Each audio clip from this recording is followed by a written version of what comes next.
Good morning, ladies and gentlemen. Goeiemorgen en almal. Sawubona. Welcome to day 6 of the Madibaland World Literary Festival. I must say we're almost 2/3 through the program. It's been a wonderful festival. I said that with this festival, we sort of wanted to change the face of South African literary festival scenes. And I think we're on the way to achieving that. Most of the overseas authors who have spoken to us after sessions have commented on what a warm, nurturing environment the festival has been. And all credit to the University of Western Cape. When I joined them because of their reputation for being such a wonderful, caring university. And I think it shines through in the backroom staff. Most of you have met Graham, and you'll have met other people like Chadwin, Sean, Melody in the first few days, and Umesh. And so I want to thank everyone thus far for the role that they have played in making this a wonderful festival. Our first speaker is Ilana Bregan, who actually was the first speaker after the students on day 1. And today she is here to speak about her new novel, Ant Bear Cabin. Ilana is, as we said, a well-known writer in South African literary circles, many novels to her name, always at the heart of South African literary scene. She's been a publishing editor for almost 20 years, maybe even longer, gives writing classes all over, I think mainly in Ikopo, but all over the country, really. And so is a well-known figure and a respected figure in South African literary circles. But Ilana, welcome to day 6 of the Madibaland Literary Festival. Thank you. Thanks, Daryl. Just watching that video that preceded the talk, I'm so struck again by the beauty of this land and the people in it. And I hope we get to the point post-COVID where we can travel out of our little narrow home zones and refresh our memories about what an extraordinary country we live in. So thank you for that. Okay, no, thank you, Ilana. So let's get down to this novel of yours, Ant Bear Cabin. And may I just say, what a beautiful novel it is. I don't know how you rate it amongst your oeuvre, but I thought it was a smashing novel. So let's get down to it. The characters, such a strange name for your female main character. And of course, I suppose the symbolism of your male main character. Would you care to just give the name so that people get a bit of background before we go into it? Sure.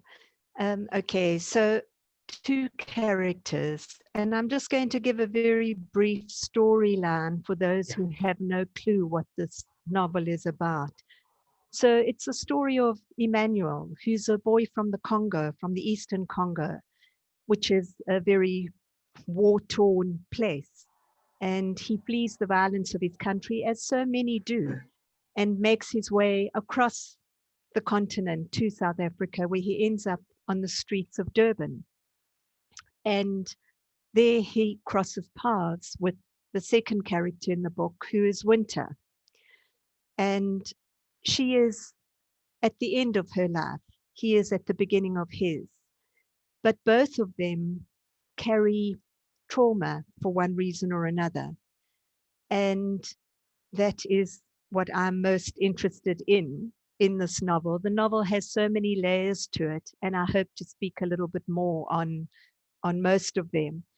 But it is, for me, the central question is always, how do you come back from such extreme trauma? And that aspect of the novel, I think there are many, many people throughout the world who will relate to it. I don't want to go into too much detail about Yeah, trauma yeah, yet, because I want to hear yeah. your other questions. But why did I choose Okay, her name? yeah, Firstly, I love that name, Winter. right. For me, it has such a resonance. That season itself has such a resonance. It's almost a taking stock before the new seeds are laid. And Yeah. obviously because she is at the end of her life. Yeah. Uh, I mean, when you said that, the seeds are laid, and it reminded me of that Bette Midler song, something about the seed with the sun's love in the spring becomes the rose. You've got something similar in your novel. I just can't remember, but I've written it down. When I find it, we'll come back to it. And then this magnificent creature. Although the book is called Ant Bear Cabin, but it is the first word that is important. So just for people who may not know the different names of the ant bear, just flesh him out a bit for us. Okay, well, first of all, the ant bear is very different to the anteater. The anteater is the pangolin who is being held responsible, rightly or wrongly, for our present troubles with COVID. The ant bear is a very different kind of animal, probably same family, but the ant bear is extraordinary for many reasons. First of all, it is famous for digging these enormous, beautiful burrows, which I have seen with my own eyes. And those burrows give shelter to a whole range of other creatures. Um, and that is partly what grips the imagination of Emmanuel, because he is somebody desperately in need of shelter. The ant bear is also a very shy creature and only comes out in the safety of darkness. And again, that parallels the process, the healing journey of Mm, Emmanuel, right. who is in a zone that is between daylight and dawn and has to find his way through from the holes inside him back to wholeness. And the same with winter. So it's called the ant bear cabin because that is the place they go to where there are ant bears. And that is where their journeys of healing and bonding have to happen.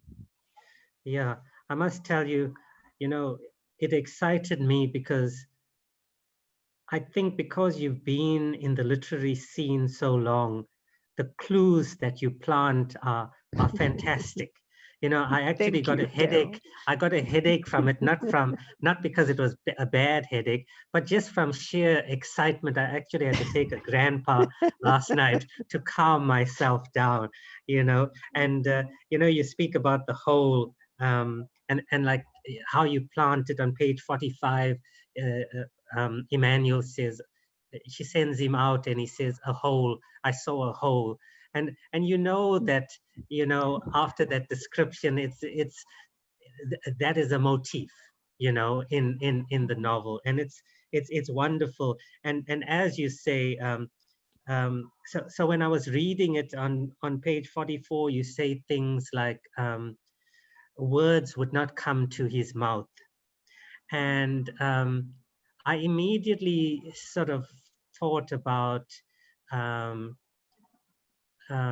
Daniel Defoe's Robinson Crusoe, um, novels like Foe, the tongue cut off. And here you are trying to do the opposite with your character. You trying to Mm. make your black subaltern character speak in this novel. Am I right? Or would you care to comment? I think that one of the reasons I wrote it is because we live with a subpopulation of refugees, just like Emmanuel, who do have no voice at all. Firstly, because the language they speak is French, and very few people in this country speak French.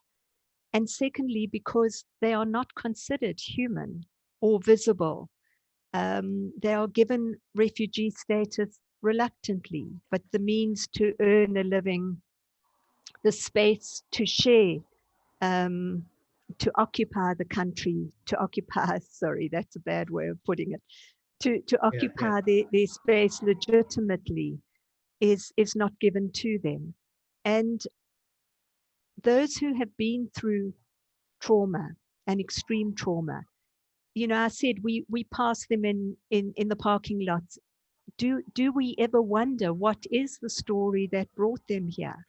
And even if we wonder, and even if we ask them, they would not necessarily want to tell us, because those places of trauma are are very painful, and in most cases are not even accessible anymore when people come to a new country.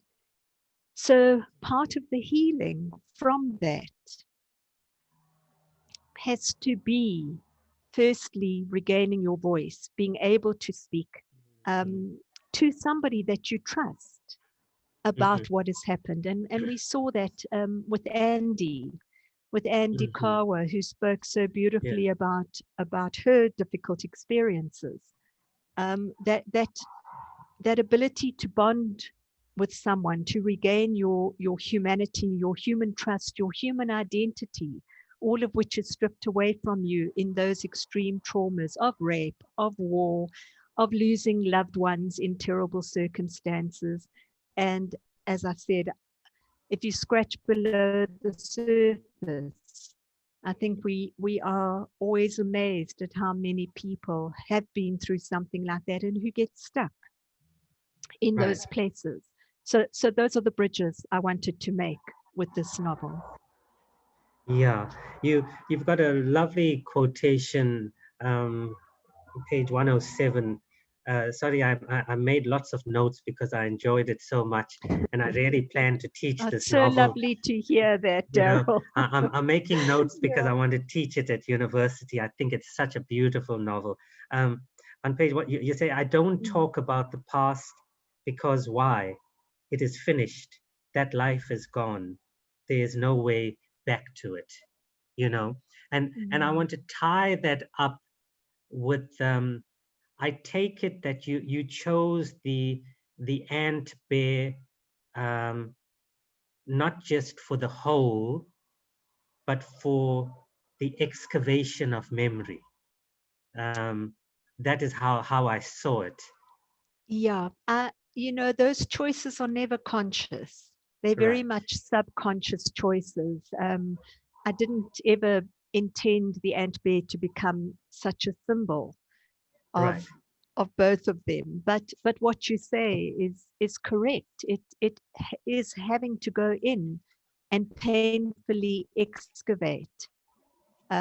You have to regain those places. As long as those places are beneath the ground, as long as they are subterranean and you are not in touch with them, the healing can't happen. And one of the most difficult things of these kind of traumas is healing and forgiveness of self primarily, right. of life Okay, primarily, and of okay, those who have taken from you everything that makes you you. So okay, hope okay. that answers your question in a Yeah, no, no, roundabout way. no, no, no. That's absolutely perfect. I wanted to ask you, nature is almost the third main character in your book. Beautiful Mm. descriptions. I mean, I felt homesick when I read it. Um, uh, what is the role? It seems as though it's not there just for decorative purposes. There's something more carrying on. What Mm. what were you trying to achieve? Well, firstly, I love wild nature so much myself, and for me, it has such a healing aspect. And for the character of Emmanuel, he's grown up in the Congo forests. That's where his home is, not inside the forest, but in those regions. So the wild, the animals are all very Mhm. much part of him. And then he ends up on the streets of Durban, which is, you know, the Mm-hmm. most culture shock that you can get. Yeah.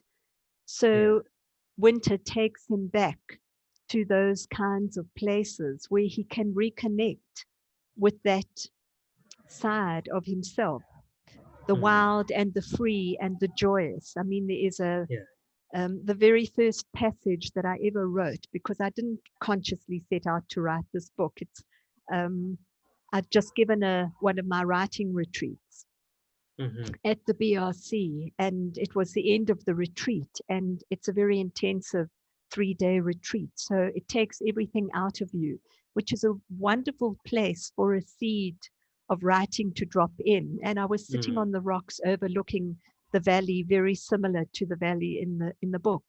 And this Yes.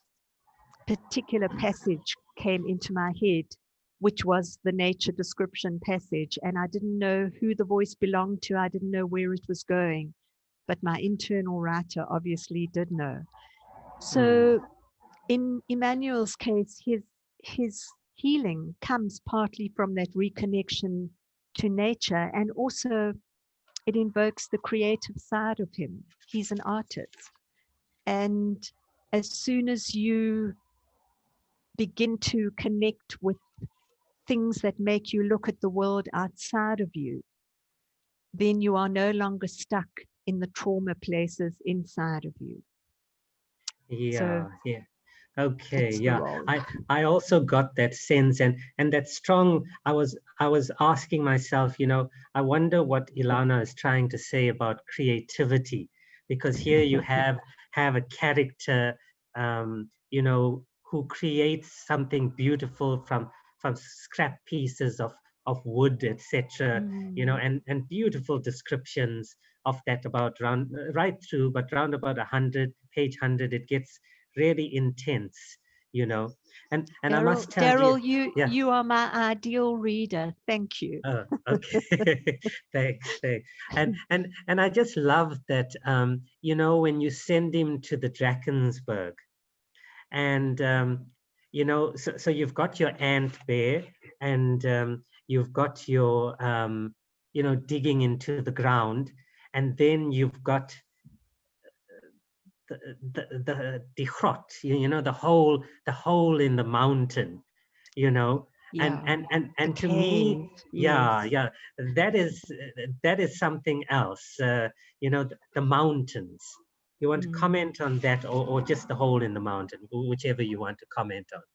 Well, the mountains themselves, especially the Drakensberg Mountains, more than even the Cape Mountains, or maybe I'm biased Yes. because I've spent so Yeah. much time in them.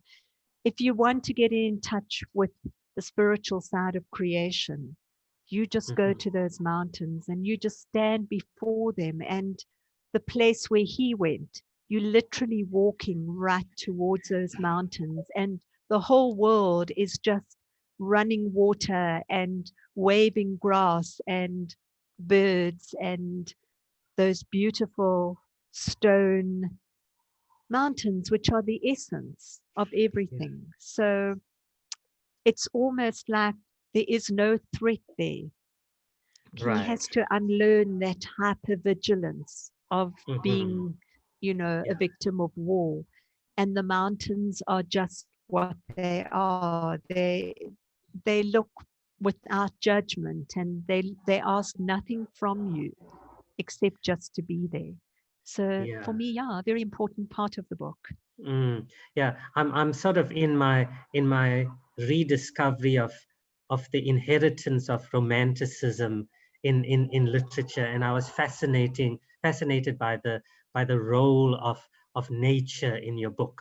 Like you can almost Mm. read in nature the moods of your character, etc. And so when you see the rainbow, it's not just a rainbow.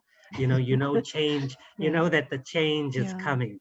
It yeah, it was yeah. beautifully Yes, no, layered those, as those things were definitely not deliberately inserted. They sort right, of right, arose. They sort of right. arose. So yes. Okay. And then I wanted to ask, you chose the name of the hotel where he goes to find his family. and you called it Hotel Salamander. Um, am I right? I was too tired yesterday to look up, but salamander, is that the praying mantis, or am I wrong? No, the salamander Yeah. No. is the mythical creature that Right. comes out of the fire. And I Ha. think I may be getting it mixed up with the phoenix. I think Yeah, it yeah, no, the burns phoenix, to yeah. ashes and Mm-hmm. goes back into the fire. So Right. yeah, again, not a choice consciously for that reason.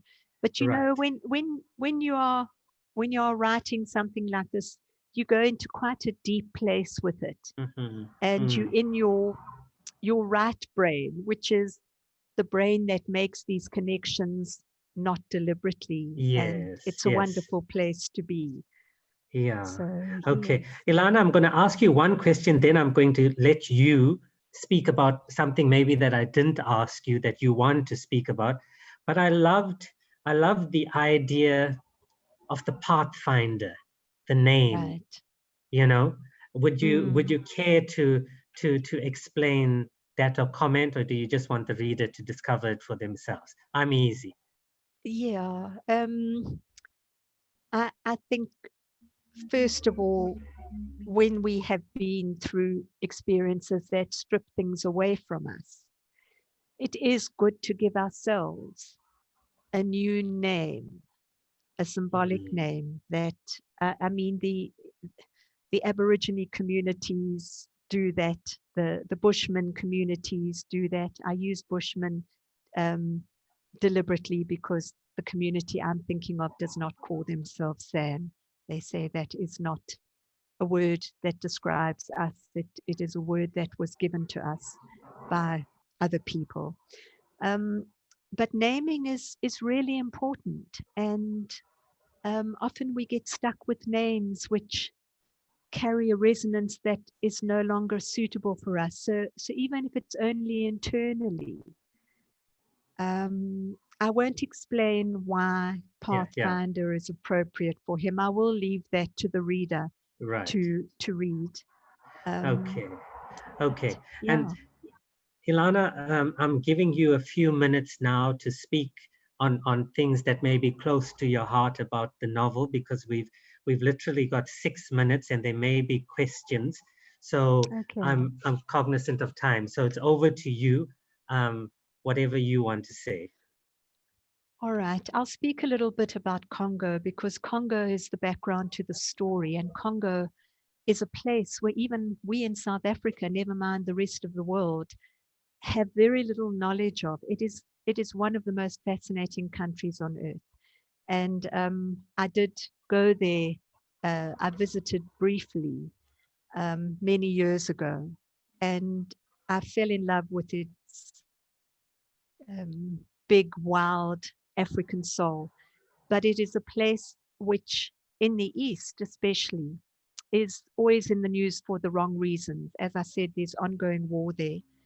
And we think that it's got nothing to do with us. And we think that the people from Congo that we see in our streets have nothing to do with us. But it's closer than we think. It's closer, firstly, because there are people who can teach us so much about surviving with nothing. And because we, all of us throughout the world, the Western world, are partly complicit in this ongoing war, because the war is about the minerals. What Congo has against it is that it is very rich in minerals. The eastern soil is, we're talking gold, we're talking cobalt, which is a very rare mineral that is used in our cell phones. And that is partly why the wars are fought, because it suits people to destabilize the country. So I've gone off on a tangent. Yeah. The Congo weaves in and out of the story, and I, the people of Congo have woven in and out of my life. And this was my way of just opening a little window onto the country, which is not just a name, but there is so much there which is wonderful and terrible, and that we need to take notice of. Okay, Ilana, I'm going to open it to the floor now. Is there anyone who has a burning question for Ilana? I'm just looking at the chat. People saying they love your work. Many have read all your books. So Oh, wow. that is really an ideal reader there. Can I And just hold up yes, yes, the Antberg hold it up. Cabin? This is the Yeah, South African version. It yeah. is being published in translation in Germany, and heartfelt thanks to both Gudrun and Beatrice, who have loved the book and are taking it further. So if anybody is wanting a copy, you can please email me at ilana.bregan@gmail.com. It's also available from Top Reads or Top Class Bookshop in Hilton. And it's on the list for bargain books now, so you should be able to order through them. And while Okay. I'm doing commercials, I have to share with you this, which is the latest kid on the block, The Big Scary Adventure, which is coming out in the next 2 weeks for the sort of 9 to 13 age group. Thank you. Commercial over. I'm hoping and praying that that children's book has a forest in it, because then it would tie up perfectly with what I want to do. But Ilana, you know, Daryl, yeah. strangely enough, it does. The whole I knew story that you takes must. place in a forest. Yeah, because you know how it is when you're in a certain phase. You know, you're sort of your mind works in those kind of roundabout ways, and it inevitably finds its way into the next book until it's depleted. You know, its life has run out. As you say, words sometimes grow stale in the mouth. I'll always remember that quote that you made at the Midlands Literary Festival. Ilana, I just wanted to say, don't forget to send us a link for your book, because we're creating a virtual bookshop on our website, and it's going to be there in perpetuity. So, so people who want to see who's been at the festival and they want to get people's books, they can just go to that virtual bookshop and they'll be able to get it from there. But to Ilana, I just want to say, you know, I don't know, I'm hoping that they allow me to teach English in my education department next year, and they don't only exile me to Afrikaans, because I'm dying to teach. I'm dying to teach this novel, because I rate it as one of the great novels, and you know, it's something that students would love. Students would love. At UWC, those words mean so much to me. Thank you. No, thank you, and thank you for a lovely session. But most of all, thank you for writing a most beautiful, exquisite book. Thank you, Daryl. Thanks to everyone. Thanks for all your comments. Okay, thank you, Ilana, and thank you everyone for getting up a bit early to be at this talk. Next up, we have Joanne Hitchens, and I'm going to leave her in the capable hands of Dominique Malherbe. And Joanne, I know that the title of your book is Death and the After Parties, plural. So if it's on your program as singular, my humblest apologies. But Dominique and Joanne, over to you for the next half an hour.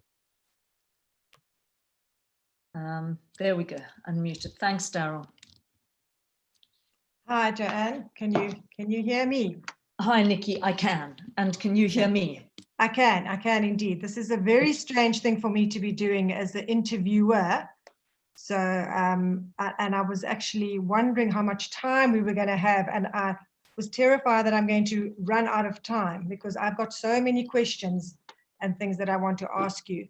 But I'm hoping that we will cover whatever it is I want to cover. We'll do our best, absolutely. And thank you so much for doing it. No problem at all. So for those who don't know Joanne at all, and I thought that I should be doing the introduction, Joanne is an author and editor and lives in Cape Town.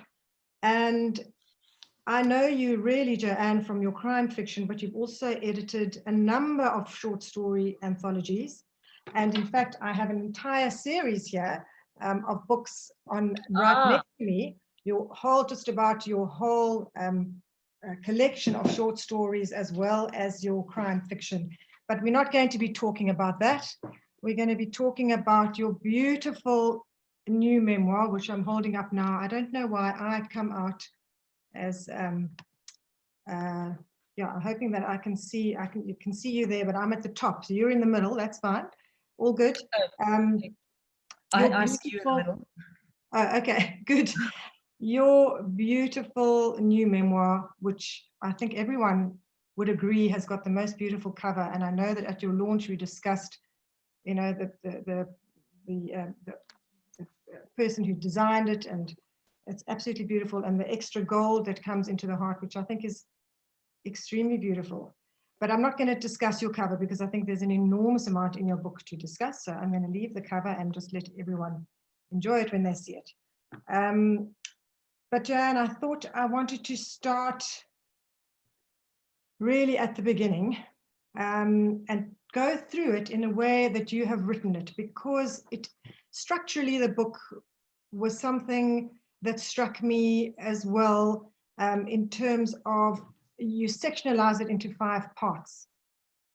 And I wanted to just start with what your intention was with the book originally. Because as you are known as a crime fiction writer, this was something out of the ordinary. And I'm intrigued to know, you know, whether this is going to be followed on with the memoir, another memoir. I know that you're doing another memoir course this evening, which I'm hoping to chat about as well. We'll see, at least be part of. But I'd be interested to know where this is going to take you in terms of your crime fiction. Do you want to maybe, before I even start, perhaps you want to tell us about that, about your sort of crossover into memoir? Sure. Yeah, you know, life throws curveballs. We know that, especially this year. I think COVID has been a huge curveball that's hit us all. But in my life, the curveball was the sudden death of my husband. He woke up one morning, wasn't feeling well, and I drove him to Constantiaberg, and, you know, we even argued in the car about whether I was taking the right road or not. And literally 15 minutes after I had dropped him off, he was declared dead of a fatal, massive heart attack. So my whole world just fell apart then. And yes, you know, I was a crime writer. I still am writing crime fiction, which I really enjoy. I love working with baddies. I always have this sense of wanting justice. So that was a great deal of fun for me, and I continue to do it. But it just seemed that I had to change tack. I really had to write about my husband's death. And I started keeping a death diary. And before I knew it, I was writing about other deaths in my family, my mother's death, my father's death, which followed my husband's 3 months later, the death of my mother-in-law.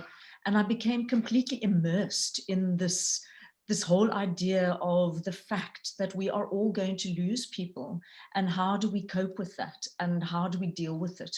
So that was my foray into memoir. I've often written pieces about myself and my experiences, but usually for you know, blogs or News 24 or a couple for the Daily Maverick.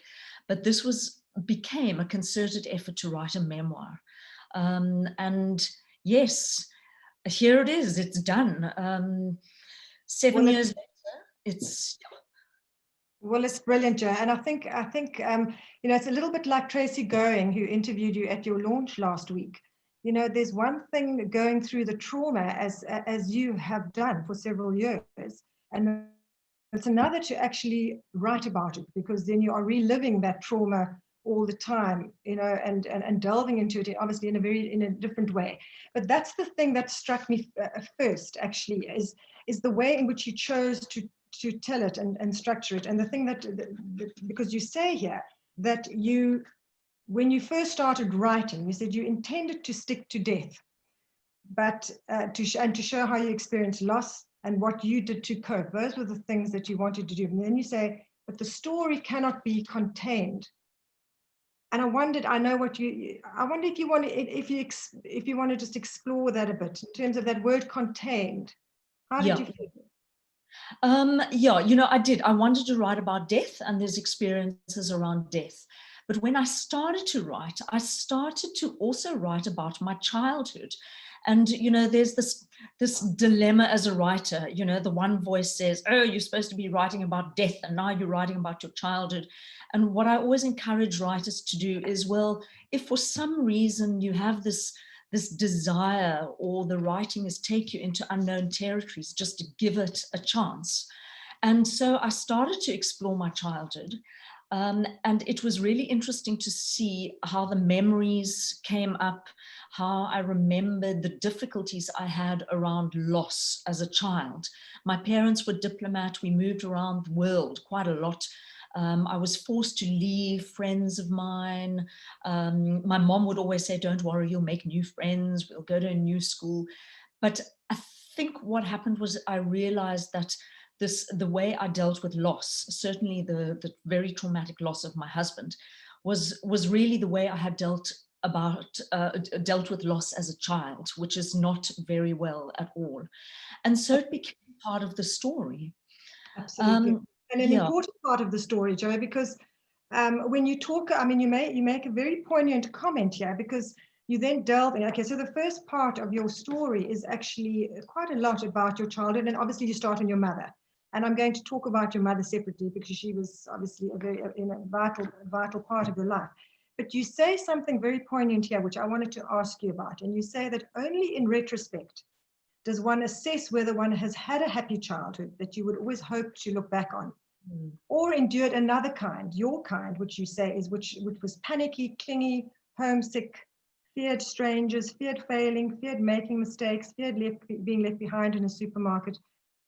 That kind of childhood, it seems, very much formed, obviously, the responses that you were going to have to whatever life was going to throw you in later life. Now, looking back, do you want to maybe just tell us a little bit about the feeling that you had? And maybe just, I want to talk about your mother separately, but just about your reflection of childhood as a sort of a whole, being, you know, at boarding school and the siblings not being close.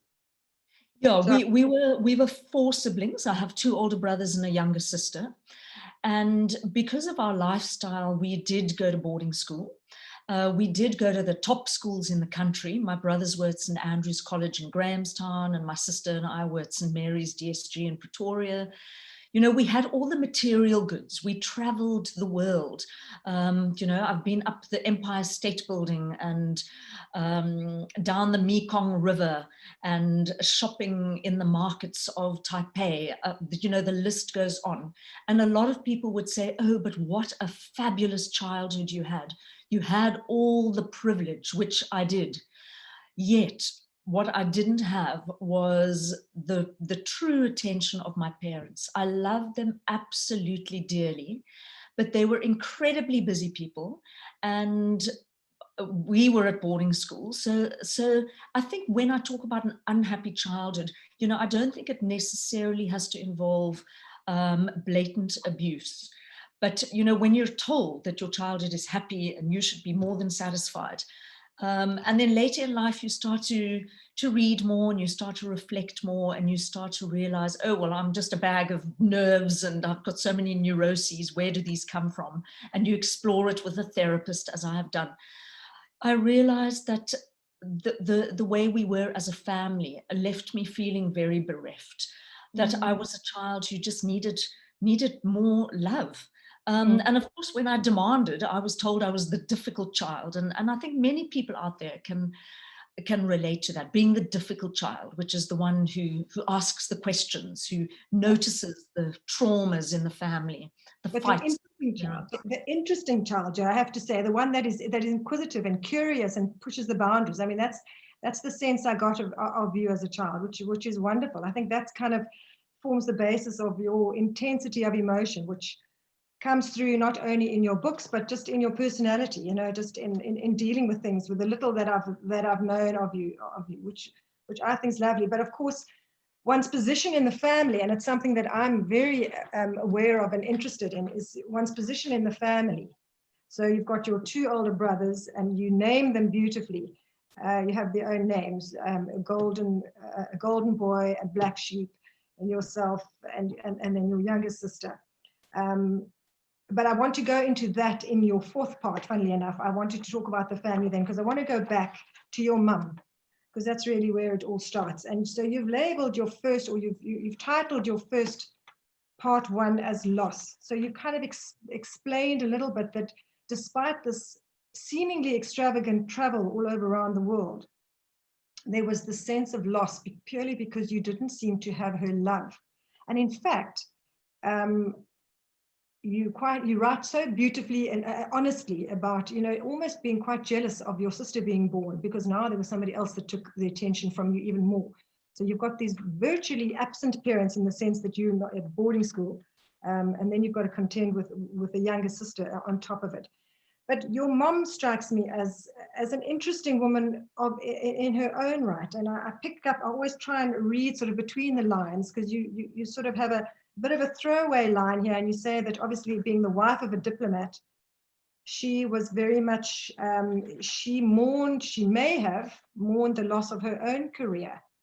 Do you feel that could have been part of the way that she dealt with you, obviously? Or do you want to Yes, comment on that? I definitely think so. My parents met at Stellenbosch. They sat on the same bench in law class. My mother was actually one of the first female students at Stellenbosch to graduate with a law degree. And they fell in love and got married, and that was it. And my father was going to be a lawyer, and then he decided to join the diplomatic service. And she literally did have to give up her career. And I think that was always a regret for her. And she ended up the woman behind the man. And in the diplomatic service, the South African diplomatic service, they held a lot of parties. She was the one who would, you know, prepare the snacks, be the hostess, which she loved doing. And I think it suited her personality because she loved people. But there was always this desire to fulfill her own needs. And I think we all felt that as children. And, you know, I think, you know, just to go back to the unhappy childhood, it's, you know, my parents were in the, you know, diplomats in the apartheid era. And we felt that as kids, that there was something wrong about what they were doing. There was something wrong about what my father stood for. But we were very young. We didn't really question that. But my whole childhood, I felt that shame. I knew intrinsically, and from the little bits and pieces that were said, that something wasn't quite right. Yeah, I think, yeah, you definitely, we all form part of that same generation where we were not quite in the thick of things from an emotional point of view or from an intellectually questioning point of view to test those things. But you do, yes, you mentioned his repugnant role.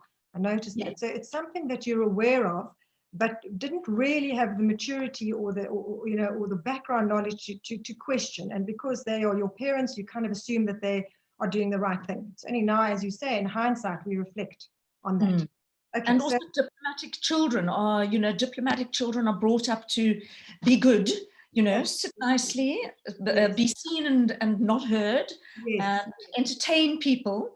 So you don't ask questions. Yeah, absolutely. And of course, your father. Okay, so I'm watching the time, and this is what I was so nervous of. We've already passed halfway, and I've got so many questions to ask you. So I'm going to have to push on a bit, Jo. That's fine. I could talk for hours about this, but so your mum dies, and when she dies, she's very unemotional. She's almost very pragmatic about her death. She doesn't want to prolong it.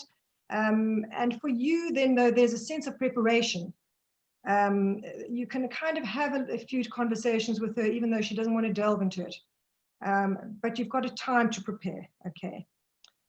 Shortly thereafter, you have this extraordinary trauma of your husband dying? And this is a question, you know, that I think people talk about in general circles who haven't had either of those two events, one of which is myself. Is it better that you've got the time to prepare, or is it worse, coping wise, where something strikes you so suddenly and traumatically? Maybe something that we could talk about here with your husband.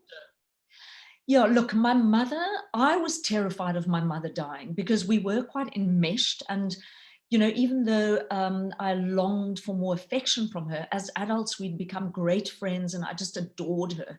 And I always thought, what is going to happen to me when she dies? Am I just going to dissolve into this little pool of jelly?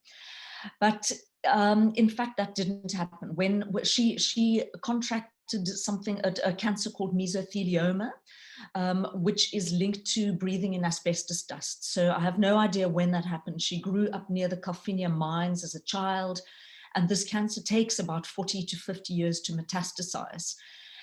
She was given 6 weeks to live by the doctor, and there was no treatment. There was no possibility of chemo. And she really used that time. She said her goodbyes. She dished out her jewelry. We had time to talk about death, about how she felt about it. So when she finally did die, everybody was prepared for it. She had literally sorted out her clothes. She'd done whatever she could to facilitate her passing for the rest of us. It was still very traumatic, particularly for my dad. But I think perhaps for children, it is less so. However, I say that some adult children lose their parents and they are absolutely floored by it. And for years and years afterwards, they can't cope. So I don't want to make any generalized statements about a prepared death perhaps being easier, although I would imagine that it would be. Well, of course, when my husband died, it was, you know, it was just so unexpected.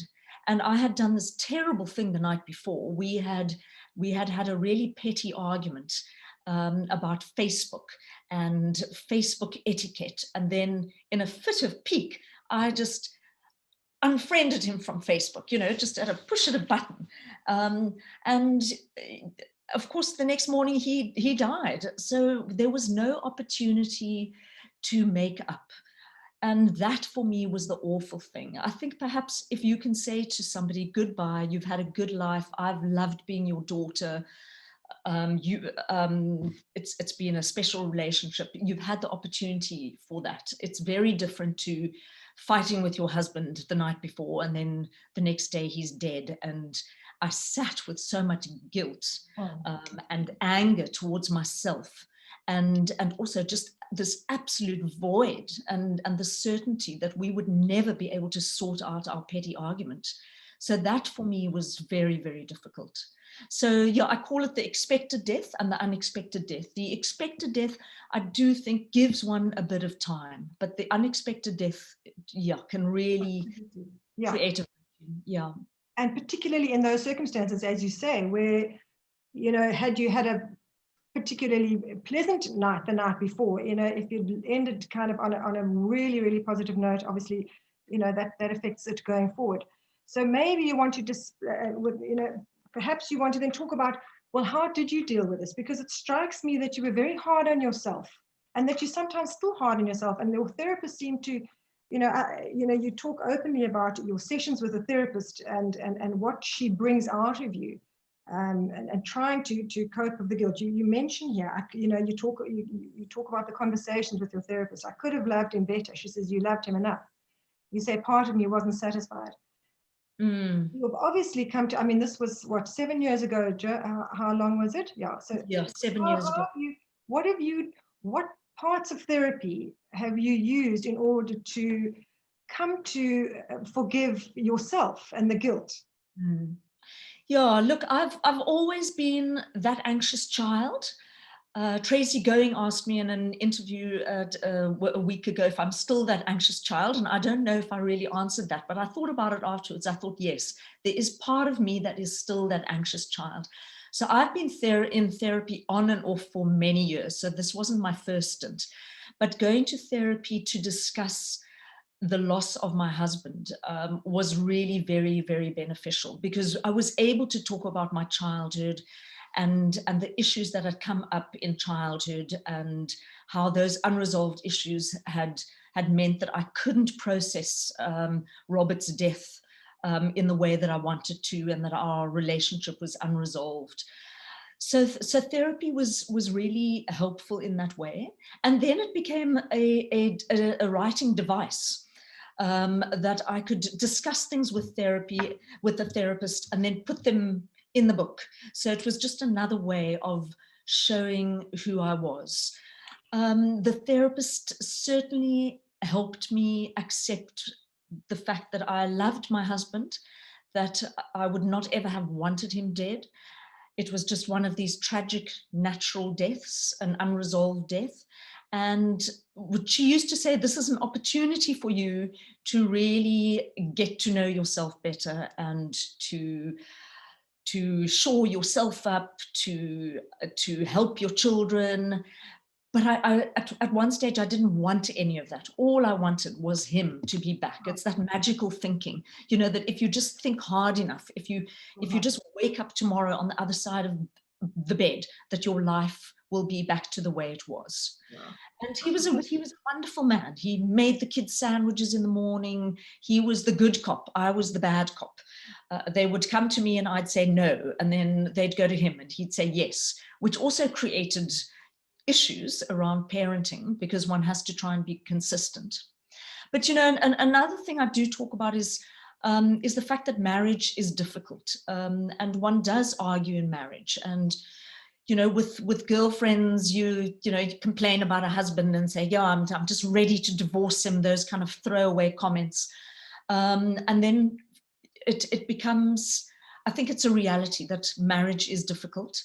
Mm-hmm. And I think with his death, it was also those unresolved issues that we hadn't spoken about, we hadn't worked out, that really made me very hard on myself. I felt the relationship was not resolved. Whereas with my mother, the relationship was resolved. We had a good relationship. She died. I could mourn, and that was it. But still, with my husband, I think of those unresolved issues. But I hope I've forgiven myself. Yes. Mm. But then now you've got these two deaths to deal with. But then in fact you've got another two, which come fairly soon after that. Also very different in the way that they happen. So your father dies. And your issue about your father's death, it struck me as also having this, not the same issues, but similar issues of regret because of the protocol, the man that he was, this diplomat, and how you dealt with that. You want to just, okay, and then sort of in the middle of it, your mother-in-law dies through suicide, which is another type of death. I mean, it's extraordinary that you've got these 4 deaths to deal with, and obviously your reaction to them must all be very different. Do you want to talk a bit about your dad? I mean, I've got talk a little bit. Sure. You know, I think what happened after Robert's death is that, and it's in the book, I drank too much, I took too many pills, I was a bit of an absent parent myself. So when my dad died, I was there. He died in Still Bay in a hospital, which is also a very different sort of death. You know, it's kind of the one that's supported by hospital care and treatment, until finally he just faded away. But when it came to organizing his funeral, that's where I felt that I let him down. Mm. I still remember my brother and I went to the funeral parlor, and the funeral director asked if we'd brought my dad a suit, and we hadn't. And it only struck me weeks afterwards that we actually never went back and took my dad a suit.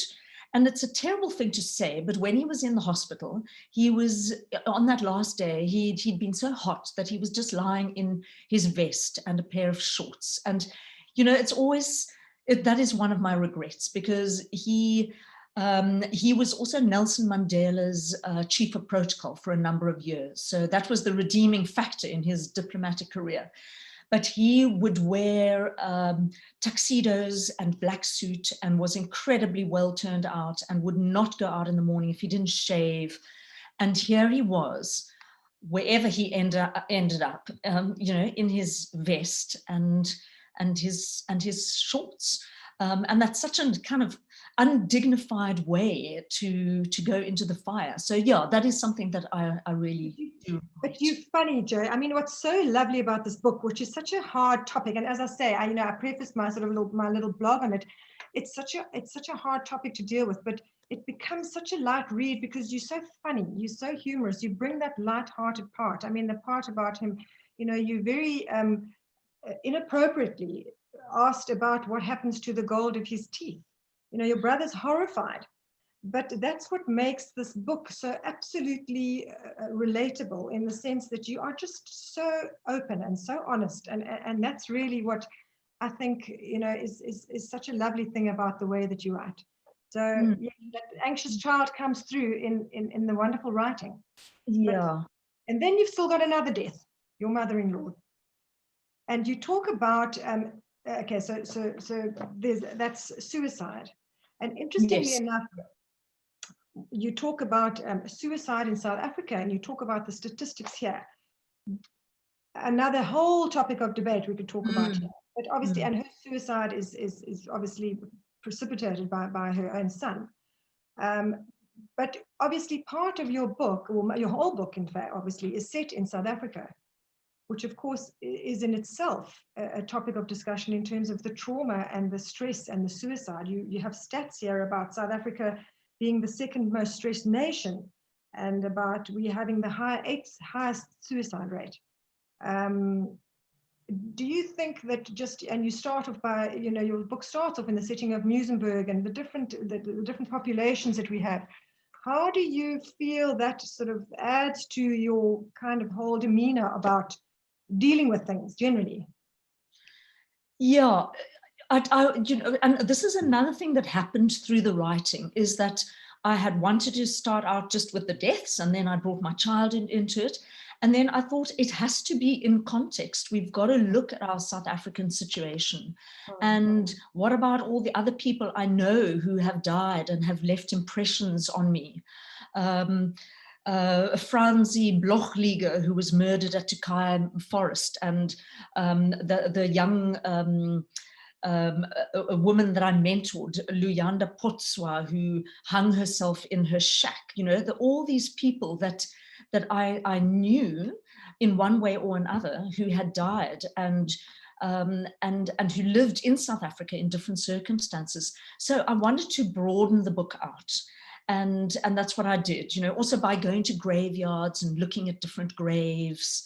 And yeah, so death almost became a project for me. It extended beyond all those deaths. Yes. Yes, sorry, I'm going to cut you short, Joe. I just keep looking at the time, and I'm so sorry. I could talk forever, but I think that's the beauty of this book, is that it's got so many elements to it. One of which is your extensive research that you've done. So you go to the graveyards. That takes up just about an entire part, a chapter of your research there. But also the fact that you read so much around death, obviously, and nonfiction as well as novels and things, and got a lot of comfort, should I say, from so many different things. One of which struck me was Marcus Aurelius and his meditations. And it's those lovely little gems that you throw into the book as well, which bring out to this sort of life lessons, I suppose, for other people reading this book. So they've got this beautiful story, but they've also got these mechanisms of sayings that that you brought into the book. And maybe I'm just looking at the time. I don't know if Daryl's going to stop us yet. It's 11 o'clock, but can I just end off maybe on that one, and maybe you want to comment on it? Yes, and sure. Say, one of your beautiful, and you mentioned him a few times in the book, but you mentioned here, remember, matter is how tiny your share of it, time, how brief and fleeting your allotment of it, and fate, how small a role you play in it, which I thought was one of your beautiful meditations that you added, and there are plenty more. But I think that's what makes the book so appealing, is the extent of your research and the things that you drop in. Apart from the humor. What I really wanted to show is that we are not simply individuals that undergo death. We are part of a context, part of the entire universe. We wouldn't exist if our ancestors didn't exist. We are connected in so many ways. And there is so much beauty in Marcus Aurelius' meditations, in all the other works that I read, and there's so much comfort in them. And because we are not alone, how wonderful to be able to take some of those sources and really to be able to use them as a comfort. So that's what I did. And my dad had given me that copy of Marcus Aurelius. Your dad had given it to you. Yes, yes, beautiful, which has so much more meaning. Yes. Yeah. I'm looking at my time, and I think as I'm supposed to look at the comments. I'm not sure whether you can see them, but there are lots of comments coming through. No, I can't see them. Hooray, hooray. I'd like to order. Hang on, Tracy Going is on. Thank you for the discussion. Thank you for talking so openly and frankly about such a difficult topic. But just, I think, I wish I had more time, Joe. I could have another few hours. Can I ask one difficult question? It's for Joanne. And hi, Joanne. You know, I'm a great Alan Paton follower, and I don't know if you're familiar with his book Kontakion for You Departed, which is precisely the kind of book I suppose that you are writing, you know, a tribute in his case to his wife, and yours is a tribute to your husband who passed away, and parents in your case. But I want to find out, I always felt upset with Paton that he wrote that book and then he got remarried. What do you think, by writing a book like this, and then if you had to remarry, does that book now get demoted to the bottom of the bookshelf, never to be opened again? Because I've been disloyal to my husband. Yeah, look, marriage is very complicated. And frankly, who knows? If we had stayed together for another 5 or 10 years, who knows what have happened? We could have got divorced. The reason I say this is we don't know what the future holds. And I think we need to be maybe less precious about marriage. If a spouse dies, does that mean that we are relegated to a solitary purgatory for the rest of our lives? Does it make that story and that loss and that grief less important? I don't think so. I think, you know, I don't know the Alan Paton book, but, you know, it's obviously written around his emotions and his feelings, as mine is at the time, and how one got through it and coped with it. But, you know, we are social human beings. We like touch. We like to be with other people. And I think this is what COVID has showed us, that we miss that, we need it. And so I would be I'm so happy that Alan Paton remarried, and my dad also remarried, which I was very pleased about. And I have a partner now. So yeah, I don't feel disloyal. And I think, in fact, that's hopeful for people. If your spouse dies, if someone that close to you dies, even if a child dies, and I hate to say this because I think that would be the worst thing, that one can actually recover. One can move forward and find meaning in life and find ways to live life that one can contribute to life in a wonderful way and make connections with people. Wonderful. Yeah. I don't know if yeah. Okay. Thank you so much for that. And then, Dominique, I think we must bring it to an end now, and we'll go into a half-hour session, but I'll leave the final word to you, Dominique, if you want to say anything, and then we'll close off the session. Okay. Well, I mean, I've got tons more to say, but I just, I would love, I think, you know, for somebody who hasn't experienced any of this, of the trauma that you have in terms of both parents and partner, It's always incredible to me that that a book that has got such a different topic can resonate with so many different people. And therefore I would suggest that, everybody read this book. It's just for anybody, then never mind going through trauma, but just a beautiful life story, beautifully told, humor and just a real honest personal touch. So yeah, I just wanted to say thanks for it. It's beautiful. I can't wait to see what you're going to do next. And it's been super chatting to you, Jo, and all the best. Thank you so much, Nikki. I really appreciate the time that you've taken to interview me, and we will perhaps get to those other questions on another day. And thanks, Daryl, and good luck for the rest of the Madibaland World Literary Festival. Cheers, everybody. Thanks so much. Bye. Thank you. Bye. Bye.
Good morning, ladies and gentlemen. Goeiemôre aan almal.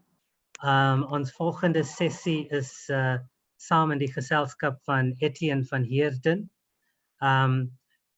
For English speakers, Etienne van Heerden is a well-known personality in the literary sphere in South Africa, probably the foremost novelist of his generation. And he will be in conversation, and I don't know whether it's going to be in Afrikaans exclusively or bilingual, but they will be talking about die bibliotheek aan die einde van die wêreld. And I just also want to say that a special thanks to Etienne, who I know always supports all my initiatives. So a special thank you to Etienne for his support over the years. Jonathan, over to you. Morning, Daryl. Thank you. Etienne, is jy daar? I'm here. Ek is hier. Kan jy my mooi hoor? Ek kan jou perfek hoor en sien. Mooi. Ja. Fantasties, Etienne. Ek sit hier met hierdie You know, Jonathan, maybe we should start by thanking Daryl. Yes. And there's the University of the Western Cape, and there's the Richmond gang, and it's been wonderful. I've been watching this morning, so great stuff. Dit lyk baie mooi. Alles lyk mooi. Daryl, ek dink dit lyk fantasties. The sessions that I've been privy to have been wonderful. Etienne, we only have a half an hour, unfortunately. It's a very, very dense book, but we'll do our best to cover as much ground as we can. Let's start out with the context of this book. You published it in 2019, around about a year ago, if I'm not mistaken, and definitely before the COVID-19 pandemic. Yes. Came in December last year. Yeah. So it's a little bit more than a year, and things have most certainly changed since 2019. For those of the readers that have perhaps not yet read your novel, in a few minutes, could you give us a summary to start off with? Well, you're the first guy who asked me to summarize the story. It's quite a brick of a novel, so isn't it just? Speaking with many tongues, so quite a few characters, but basically I think firstly it's set in this big shift in the years 2015 to 2017, very roughly, Jonathan, from racialism to identity politics, from let's say liberalism to decolonization, you know, as a sphere. I was then teaching at the University of Cape Town, so it was a massive and sudden shift in thinking, and of course in the world, you know, towards the post-fact space we all move in now, and social media and so on. So that's the space of the novel. And basically the characters, it's difficult to summarize characters who slowly grow over 600 pages. But firstly, there's Thuli Khumalo, who's struggled nobility. She was born in exile. Her parents were in London when she grew up, and she came to South Africa to school for schooling here in her later years. Always felt something of an outsider. Started studying on UCT campus. She's the daughter of Kat Khumalo, who's also a character in the book. He's a bigwig in the ANC. He certainly is, yeah. You know, he dresses immaculately in white golf clothes when he plays with number one. Very bright man, but she stumbles onto a scheme he's busy with, let's just say in the sphere of identity, politics and surveillance capital, when these two things come together and so on. A big money-making scheme in China. A somewhat nefarious scheme, yeah. are behind it. So Tuli is part of a translation course at UCT, where she sits in the class with several other students. It's a course for students who are slightly older than the normal student at UCT would be, for working people, to put it that way. So Tuli is angry. She's part of the Fees Must Fall, Roads Must Fall movement. She's adamant. In a sense, she also has to prove her, it's her locus standi in South Africa. She's an exile's child. Child from the exile movement. Now she's a young woman in her early 30s. With her in class is Jerome Marman. Jerome from the Northern Cape, Afrikaans speaking, very careful to hide the fact that he's actually Afrikaans speaking, finding himself on the campus of the University of Cape Town, poor, struggles to get money, squats during the week on a traffic island, you know, just where the N2 parts over Grote Skier on the right towards Mostard's Mill to UST on the left. There's a patch of grass, and I used to drive past it every day when I was going to UST for lectures. And at some stage there was a little, not a squatter's shack, but there was a shelter there. People were living there, and that's where he lives during the week. Some friends to save money, and weekends he goes to his uncle who lives in a shack in there around the Strand, Gordons Bay, in that large area where so many people find themselves from Zimbabwe and Malawi and South Africa and so on, an interesting space. So he finds himself there at weekends, and he's in the translation class with Tuli, and with him is Ian Brandt. And Ian Brandt, a dissident Afrikaner in the 80s, and suddenly finds himself in this space of radical shift from liberalism. He was always, I suppose, seeing himself as a liberalist, into politics, identity politics, you know, and him being an Afrikaner, although he was a dissident Afrikaner when he was younger, he finds himself in this space. And they sit in the translation seminar, which is chaired by Dr. Stephen Elliott, who's actually he's in the English department. He's forced to teach this course to bring some relevance to his career, because he's an Elizabethan. And now, okay, he chooses in his tweed jacket. He's from Bishops, he matriculated.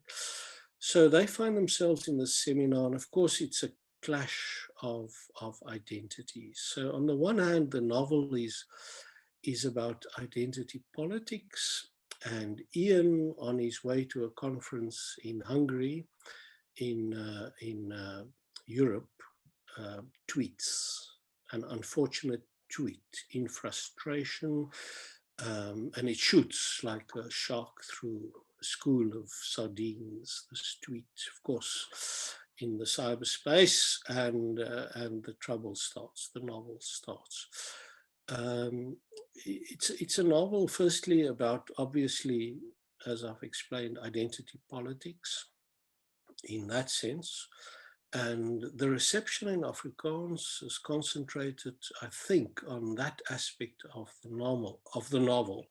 For me, more important is the larger picture of the novel, namely surveillance capital. And Ian, being a hotshot cyber lawyer, you know, this is the new oil data. He's very conscious of that, and he immerses himself in the dangers of surveillance capital. And this is where you find Khumalo with a grand scheme for South Africa, and Ian. And so a large part of the novel is Cape Town, UCT campus, but Cape Town, and then of course a very large part is China, and I sounded like Trump for a moment, China, but it's where Kat Kumala's scheme leads his daughter, Tuli, and where things really develop. That's a broad summary. That's the novel. I think it's broad, and you could probably speak for a half an hour just describing the various machinations of plot and character. Yes. What struck me when I read this novel is not only the breadth and scope of the themes that you explore in quite a lot of detail. This is a substantial work. And what struck me in an interview with AJ Opperman was when you referred to the novel as a kind of a first version of history, something rather tentative, something incomplete, and a specific vision of a time where we'll perhaps only in a few years or maybe decades have a perfect or a better idea of what really happened. What are the pressures on a novelist writing in such a politically charged context? And what are the dangers and the pitfalls in the time of the woke politics? Well, the big danger, of course, is the danger that, within a few years, the pages of this novel would be like a newspaper you wrap fish and chips in, and leave on the street in a bin. So it's a first draft of history, as the cliche goes.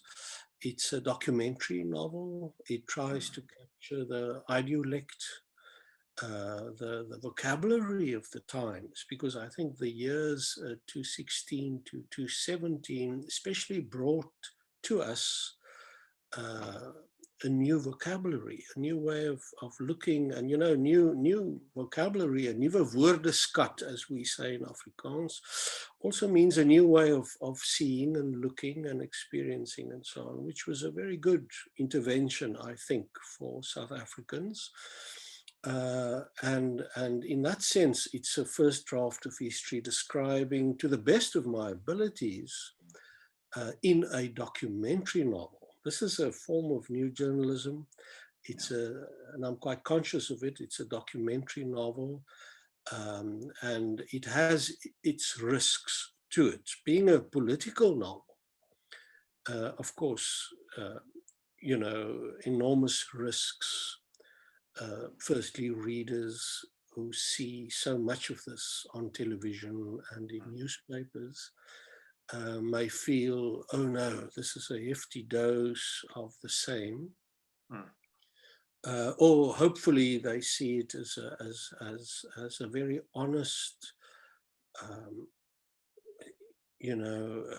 deployment of characters from different histories and from different backgrounds within this new space, to see and to try and understand how people react to new developments and new thinking of other people and so on. So it's a novel, I think, basically at the end about understanding where we are in this fascinating and very tiring country of ours. We all live together in a place north of us. Lines were drawn by colonial powers on a map, on a geographical map. We're forced to live together, and it's a fascinating and wonderful country with fantastic people. So the risks are also that you may hurt people in when you write about them, and if you write about yourself, that you may hurt yourself. So it's a very risky novel, and it differs. I have in my oeuvre, I think, two different, let's say, methods of writing, if I may. The one is the magical realism of Voorberg and Voices and The Long Silence of Mario Salviati and so on, which I love. I love magical realism and the possibilities, the leap of fantasy and the wonderful way in which you can destabilize reality. And so I love that. But then I also have the more documentary, I would say, response to immediate things, you know, a sort of an immediacy with risks. And the first novel here was Caspers and Camparis, which I published, I think 1988 or 1990, about the 1988, I think, the difficult years of apartheid. And this novel could be read next to, as a documentary novel, as a form of new journalism, next to Caspers and Camparis.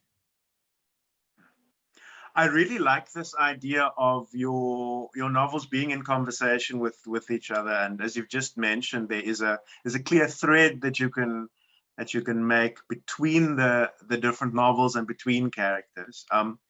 I would go as far as saying that you're actually drawing on your own library in a sense, and then doing some form of meta commentary on your own writing process in your own work.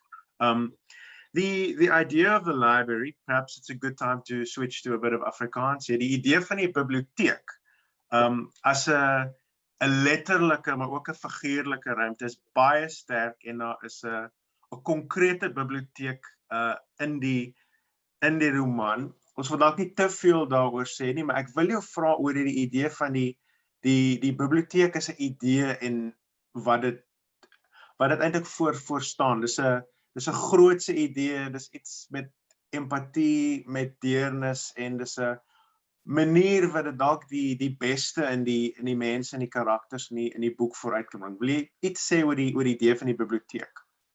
Ek dink, jy weet, dit is onduidelik, en 'n slim ou soos jy sal my kan help om te sê of die biblioteek aan die einde van die wêreld, of soos ek dit soms noem in die boek, aan die einde van die stofpad of die grondpad, of aan die ander kant van die donga, of die biblioteek 'n werklike biblioteek is, jy weet, en of dit net binne die kop van een brand is, jy weet, 'n ideaal wat hy vestig van 'n gevaarlike ruimte.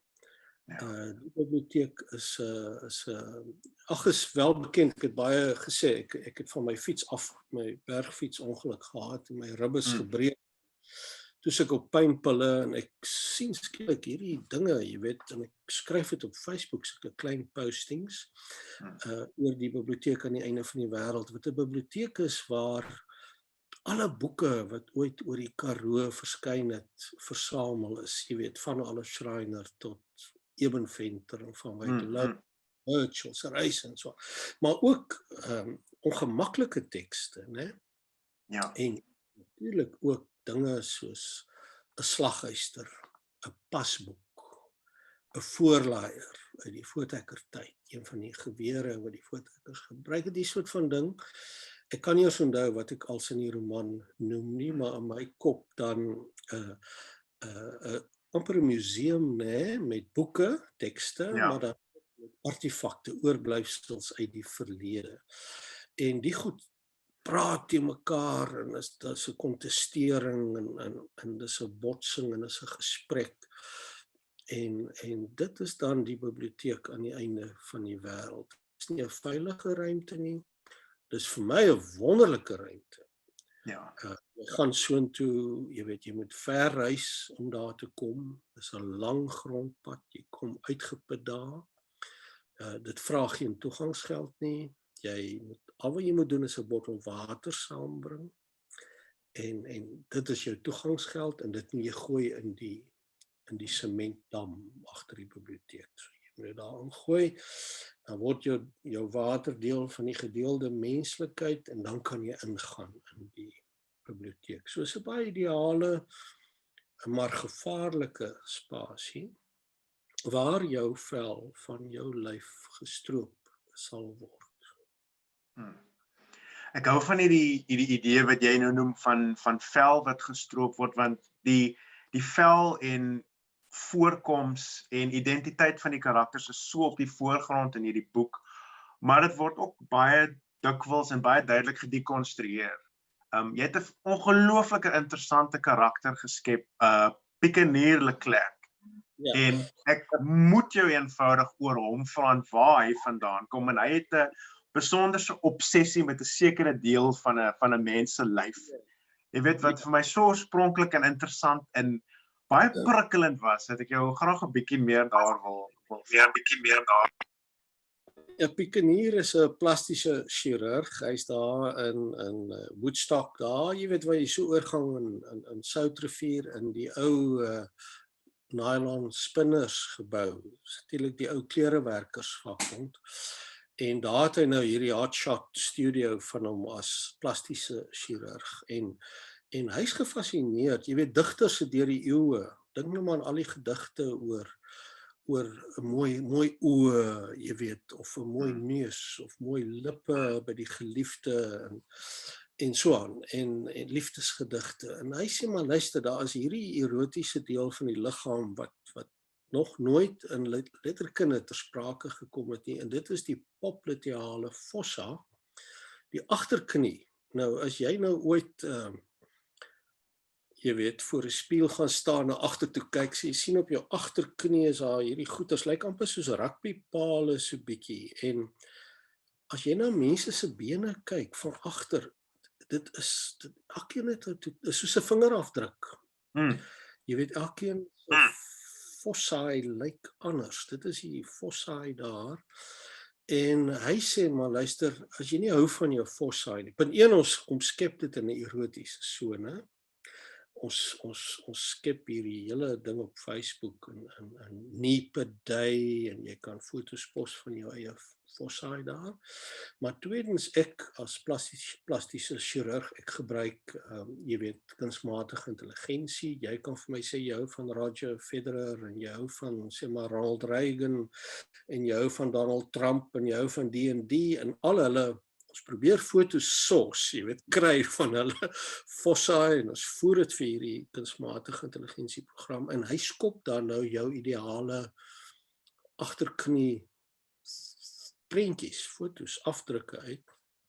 En ek as plastiese chirurg kan nou jou agterknie vir jou verander. So dit is waarmee hy hom besig hou, maar dit is natuurlik net alles 'n totale gekheid en 'n soort dekmantel vir waarmee hy as die groot spinnekop in die middel van die web eintlik besig is. Hy's 'n baie slim man, hy's 'n baie bose man en hy sit in die middel van hierdie web Pikenier Leclerc.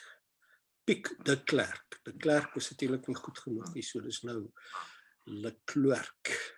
Het dit genoem. Hy's 'n snaakse karakter. Ek hou baie van hom. Hy is fantasties. Dit is my altyd so lekker as ek jou boeke lees om myself te verdiep in die vreemdheid en die kreatuuragtigheid van die karakters. Jy weet, mense is nooit net een ding of 'n paar dinge nie. Ons is almal baie verskillende dinge.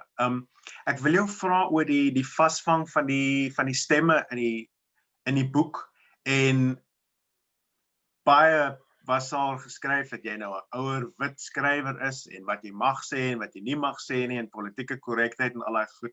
As jy nou terugdink om by 'n jaar later en natuurlik 'n paar jaar later van waar jy eintlik begin het. Wat was vir jou die moeilikste stem om vas te vang en wat een was vir jou dalk die lekkerste waarmee jy die meeste kon speel? Weet jy van die stemme, is daar weerkaatsing op my bril, Jonathan? Weet jy net 'n klein bietjie, maar dit pla my glad. Ek sien jou beter, ek kan beter jou lyfstaal lees as ek 'n bril. Weet jy, die eens toe ek nou 30 nagte in Amsterdam geskryf het, het ek altyd toe ek nou klaar was gesê het, die stem van Zan, jy weet, dit was asof jy weet, ek haar gehoor het letterlik tussen my ore, jy weet, amper asof dit 'n skizofreniese aanval was en ek hierdie stem gehoor het, ek moes eenvoudig dit neerskryf. En interessant dat met hierdie boek het Jerome Marmon, jy weet, hy het so aangemeld as so eg en teenwoordig. En hy het eenvoudig as 'n ek-verteller, first person narrator aangemeld, jy weet. En hy's al ek verteller in die boek. So hy is 'n karakter wat nie soveel verteltyd, hoeveelheid bladsye kry in die boek as byvoorbeeld Ian en Tuli Khumalo nie. Maar dit was vir my 'n karakter wat vir my na aan die hart was. Ian Brandt was nogal vir my die moeilikste om te skryf. Want ek moes my indink in 'n soort kerel, jy weet wie hy is en so aan. Hy was vir my die moeilikste om reg te pitch. Jy weet jy moet daai pitch reg kry. Tuli Khumalo was vir my, kyk, ek het 2 dogters, dit klink nou vreeslik, jy weet, 'n ouer man wat praat oor dogters, maar dit was soos een van my dogters, jy weet, dit was 'n jong vrou, baie intelligent, hyper intelligent, baie eerlik, jy weet, baie betrokke by wat sy doen. Sy was ook baie na aan my. Ek vind nogal aanklank by die Jerome karakter en hoe hy hom uitgebeeld het in die sin dat hy baie eerlik is en hy's iemand met wie mens dalk makliker deernis het as met Ian of met Tuli, want hulle is nogal op hulle eie manier nogal veglustig. En Jerome is half 'n meer kwesbare karakter. Op die idee van reis, jy weet, daar's 'n fisiese en geestesreis in die boek. En verandering van identiteit. Ons wil nou nie te veel daaroor weggee nie, want daar is baie wat 'n mens kan sê vir 'n spoiler alert, maar ek wil jou vra oor hierdie idee van die gevare in die boek. En ek kyk nou na die omslag hierso in hierdie boog wat baie prominent omtrent in die middel van hierdie sirkel is. Hy's daar. Jy sien daai boog in die oog wat die oë wat so om die boog en die rooi is en daai idee van 'n bedreiging. Jy weet, is dit die plek van die romansier om vir lesers antwoorde te bied, of dink jy dis belangriker om vrae te vra wat ongemaklik is? En is daar iets soos 'n gelukkige einde in die boek? Want ek dink mense sal daaroor verskil.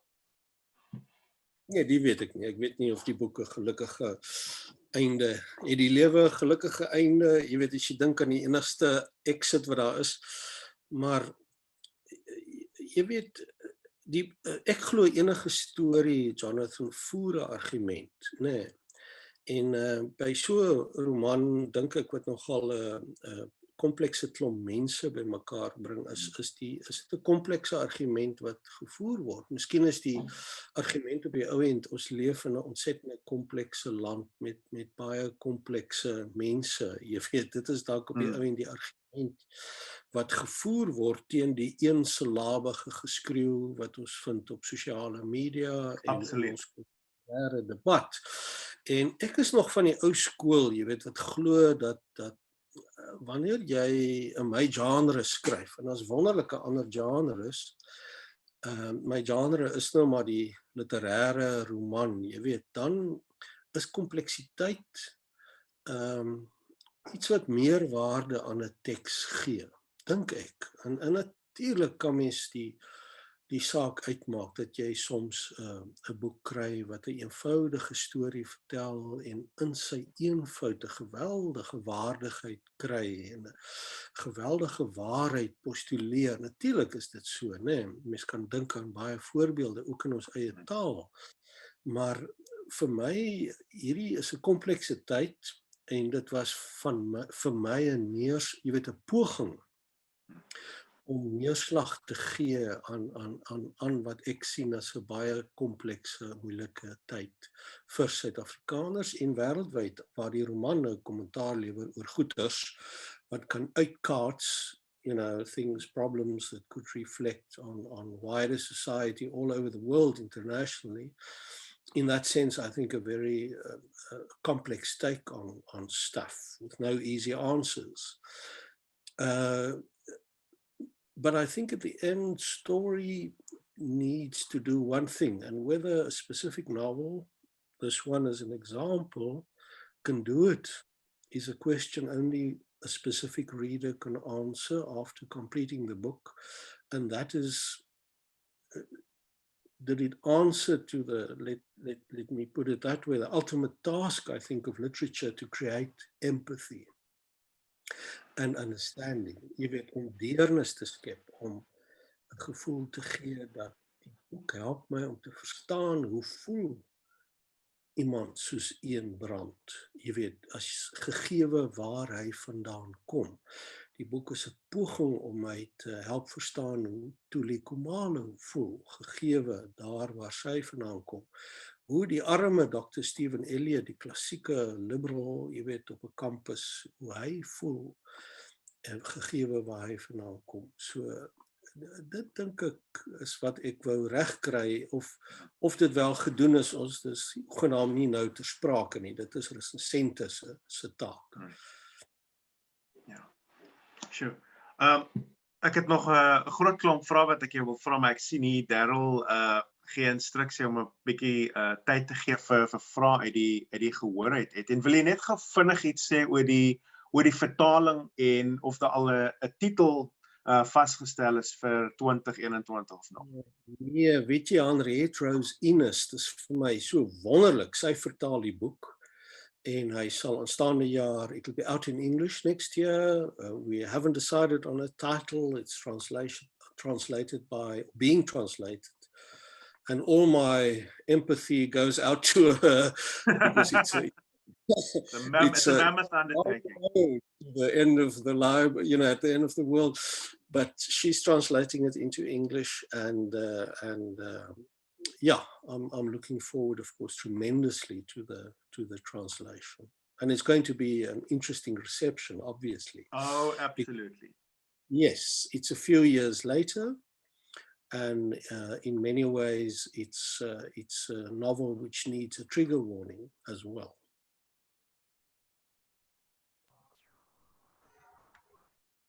I think that's a great place to leave it.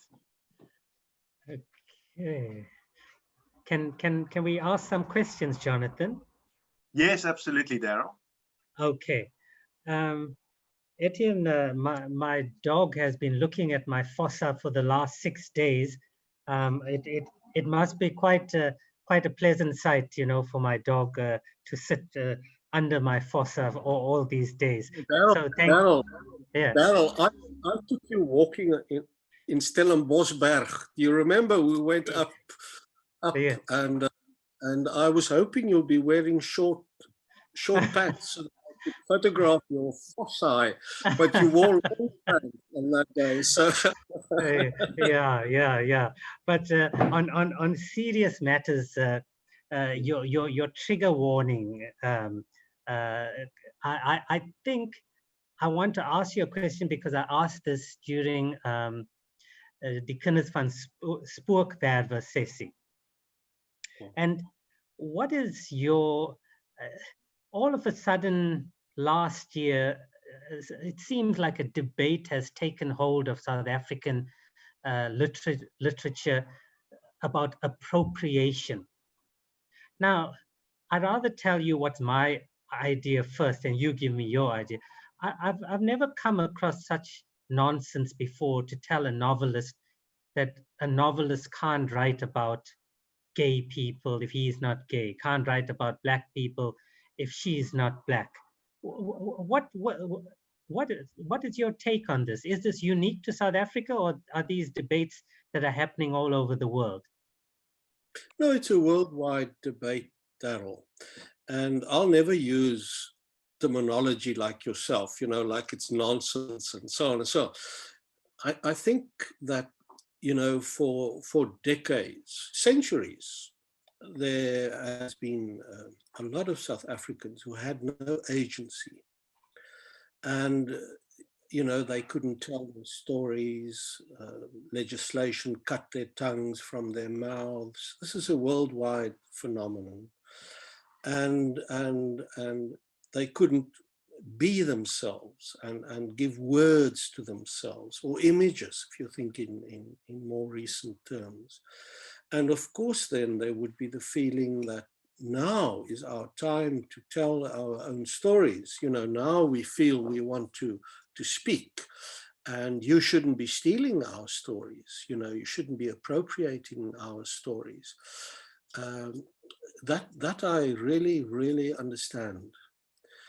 On the other hand, I'm a creative person, and I firmly believe in, as I've said, you know, at the launch of the book in Afrikaans, that I believe in the space following after the wonderful words, once upon a time. Eendag was daar, once upon a time, colon. And then an enormous space opens. And that's a space which you can't police, and you can't legislate it, and you can't have commissars or a cultural desk watching over it. Who is allowed to tell which story? And storytelling for me as a novelist is also really,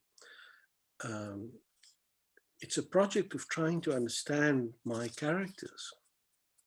And if one of my characters are Tuli Kumalo, this whole novel is my way of trying to understand how a fallist with a history which she has, and there are many fallists with different histories, but how she sees and experiences her world. And that is my right as a creative artist, because I firmly believe, you know, you can't expect of me just to write about old men with bushy eyebrows and grey beards. That'll limit my oeuvre and the project of creative writing immensely, and I'll become a writer of what is called OMMs, you know, old man's memoirs. I won't be able to write about any other characters. And what would you do with a filmmaker? Would you tell a director of a film, listen, if you make a film in South Africa, please see to it, if you're a white man, white director, that only white men play in the movie? Where will you go to, you know, to shoot this movie? So, but I'm saying that, you know, with understanding that it's a paradox I'm expressing, because I do understand the feeling of many people. How dare you write my history? But always remember, we all live together in this country. It's also my history. And I'm doing my best to understand my role in it, and the sins of my people and my own in the process of coming to understanding and coming to a belonging. That's the big thing. The belonging is our search for belonging, each of us. Okay. Yeah, okay. I'm just trying to see if there's any questions. Etienne, thank you for that answer. Wat 'n opwindende, daar's 'n kommentaar hier van Elmarie. Wat 'n opwindende ruimte om in te leef. Die oop ruimte na die dubbelpunt. En hopelik is daai dubbelpunt in daai biblioteek aan die einde van die wêreld. Strek so ver. Okay. Baie dankie. Baie dankie Jonathan, baie dankie Etienne. En ons moet nou aanbeweeg na ons volgende sessie. Dankie vir julle moeite. Baie dankie al twee. Dankie Etienne. Okay. Tot ziens Jonathan. Okay. Tot ziens Etienne. Okay, thank you. Jean, I'm well aware that we have pinched 7 to 8 minutes of your time, so you can go in over by 7 to 8 minutes. I give you the floor, and welcome to Amanda.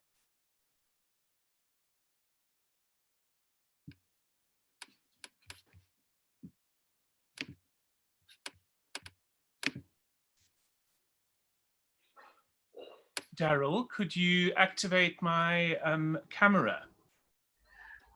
Oh, is it not coming on? There not. you are. It Okay. is not. Thank Okay. you. Moontlik net dankie Jonathan en Etienne vir daardie gesprek.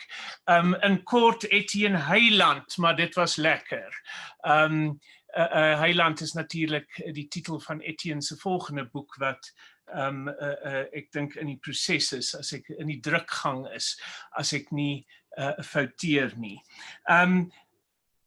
Amanda Michalopoulou, I think at least that approximates the correct pronunciation. Amanda, welcome to the session. Welcome from Athens to South Africa. It's lovely to have you here, but let's for a moment imagine that we're at my favorite Athenian cafe, the Thessaloniki cafe in Syri, and we've just ordered a plate of overly sweet bougatsa, which is what I always have there, the best bougatsa in Athens. So imagine we have that with us, and that will no doubt sweeten things. Amanda, I'm sitting some kilometers away from where Seferis, the Greek Nobel laureate, I'm not sure whether you're aware, but spent some time, I think it was more than a year during the war. I'm not sure whether you're aware, but he was part of the Free Greek government in exile. And at home, I have a beautiful artist's book where some of his poems are placed alongside artworks by a recently deceased South African artist, Andrew Verster, and they are translated into Afrikaans, the language that you've just been hearing a bit. Now, doesn't it sound a little bit like Greek, Amanda? Afrikaans? No, not at all. Not for me, at least. It's quite hard, isn't it? Which Greek? It's very different from everything I've heard. It's very, I was very interested in the sounds, and I found similarities with other languages. I should have noted down some words. I didn't. There was like a French origin or words I recognize from English probably, or Spanish. I don't know. Yeah. Oh, wonderful. Well, that was arranged specially to expose you to it. Okay. That Etienne would speak in Afrikaans. Amanda, like Etienne, you are a formidable novelist in the Greek language, and also widely translated. Now, you've written 8 novels. You've written 3 volumes of short stories, but over and above that, you're also involved in the newspaper, the print media. You've been a contributing editor, and perhaps let's start there before we get into your creative work. Or more overtly creative work. You've been a columnist for many, many years for Katemerini, the famous Athenian Greek newspaper. Tell us a bit about that, and I believe you've been writing for many years a daily column. I did that, yes, not anymore, but this was my first job, and I guess it also shaped me as a writer, as a novelist, because I was exposed to different kind of experience, meeting people, making interviews, listening to how people talk to each other, to me, but all this idiosyncratic language that people use in interviews, especially when you tape them and you listen to them afterwards and you try to cut but still recognize the character and the cliche and the words that come all the time. It made me more familiar with the human race, I would say, the same way literature made me familiar with people. What I mean is that it was my first creative writing lesson, the first lesson I took, how to understand people from the ways they are exposed to language and they use language.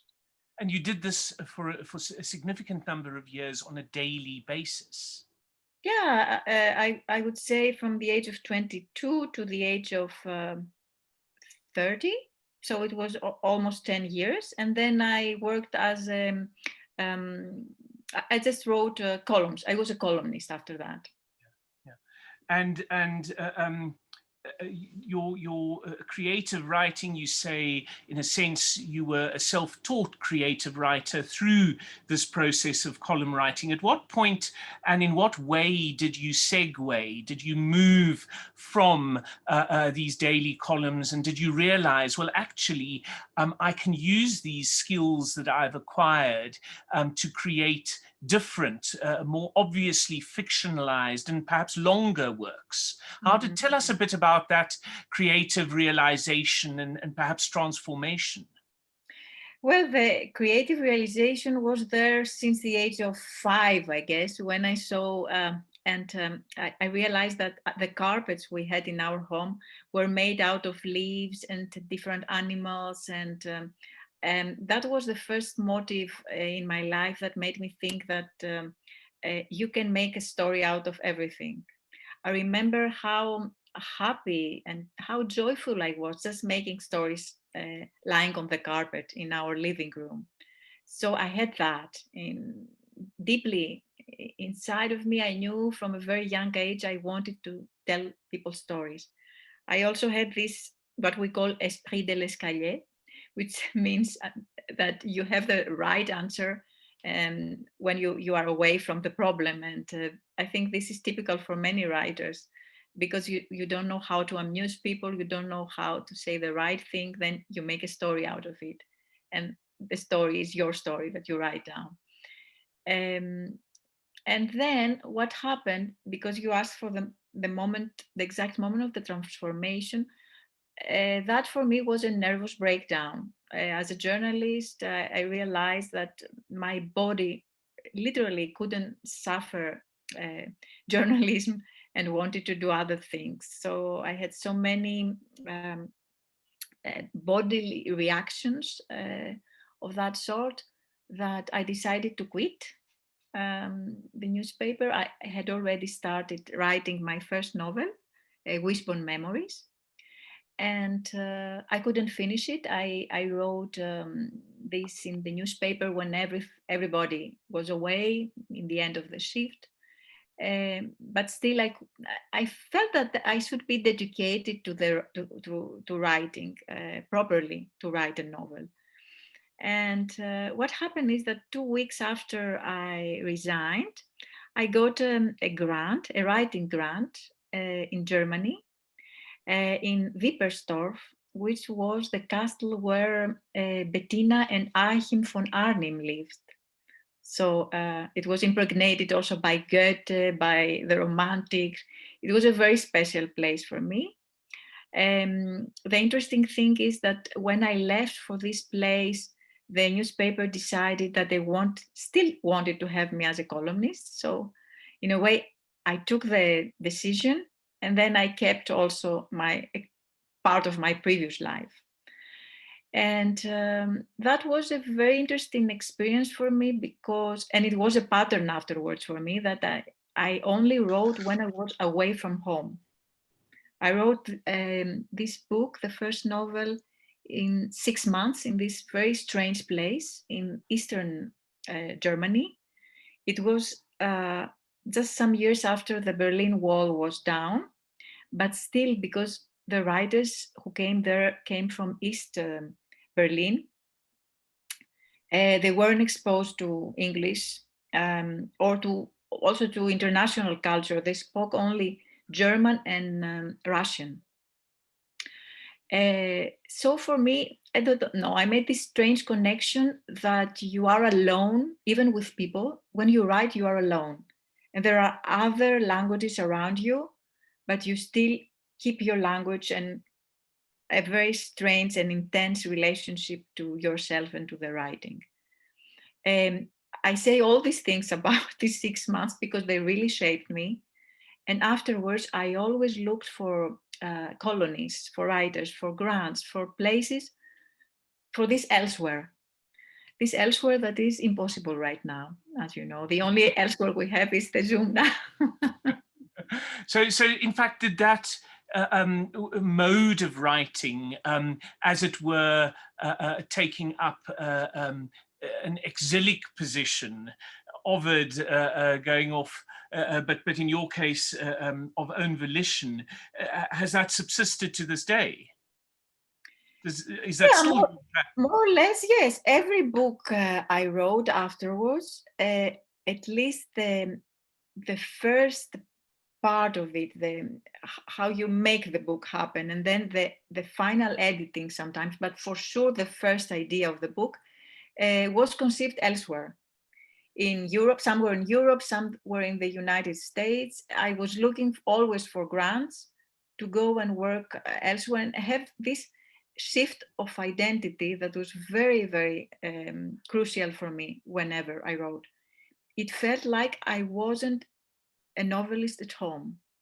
I was a mother, I was a wife, I was a journalist, I was many things. I was a creative writing teacher, but I had this handicap. I couldn't write at home.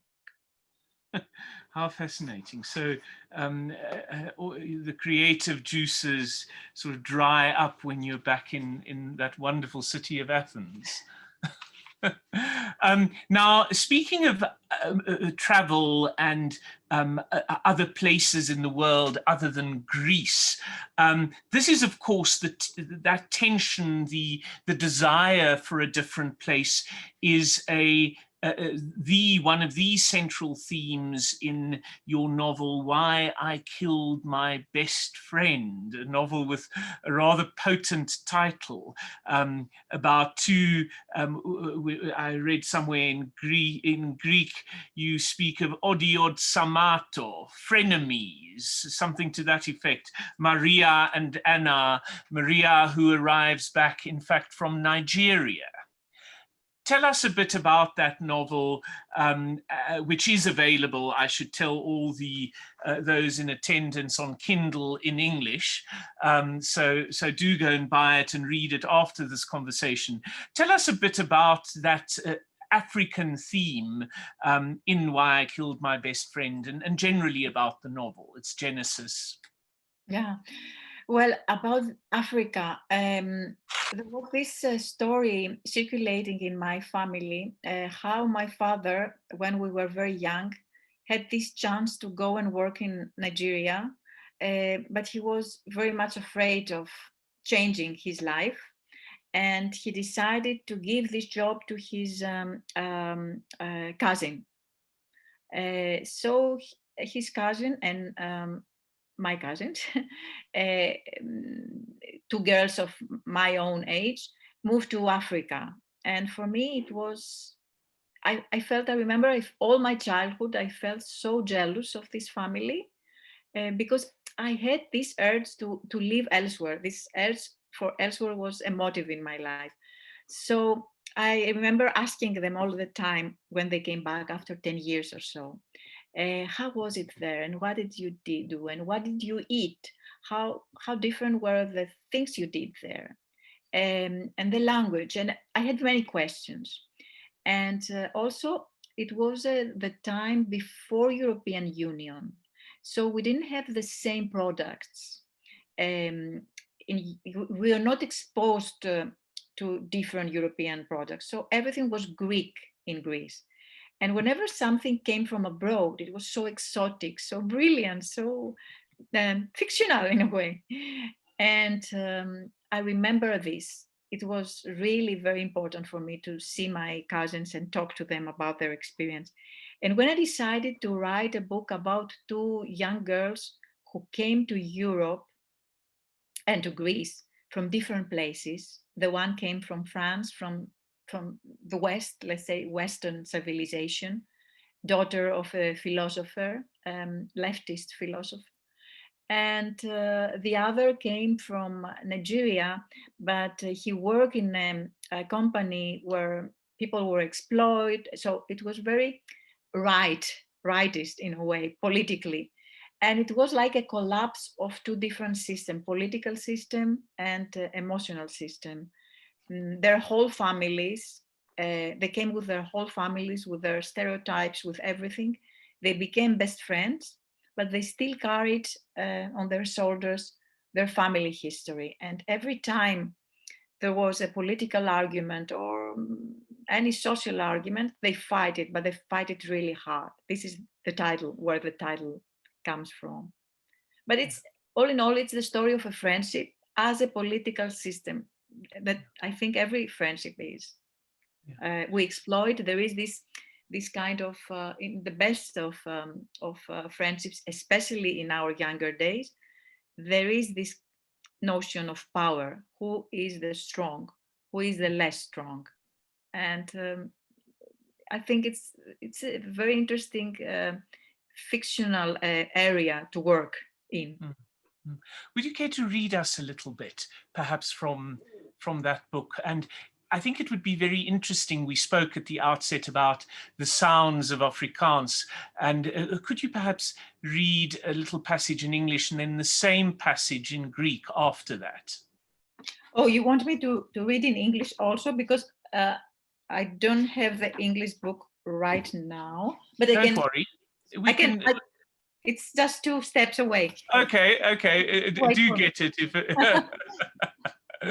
she's not left the building. Amanda's not left the building. She's, to those who are just joining, she's just getting a book. Here. Well, there we go. Yes, indeed. And this is the one that is available readily on Kindle. All right. Let me check. Do you want me to read the first paragraph from when the family moved from Africa, from Nigeria? Yes, that would be good. Thank you. Yes. Yeah. First in Greek. Okay. Good. Κάθομαι ανακούρκουδα στον καζόν κάτω από τις φοινικές στο σπίτι μας στη Νικέτζα. Τρώω κάτι πράσινο και κριτσανιστό, χρησιμοποιώντας και τα 2 χέρια, επειδή όπως λέει η Γκουέντολιν, δεν βγάζεις τις ψήρες με ένα δάχτυλο.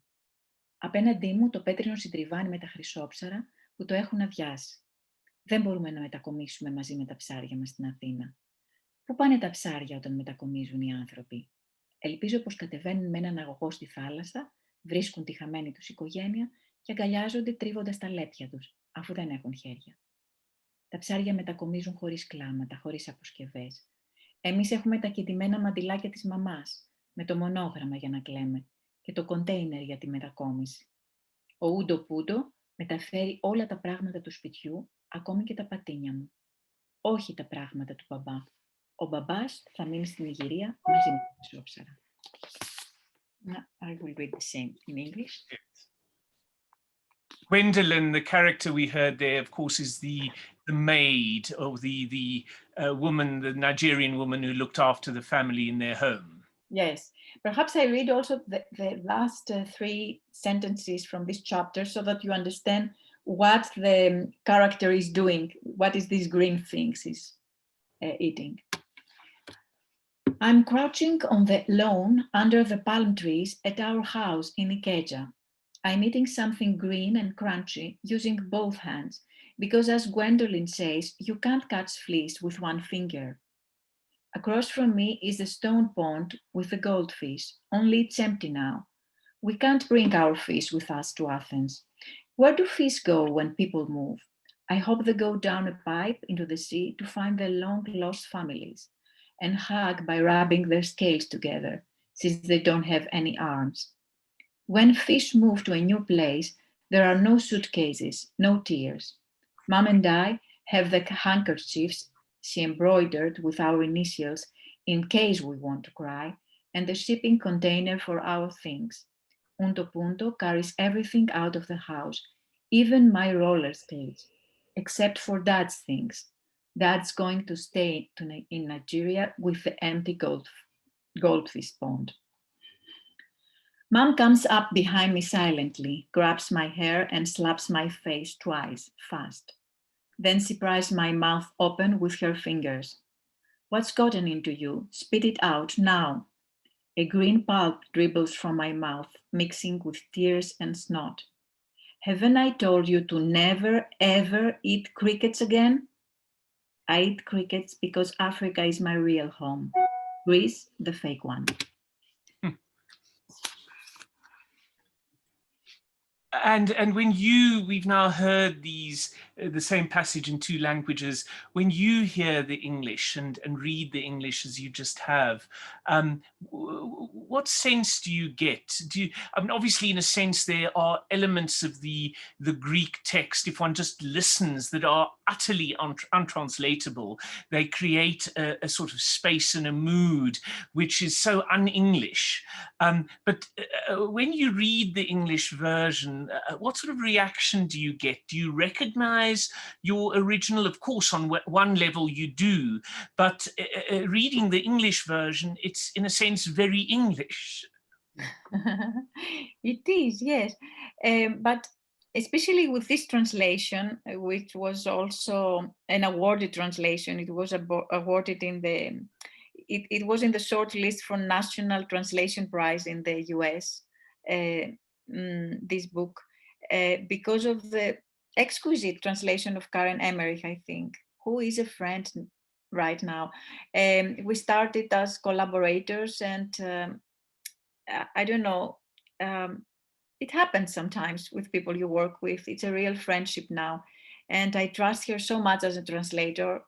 And I also understand the language, so I can see how hard she worked for the translation. You can't do this with other languages.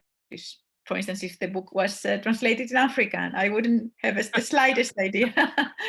But when you own a language, not really, but you speak it somehow, you know, and I'm very happy. I'm quite happy with this translation. I won't tell you that this happens with other languages or other translators. Sometimes you really fight because it's such a creative process that it is also the translator identifies with their translations. So they want to keep everything, and then you feel that, no, I didn't mean this. So there can be a fight. With Karen, we never had that. She's an exquisite editor also. I think a translator should be also an editor of a text. Yes. And put you again in contact with something you have forgotten, a forgotten book, because it is a forgotten book when you have written it some years ago, and remind you of the book and put you back in the trace of the book and tell you what is wrong, because sometimes there is something wrong. And in Greece, we don't have editors. We have just editors for the final step, for the, if everything is written correctly, grammatically, but we don't have editors in the American sense of the word. Oh, I see. That's interesting. Work completely alone, completely alone. In the Greek book publishing world. How interesting. So it really is just sort of grammatical, spelling, punctuation, editing at the very end. Yeah. Fascinating. And if we then turn to your most recent novel, certainly the one that has appeared in English most recently, and I believe it's also your most recent one that appeared in Greek, God's Wife, a fascinating novel. In characterizing Why I Killed My Best Friend, you suggested that there was a broader allegorical meaning to the tale of this friendship. Now, in God's Wife, the allegory, in a sense, is much more plain. It's much clearer. In a sense, well, in short, it's the narrator speaking of her marriage to God, in a sense. And as you start the novel, and she describes this home she's moved in, and she describes the rooms, one has a little bit of a sense of Bluebeard's castle. Can you tell us a bit about God's Wife?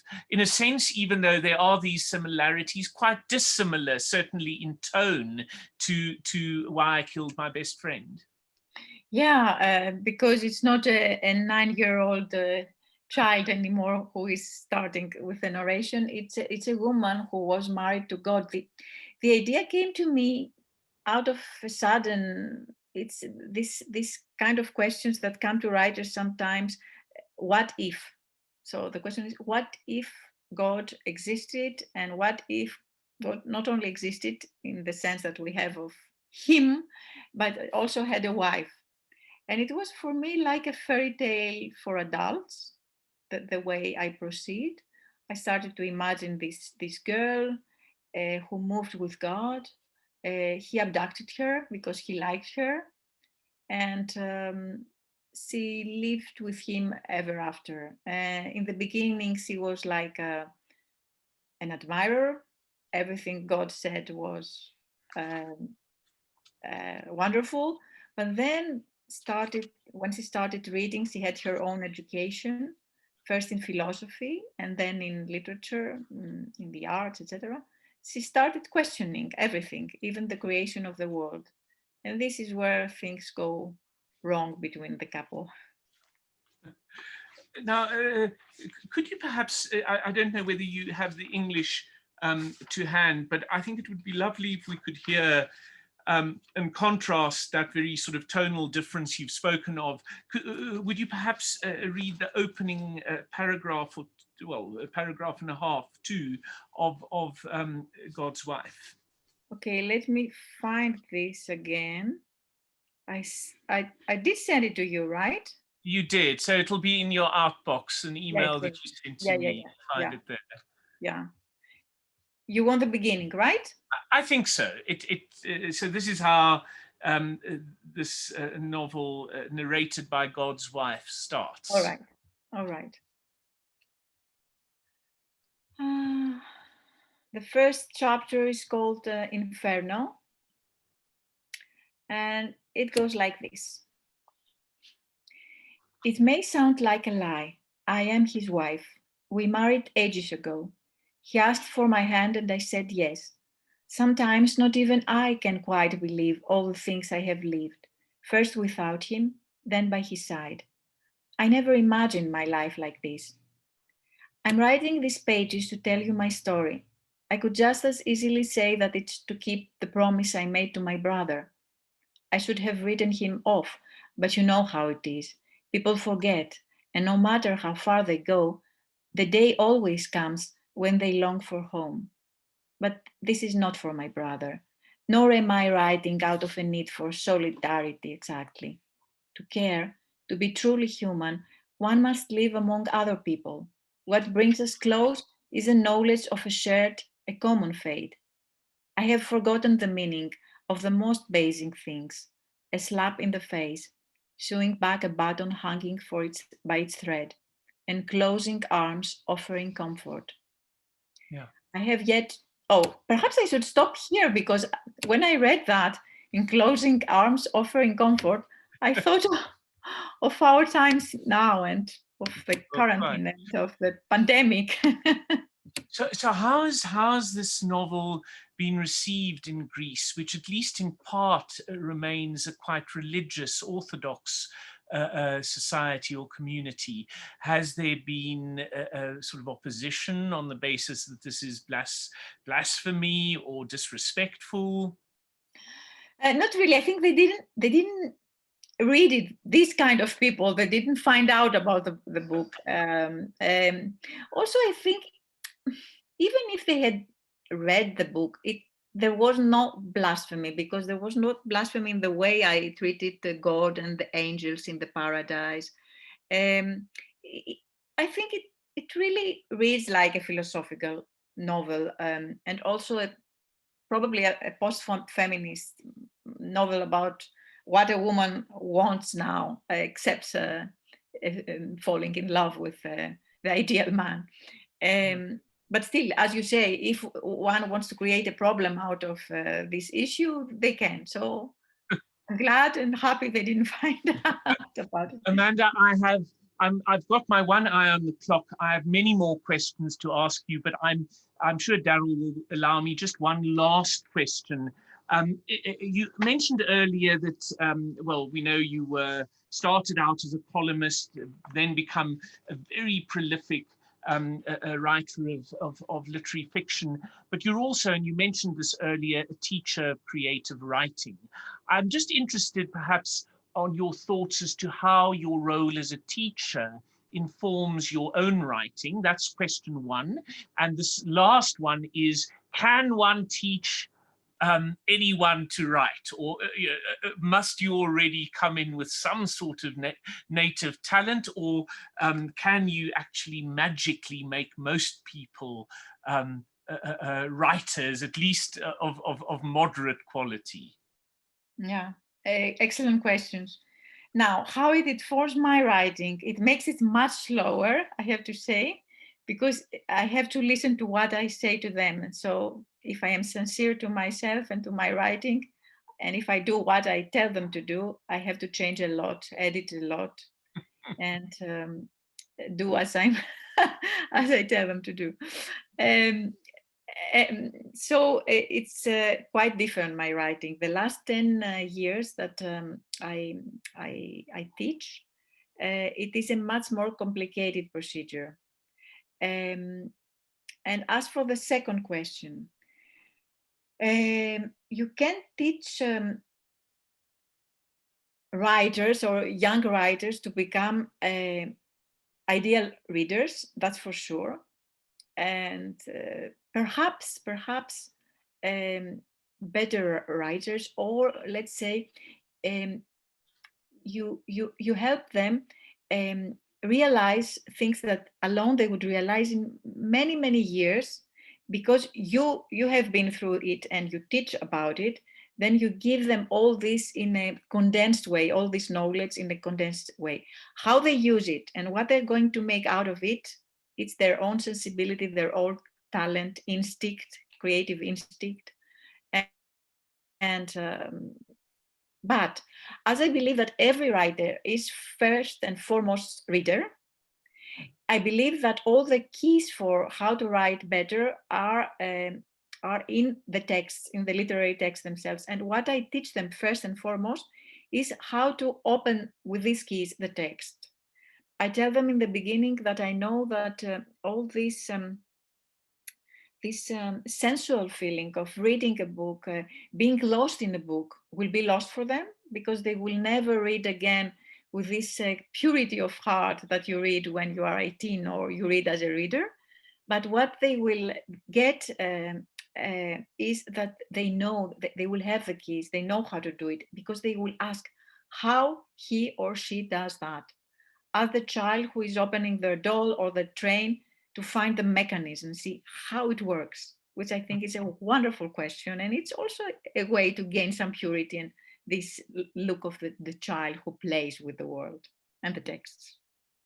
Amanda, there are a number of very complimentary and positive comments in the chat box. People appear to have really enjoyed meeting you, as certainly I have. Of course, I've met you over the past week through reading all the prose of yours that I could find in English. And thank you so much for joining us today. And hopefully this won't be your last visit to South Africa. Hopefully you can visit in person. Daryl, make a note of it in future. And when I'm in Athens next, I'll take you to Thessaloniki Cafe for Bugatsa. Please do.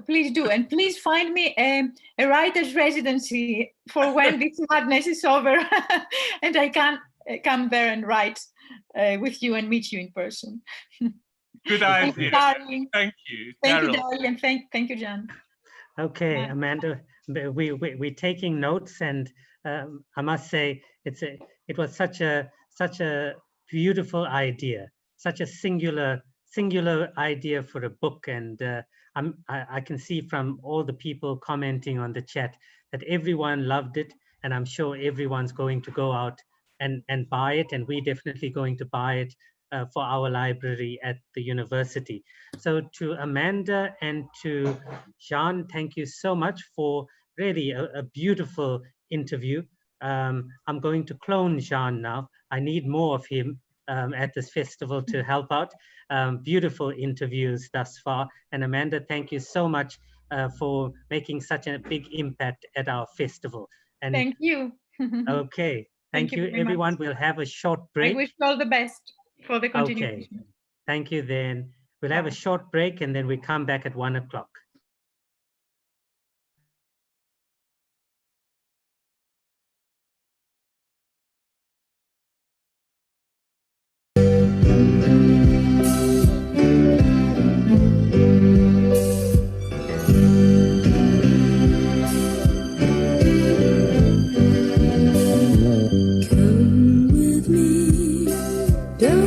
Paradise Road, this way please.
It's like a scene from a Western.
Good afternoon, everyone.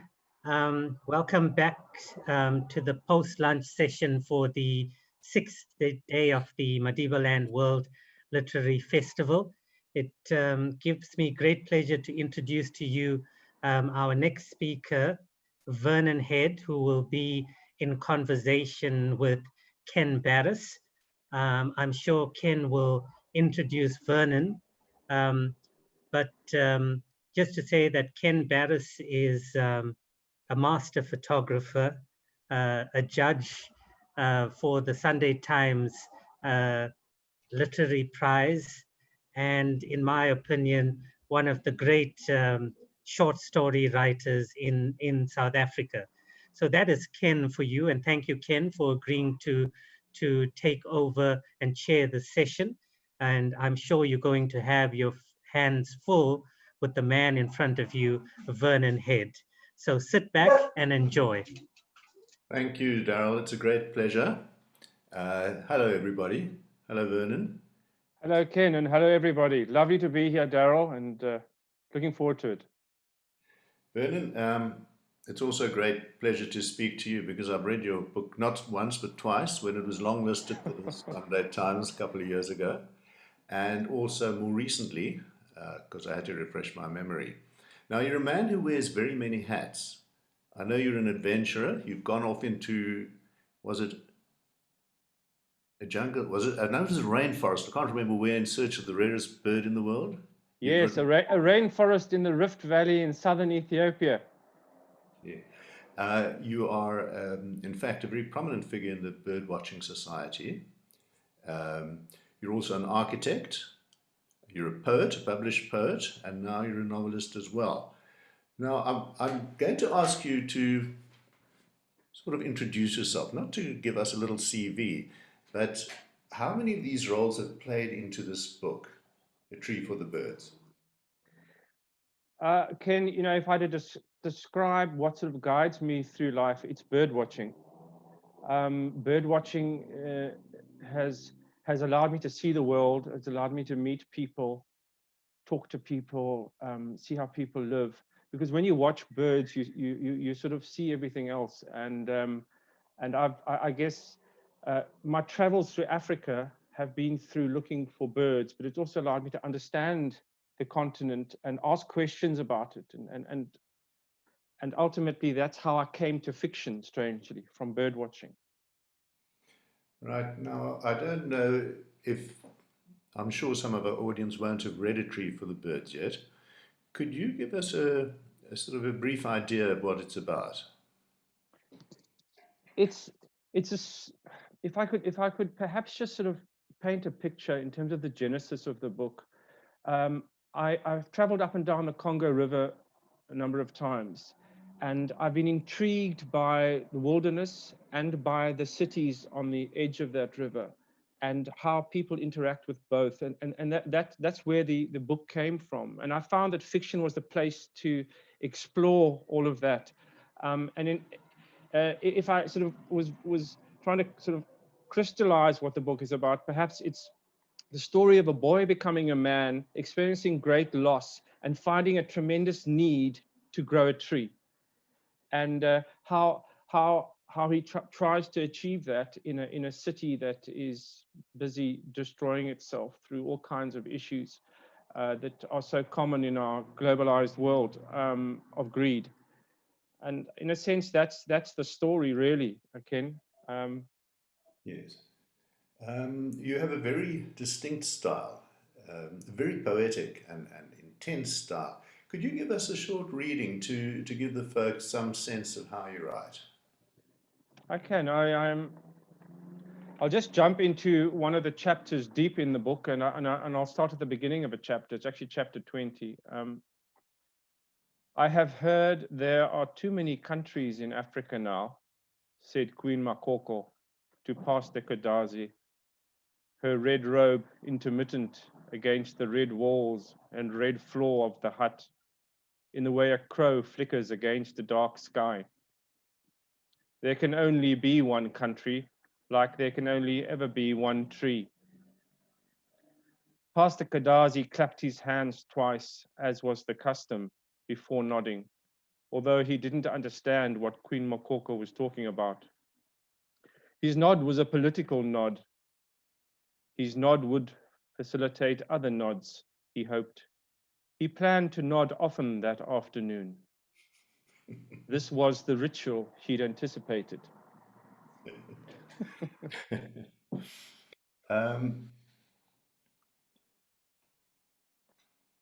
I could go on, Ken.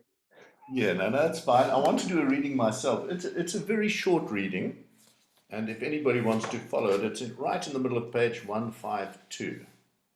Many months later, a new small tree grew in the ground next to the rock.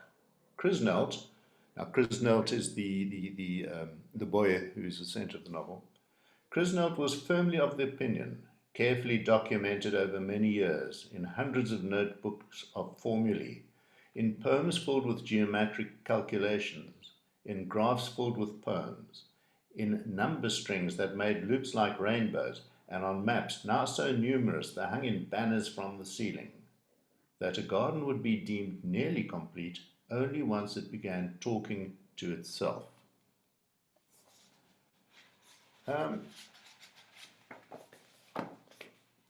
I love this paragraph. It contains so many things. Firstly, there's your wild exaggeration. There's this obsession with documentation and charting what's going on in many, many media. And also Crisnelt's visionary self. And then there's this dreamlike notion of a garden talking to itself. Is there a part of yourself in this young Chisnelt melodica? I have been asked that before, Ken. Not surprised. Yes, there is. Yes, there is. And there has to be, because Crisnelt is a way for me to try and unpack how I see the world in a strange way. So yes, there is. Absolutely. And of course, Crisnelt is a bird watcher too. Well, he seems to be a watcher of more than birds. But, you know, I think there are two broad views of the world, to oversimplify very greatly. One is that the world is an organism, a living being. And the other is that it's a set of mechanisms that interlock and form one great machine. And of course, you are going to treat these things differently, because if it's a living organism, you know, an act of destruction seem so much more harmful. And the duty to love this living being is so much greater. Whereas if it's a machine, you know, you can exploit it, you can fix it, you can break it. It doesn't really matter. It seems to me this is part of the argument of the book. It is. And one of the ways I try and unpack that is by talking about the story of water. And in a sense, one of the characters of this book, of course, is the Great Congo River, the deepest river on Earth, 120 meters deep in places. But you know, and Chris Nelt has this sort of realization in the book that there is this journey of water. And he comes to understand the power and the importance of water in the cycle that connects our world together. And for me, one of the great messages I've learned when I look at the natural world is to understand the journey of water, how our clouds are formed in the Southern Ocean. They rise up, they drift across onto the continents, and the rain becomes the rivers, and then those rivers ultimately become the sea again. And that journey of water, that interconnectedness, that rhythm, that sense of a whole living thing, as you mentioned, is what's so precious. And this is Chris Nelt's great revelation as he's trying to grow a tree, realizing it's all about water, and there's this river, and all that sort of thing comes into the book.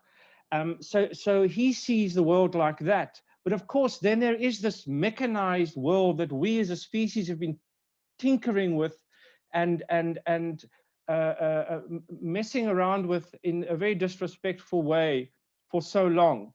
And, you know, ultimately, of course, we're just a tiny little part of this whole system of the natural world. And we can mess around with it as much as we want.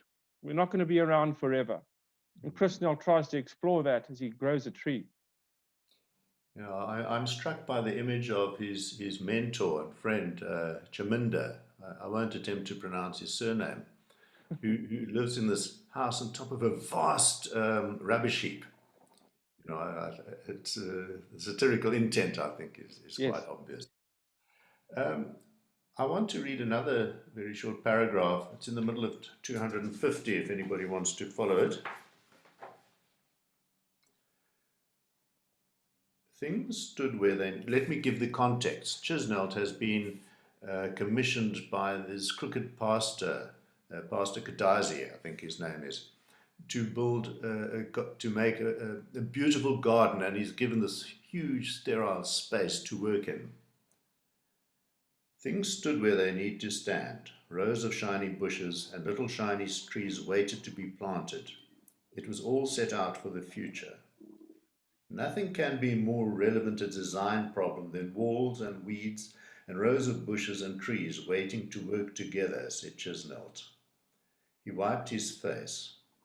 The sweat coming again, the big shadow of dawn. I wonder if I'm reading the right thing. Goodness me. Yes.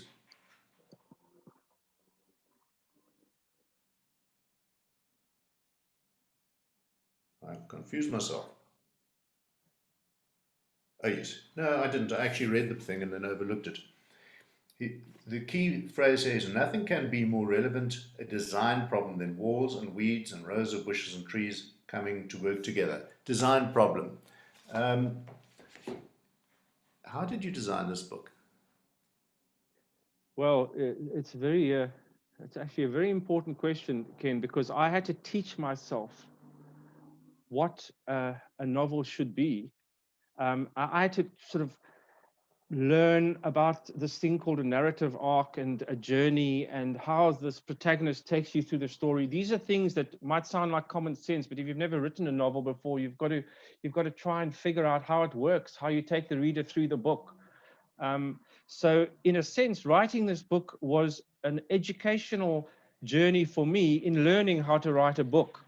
And if you want to know the structure of this book, I guess it's this quest that this boy has grow a tree, but also try and come to terms with loss, and to find hope in this terrible world that he finds himself, this world of evil, this world of greed, this globalized world where all these cultures are coming together and misunderstanding each other. And when there's such opportunity, if they'd only sort of look over the wall, if they'd only understand what it means to see a world without walls. And this book is about poisonous walls and how we can reimagine them. You know, I'm thinking more of your own processes rather than what's inside the book. Did you conceive the whole, did you have a concept that was more or less complete at the beginning, or did you have to, like Chisnell has to find his garden, did you have to piece it together, go off into misdirections and Yes. basically grow it organically? Yes, that's exactly how I tend to write. I have a germ of an idea, and then I let it guide me along some sort of route.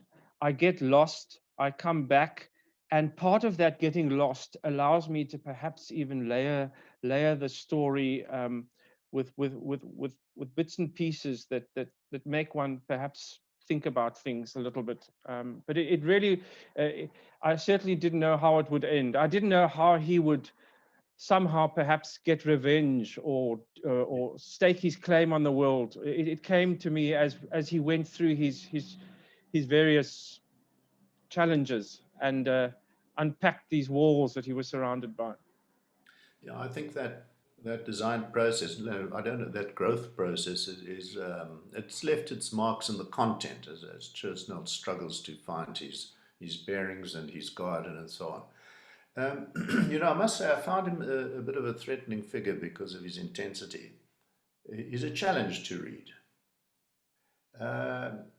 He's like a great capacious mind that has no filters. He takes in this huge amount of information, but he sometimes gets ripped apart by everything he's taking in, and you know, and his absence of filters, I might have said that, and his vulnerability and his intense capacity to feel, you know, how he reacts to things as much as what he's taking in. I wonder, let me just add one thing, you know, he's got these grand obsessions, and somehow, although they're born out of vulnerability, he motivates other people to support them all the time. So I wondered if he was your idea of a sort of a saint. You know, I don't mean that in a shallow moral sense, but as somebody who's more tuned to the greater cosmos, or perhaps on the other hand, a kind of savant, as being a person with, you know, great gifts but great challenges. That's exactly how I do see him. He's incredibly vulnerable because to be vulnerable, you've got to open up completely and take everything in, absorb everything, all the good, all the bad. You've got to see everywhere. You've got to question. I mean, there are reasons why he is surrounded by books, literally. I mean, his walls are almost architectural piles of books, and his ceiling is literally made of maps. He's constantly exploring the world from a little room, and imagining and learning about how this magical place that we inhabit exists. And of course, that lets all the poison in. So, and he has friends who along the way are inspired by his way of embracing everything and his vulnerability.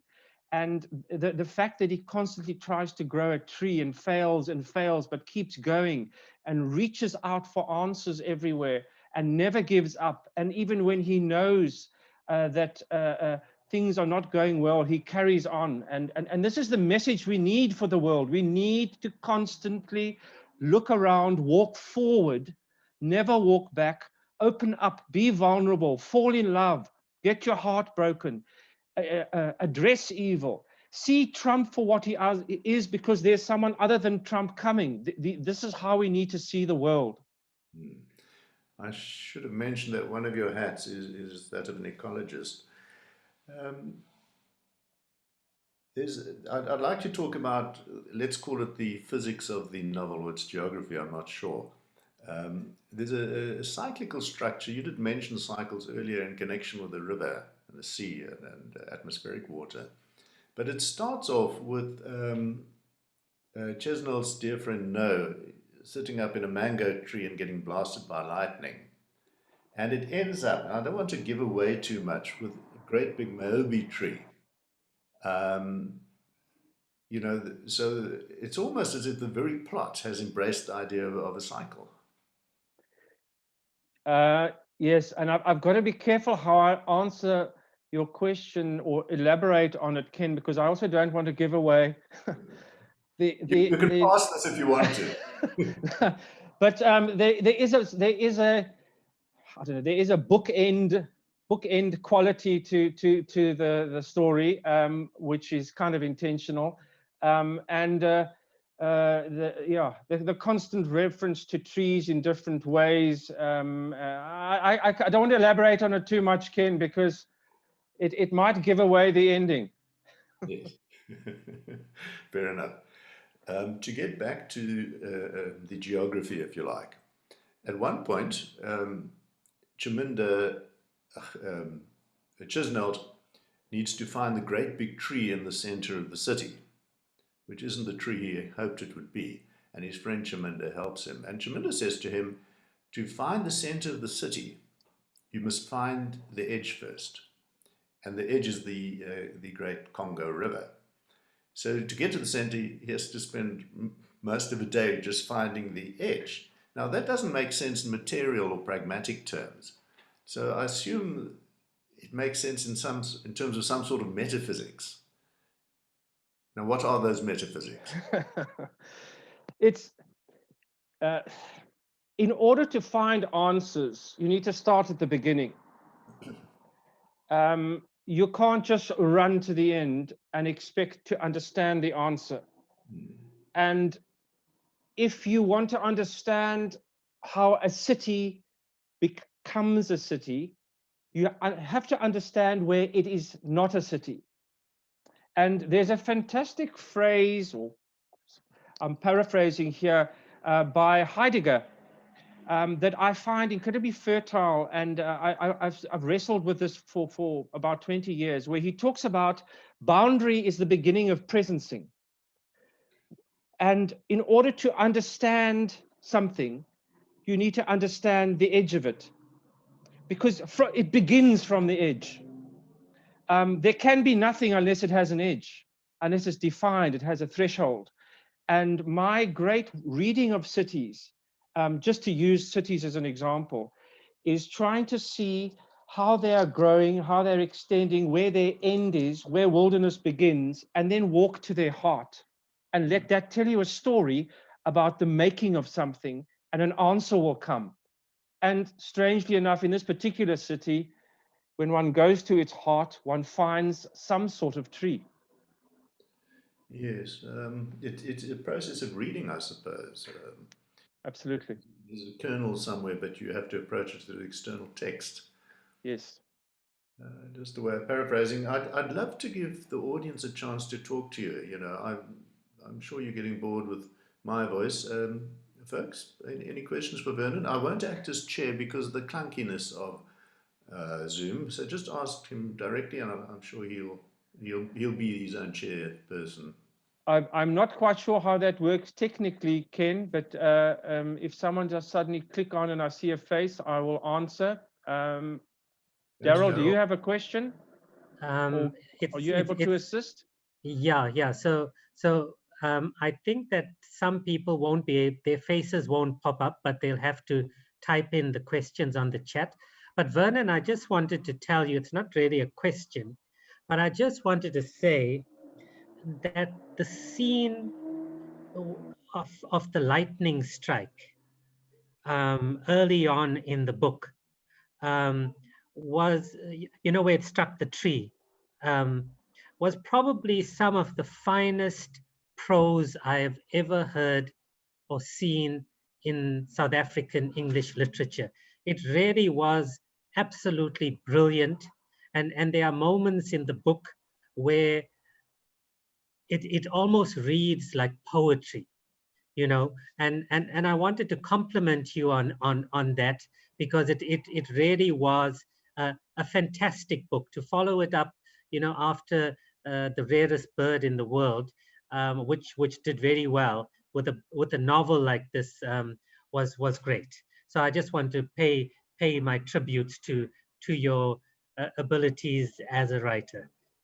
Daryl, thanks very, very much for that. And if I could just say, you know, that first book I wrote, which happened to be a bestseller, had an audience, and then and you know, and largely people who love natural history and non-fiction narrative and that sort of genre, and then having to write a novel that's doing something completely different, that is unpacking some philosophical stuff, as Ken has hinted at, and looks at bigger kind of political questions of globalization and Africa and how Africa works and what walls mean. You know, it's a completely different audience. And I just hope I've brought some of my readers along to this new book, because I'm going to stick with fiction for a while, and I'm hoping I can expand on my audience in that way. There seems to be a question from Rihanna.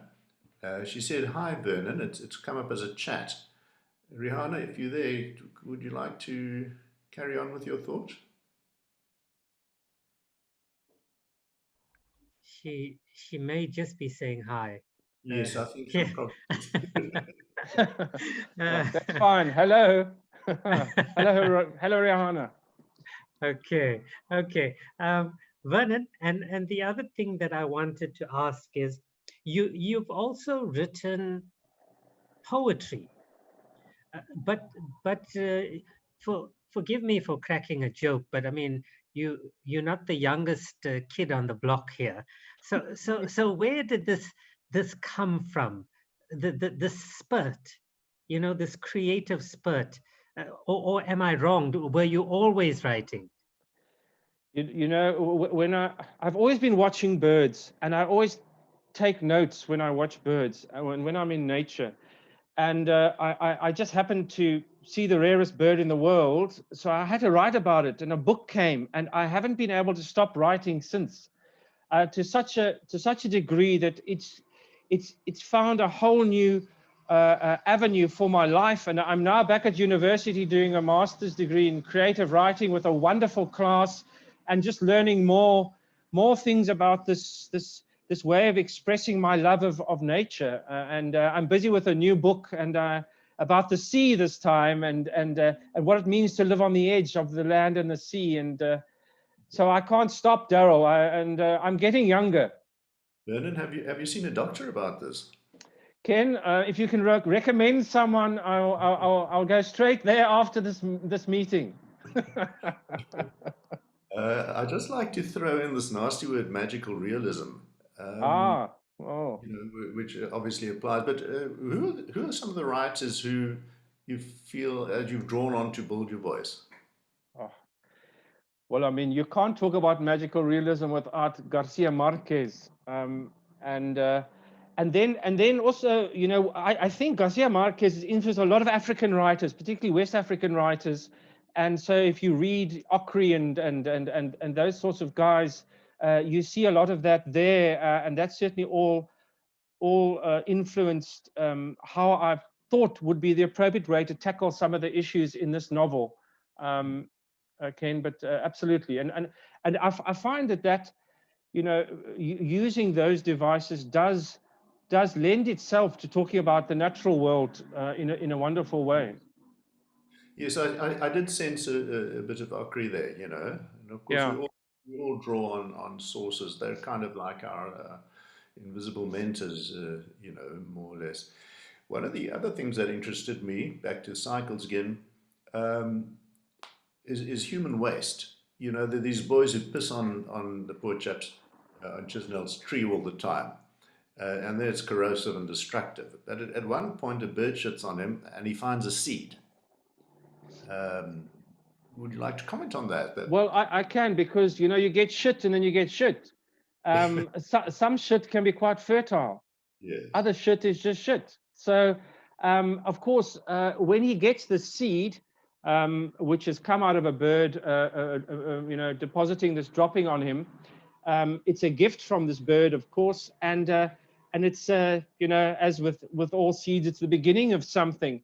But you know, waste in general, I talk about quite a bit in this book, and as you've mentioned, his best friend lives on a pile of waste, and you know, there's great fertility in waste if we look at it correctly and through the right eyes, and negative things can be positive things.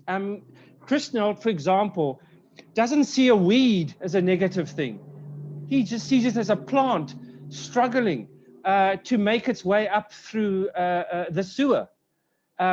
He sees it as something to be valued and to become part of his garden, that plant. And you know, in a sense, all plants were once weeds because they've all had to find niches and evolve in places through evolutionary time. So I think the protagonist in this book constantly reminds us that we need to look at things differently, and waste is not waste, and weeds are not weeds, and that kind of thing. There's a well-known quote, I can't remember the author, that dirt is just matter out of place, and I suppose a weed is a plant out of place, but that's Absolutely. just of human definition. We've got about a minute or two left. What is the significance of the Maobi tree, if I pronounced it correctly? The Maobi tree, right. Well, look, on one level, it's a extremely threatened species of tree. Obviously, it's a very tall, 50 meters tall, 1 in every 10 hectares, a very special tree. But the significance of this particular tree is it's in nature, and then it's taken to the city. I don't want to give too much away, but it's the significance of this tree, as with all trees in culture, in all cultures, they have many meanings. They have much symbolism, and the great trees in Africa are rather architectural. They're actually places of gathering. They're places where people meet and make decisions. They're places where people are educated because they're givers of shade. They're part of a culture and part of a language in every different part of Africa. And to take a tree of great significance, a cultural tree like that, a tree that gives to a tribe, and then displace it in a city made up of all kinds of languages, what does that mean? Yeah, I'd like to give the last word to Umesh Bawa, who's made two statements here. You might see them on a chat. Firstly, to Daryl, you should be talking about age, Daryl. And your other comment, which university, Vernon? I'm at the University of Cape Town in Professor Imran Kovadia's class. Oh, yeah. And it's the most wonderful group of 8 or 9 students. We become dear friends, and I've learned so much. And watch my next book, Ken. It's going to use paragraphs and sentences very differently. Excellent. My quick last word. It's been a great pleasure talking to you. Thanks, Daryl, for setting this up. It's been a delight. Incidentally, I must tell you, I was the very first student to register for that Masters in Creative Writing in the 90s. Yeah. Well, there you go, Ken. I shall keep flying the flag. Keep doing that. Okay. No, thank you so much to everyone. Thank you, Vernon, and thank you, Ken. And I want to thank Ken. Wonderful, Ken. Thank you. Great pleasure. Okay, and I also just want to respond to Umesh and say that you know, since I came to UWC, I've gone a bit grayer, and I'm actually quite a young person. But you know, if they take me out more often to lunch, etc., I suspect that the grayness will vanish from my hair. I'm not dropping any hints or anything. I'm just stating a fact. But anyway, let us carry on. Thank you, Daryl, both to Vernon, Ken, and Daryl. I also had a head of hair before I started at UWC, so I think we're all in the same league. There we go. Oh, okay. You're making us envious there, Vernon. I love your book and also love the covers of your book because Thank you very much. Thank I've you. seen your photograph of the birds. It's just absolutely stunning. Thank you. Thank you very much. Okay. Thank you, everyone. And let's move on to our next session, which I am a bit worried about. So I'm going to announce it. Audrey Schumann, are you perhaps registered under a different name on the chat? Audrey, are you here?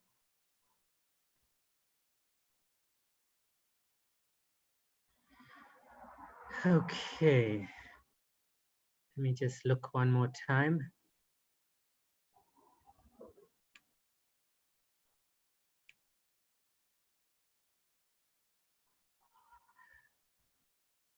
Okay, people,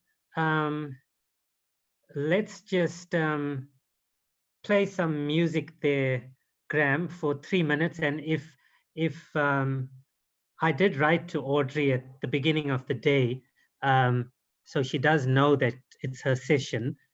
If by the time we come back, she's not here, then unfortunately we'll just take a longer break and wait for the next session. I do see Cherry Lewis is already here, so we're fine going forward for the rest of the day.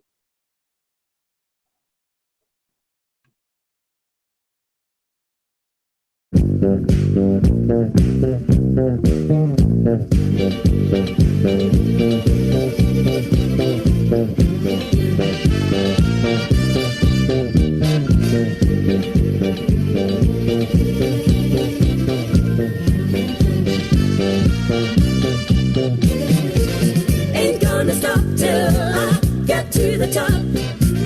Ain't gonna stop till I get to the top.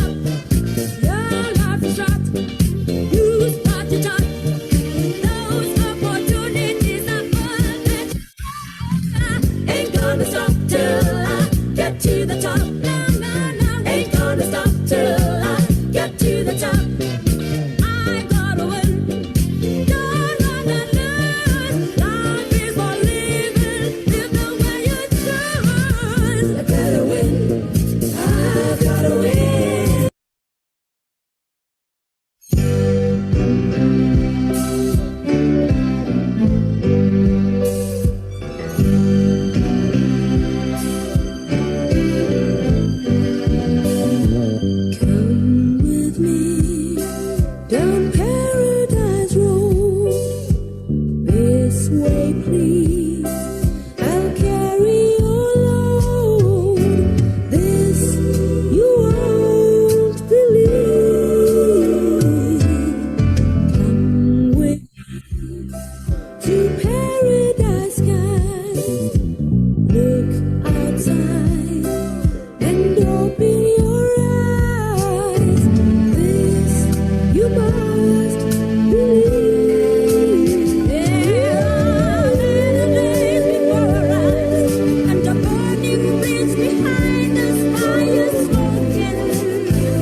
Oh.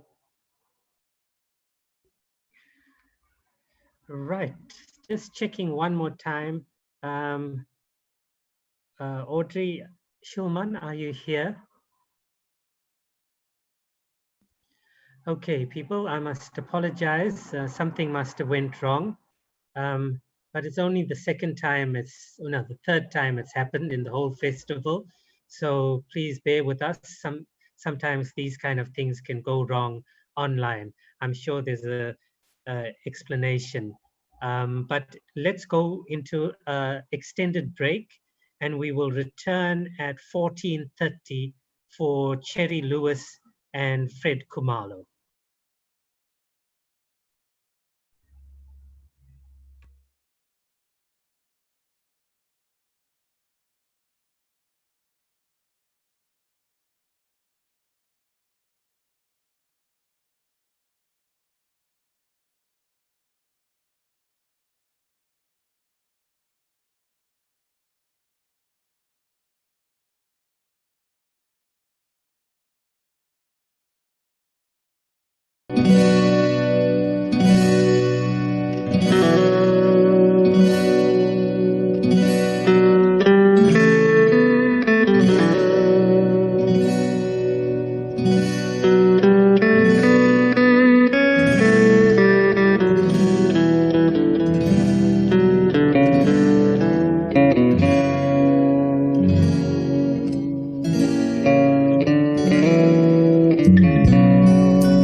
Good afternoon, ladies and gentlemen.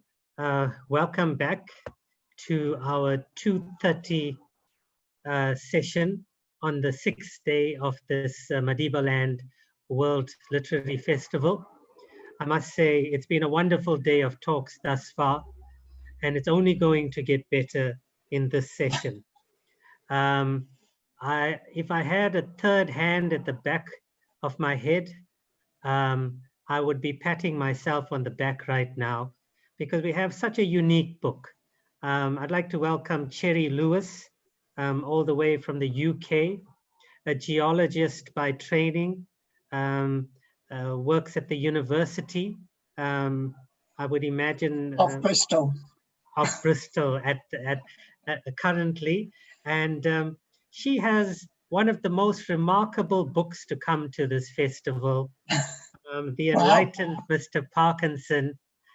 We all know that name Parkinson these days, and it's a biography that many people have said is one of the great books to have come out in the medical humanities field. Sorry, that's what we call it here.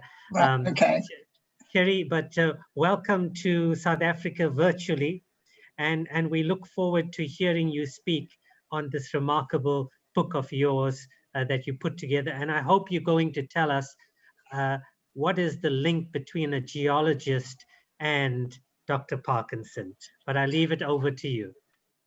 I certainly hope that by the end of my talk, you will understand why me as a geologist became so fascinated by this medical man. And without wishing to appear rude, I would just like to correct you. He was never a doctor. He was a very lowly, well, relatively in those days, apothecary. And apothecary sort of came at the bottom, if you like, of the medical hierarchy. And yet he managed to, by his incredible abilities to understand and observe and look at diseases, he managed to work his way up, but he never actually became a formal doctor.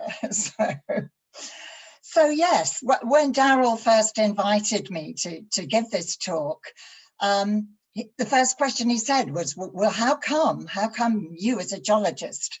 Well, Parkinson had hidden depths, which I am now going to reveal to you. So shall I start sharing my screen? Yeah, go ahead. Okay. I'll just get it up and running. So that's me.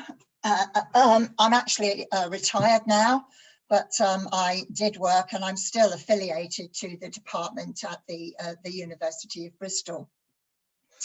Well, who was James Parkinson? He was born in 1755, so quite a long time ago. The eldest of 3 children who survived to adulthood, and he lived all his life in a little place called Hoxton, which was then a village on the northern outskirts of London, although it's now part of central London. Unfortunately, we've never managed to find an image of James. And the only indication we have of what he might have looked like is this sketch that he drew on the cover of one of his pamphlets. And it seems very likely it was meant to be a self-portrait because it portrays a village apothecary, as I've said, which is what he was. And that they were very much, apothecaries were very much like today's GPs, if you like. They were very generalist. But they only really attended the poor who couldn't afford the fees of surgeons or physicians. There are photographs on the internet claiming to be of James Parkinson, but he died 12 years before photography was invented. So a photograph of him cannot possibly exist. In fact, one was a dentist and the other is a lighthouse keeper, because of course James Parkinson is a relatively common name.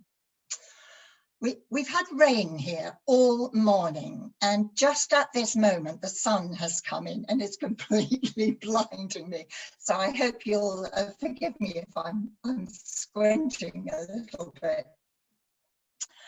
At the age of 16, James was apprenticed to his father for 7 years to learn the art and mystery of becoming an apothecary. And at the end of his apprenticeship, he spent 6 months here at the London Hospital learning to dress wounds, set fractures, and some of the lesser operations of surgery. And like most apprentices of his time, this is essentially all the formal education that he had. I'm just going to go and draw my curtain slightly because I can't see a thing. Hang on. That's fine. Sorry about that. Now I can see a bit better. And at the end of his apprenticeship in 1778, he joined his father as a partner in the Hoxton practice. But not long afterwards, his father died, leaving James to manage the practice single-handedly. Well, over his lifetime, he saw a huge influx of people into Hoxton as they left the fields in the countryside to take up work in the cities. This was the Industrial Revolution. and people were moving out of the fields to work in the factories. And by 1800, Hoxton had become the most densely populated part of London. And a large percentage of these people were very poor, and consequently Parkinson's practice increased accordingly. To make matters worse, the many wars during the reign of George III hugely increased the national debt. And in order to help repay it, the government burdened the working population with high taxation, as Parkinson bitterly complained. So when this was coupled with falling wages and the sharp increases in the price of food, it caused very severe deprivation across the country. And across the Channel in France, of course, the population was also very heavily downtrodden. And when in July 1789, over 1,000 Parisians stormed the Bastille prison, this outbreak of violence effectively marked the start of the French Revolution. And back here in England, there was enthusiastic support for this uprising amongst Britain's very hungry and deprived working classes. And radical societies that supported the French Revolution sprung up all over the country, the most vocal of which was called the London Corresponding Society, and it's depicted here in these cartoons by Gilray. And from this society, there emerged a persistent and very vociferous call for political reform and the working man's right to vote, because at the time, only 2% of the population was entitled to vote. So the vast majority had no way of changing what they perceived to be a corrupt and immoral government. But as activity amongst the radical societies increased, the government became convinced that Britain was following a path similar to that seen in France, whereby now they chopped off the king's head. And as a consequence, the government severely restricted the activities of the radicals, such that anyone writing or publishing works that criticized the king or his government was liable to be imprisoned or even transported to Australia. Nevertheless, it was at this point that James Parkinson joined the London Corresponding Society and embarked on 5 years of very radical politics. And in 1792, he teamed up with his publisher friend, Daniel Eaton, who owned a printing press. And using the pseudonym of Old Hubert, Parkinson wrote his first radical pamphlet, which Eaton published. Well, in these pamphlets, Parkinson ridiculed and harangued corrupt and incompetent government for the soaring cost of food and high taxation. But his very bold and outspoken disapproval of the king and his government meant it wasn't long before he was in trouble, for these were very dangerous times. A number of his friends had been arrested, accused of plotting to kill the king, which Parkinson knew wasn't true. So in an attempt to save his friends from being put on trial for treason, which is what this would have been, and for which they would have been hung, drawn and quartered if they'd been found guilty, Parkinson put his own life on the line by offering to put his version of events before the highest court in the land, the Privy Council. Well, during his interrogation, Parkinson was certainly incriminated himself regarding his political views and activism within the London Corresponding Society. And he was also forced to admit to being Old Hubert. But I'm afraid if you want to find out the details of this extraordinary trial and what happened to his friends, I'm afraid you're going to have to buy a copy of my book, because I don't have time to go into it here. Well, after the trial, Parkinson left the Corresponding Society, perhaps frightened by the danger he'd put himself in. And it was during this next period that he published some of his most important medical works, many of which were also published in America because they became so popular. He also worked with Edward Jenner, who had just discovered the smallpox vaccine in 1798. So when in 1802, Jenner came to London to set up an institute for promoting vaccination, Parkinson was one of the first to offer himself as a vaccinator. And he set up a vaccination station in the Hoxton Sunday School. And in the first 18 months, more than 12,000 people were vaccinated across London. And deaths from smallpox, which had averaged more than 2,000 a year in the city, fell to only 600 in 1804. And it was through such work that we first understood the importance of vaccines, which of course is so relevant to us today.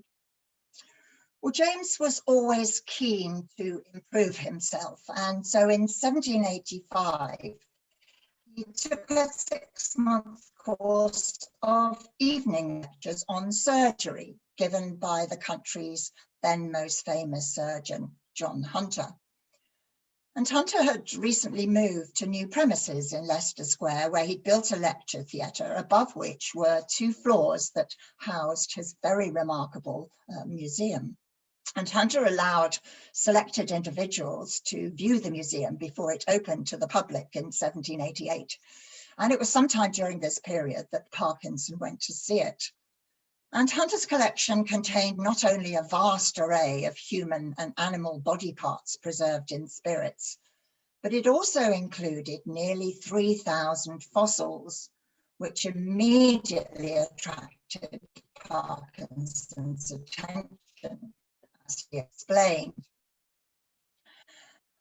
From that day forward, he began to collect fossils. And over the following years, he amassed one of the largest and most important fossil collections of his day. But as his collection grew, Parkinson found it very difficult to identify and classify many of its very rare and beautiful specimens, because very little had been published at that time on fossils. And it's very difficult for us today to really appreciate just how little was known about the subject only 200 years ago.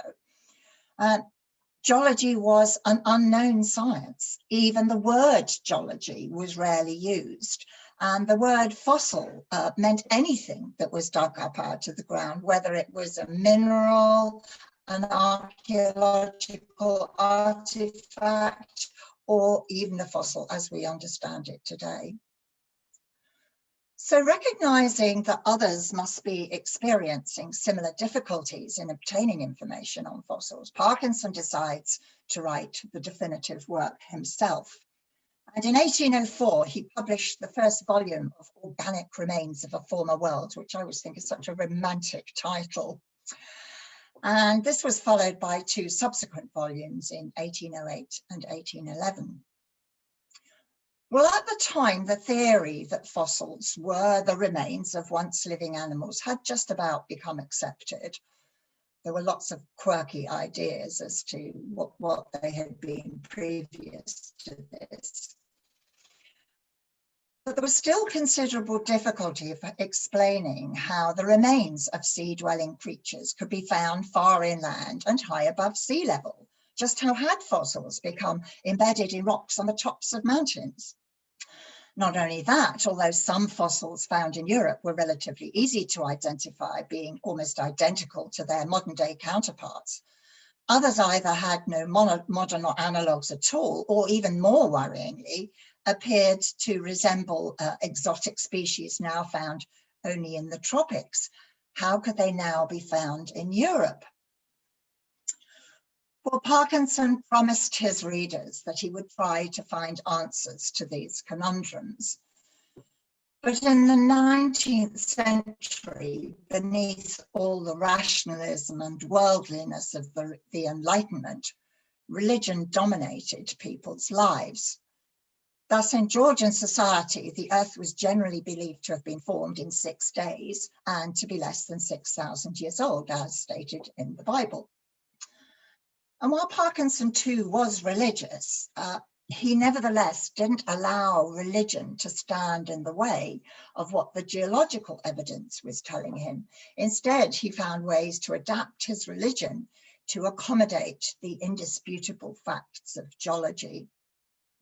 And by the end of the third volume of Organic Remains, he's seriously questioning some of the stories told in the Bible, particularly that of Noah's flood. And he argued that if Noah's flood had been sent to punish mankind and all but Noah and his family had perished, then surely the remains of man should be found in the sediments left behind when the flood had receded. But at that time, none had ever been found. So he was forced to conclude that man had not been alive at that time, and that the account given in the Bible by Moses was just a fable. It was very radical for his time. Furthermore, when Parkinson observed, when he compared fossils from what he called the former world with those of the present world, he found that they were so dissimilar as to warrant the conclusion that many genera and species which existed before the flood are now entirely lost. Where were the ammonites of today, for example? But the possibility that some animals had become extinct was highly controversial, since it questioned the sanctity of God's plan for the universe. Nevertheless, Parkinson is quite clear that extinction must have occurred, although he's less certain as to how new species arrived on the planet. Because, of course, what you've got to remember is that Parkinson is doing this work more than 50 years before Darwin's theory on the origin of species had been published. But like Darwin, Parkinson was also concerned not to offend the religious sensibilities of his audience, for he was undoubtedly aware of advice that had been given to John Hunter. On discussing the preservation of fossils in one of his books, Hunter had said that they could retain their shape for many thousand centuries. And his publisher advised accordingly. There are persons very numerous and very respectable in every point but their pardonable superstitions, who will dislike any mention of a specific period that ascends beyond 6,000 years. And so Hunter was recommended to change the expression many thousand centuries to many thousand years. He did not take that advice. Well, of course, it was this same audience with their pardonable superstitions to whom Parkinson addressed his volumes. So he had very good reason to be cautious, and he actually makes no mention of any periods of time. So he's playing safe, really. Well, today we remember Parkinson's geological work for their exquisite illustrations, as many of his interpretations have now been superseded, as you would expect in 200 years. However, he was the first to put the study of fossils on the scientific map of Britain. And during his lifetime, people came from far afield to view his collections. Okay, this is all very interesting, I hear you say, but when are we going to get to the bit about Parkinson's disease? Well, in fact, his discovery of this disease came quite late in his life, and at the time, it was just one of the many diseases that he wrote about. Over the years, going about his daily business amidst the hustle and bustle of Shoreditch, he would often see the same faces again and again, and instinctively taking note as their diseases ebbed and flowed. And many of those he observed were elderly and infirm, as the surrounding area had a rather unusually high number of almshouses and workhouses, indeed to house the poor of the area. And several of these individuals particularly attracted his attention because they all showed symptoms similar to those he had seen in a patient a number of years previously. They were all men whose extremities shook alarmingly. They also tended to walk or run on the balls of their feet, and would have fallen forward had they not been supported by a stick or an attendant. And it was a very curious condition, and one that Parkinson was very interested to know more about. So he stopped each of them on the street and inquired after their condition. And gradually, after making notes for some 6 years of the deterioration of each man, he decided to share his observations with the world. And although he was very tentative about publishing because he was unable to offer either a cause or a cure for the disease, he nevertheless thought he would be fully rewarded if he did nothing else but attracted the attention of those who could perhaps relieve such a tedious and distressing malady, as indeed it is. Well, James Parkinson's treatise, an essay on the shaking palsy, published just over 200 years ago in 1817, when Parkinson was 62, has deservedly become a medical classic. And original copies of the work are now very rare, although facsimiles have been reproduced from time to time and scanned versions of the originals can be found online. The work's significance lies in the fact that Parkinson was the first to identify and describe the highly varied symptoms that define the shaking palsy, known to us today, of course, as Parkinson's disease. And he was able to differentiate the symptoms of the shaking palsy from other forms of tremor with which it had been confused up till now, and thereby enabling it to be classified for the first time as a distinct disease. Well, the essay opens with Parkinson's now famous characterization of the disease, in which he captures its very essence. In other words, it was only when a trembling arm resting on the table continues to tremble could the tremor be ascribed to the real shaking palsy. If it stopped shaking when you put it on the table, then you did not have the shaking palsy. And today this is called the resting or Parkinsonian tremor, and it's now one of the main diagnostic symptoms of Parkinson's disease, occurring in some 70 to 80% of cases, and it's usually the first sign of the condition. But although his paper was quite favorably reviewed at the time it was published, and there are various mentions of it in the literature over the following 50 years or so, it was almost 60 years before the shaking palsy became known as Parkinson's disease. In 1872, when giving a lecture to his students, the French neurologist Jean-Martin Charcot, who also worked on Parkinson's disease, explained how the first regular description of the disease only dates from 1817. It's due to Dr. Parkinson, who published a little work entitled Essay on the Shaking Palsy. But he remarked how he considered the existing name for the disease was inappropriate, since he had discovered that patients didn't always have tremor. So he thought the term shaking palsy was unsuitable. And it was then that he suggested using the term Parkinson's disease to describe the condition, by which, of course, it has been known ever since. Well, for the remainder of his life, Parkinson continued his research into fossils, and in 1822, he wrote a student textbook on fossils, which included all the latest discoveries that had been made since his earlier works, including information on these two reptiles. But within weeks of the book's publication, he received a most welcome surprise. Back in 1786, after studying surgery with John Hunter, Parkinson had taken exams to become a surgeon and was duly elected to the Company of Surgeons, which in 1800 became the Royal College of Surgeons, which is what we still know it as today. And 2 years later, the college established an honorary gold medal to be awarded for distinguished research.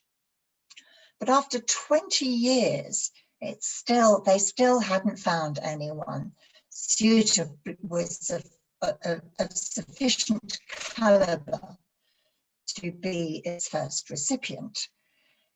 It was therefore to Parkinson's great astonishment that a letter informed him that the first honorary gold medal would be awarded to Mr. James Parkinson of Hoxton Square. The presentation was given by the president at a ceremony held at the college on the 11th of April, 1823, which was Parkinson's 68th birthday. But in the president's oration, no mention is made of Parkinson's extensive medical publications, his work on chemistry, which I haven't had time to mention, nor his essay on the shaking palsy. Instead, it was for his outstanding contribution to the field of paleontology that he was being honoured. Sadly, James died just over a year later after a severe stroke from which he never recovered. He was buried in St. Leonard's Church, Shoreditch, where he had been baptised and married, but the grave can no longer be found, and it's believed to be in the crypt where many graves were moved in the early 1900s when the road was widened.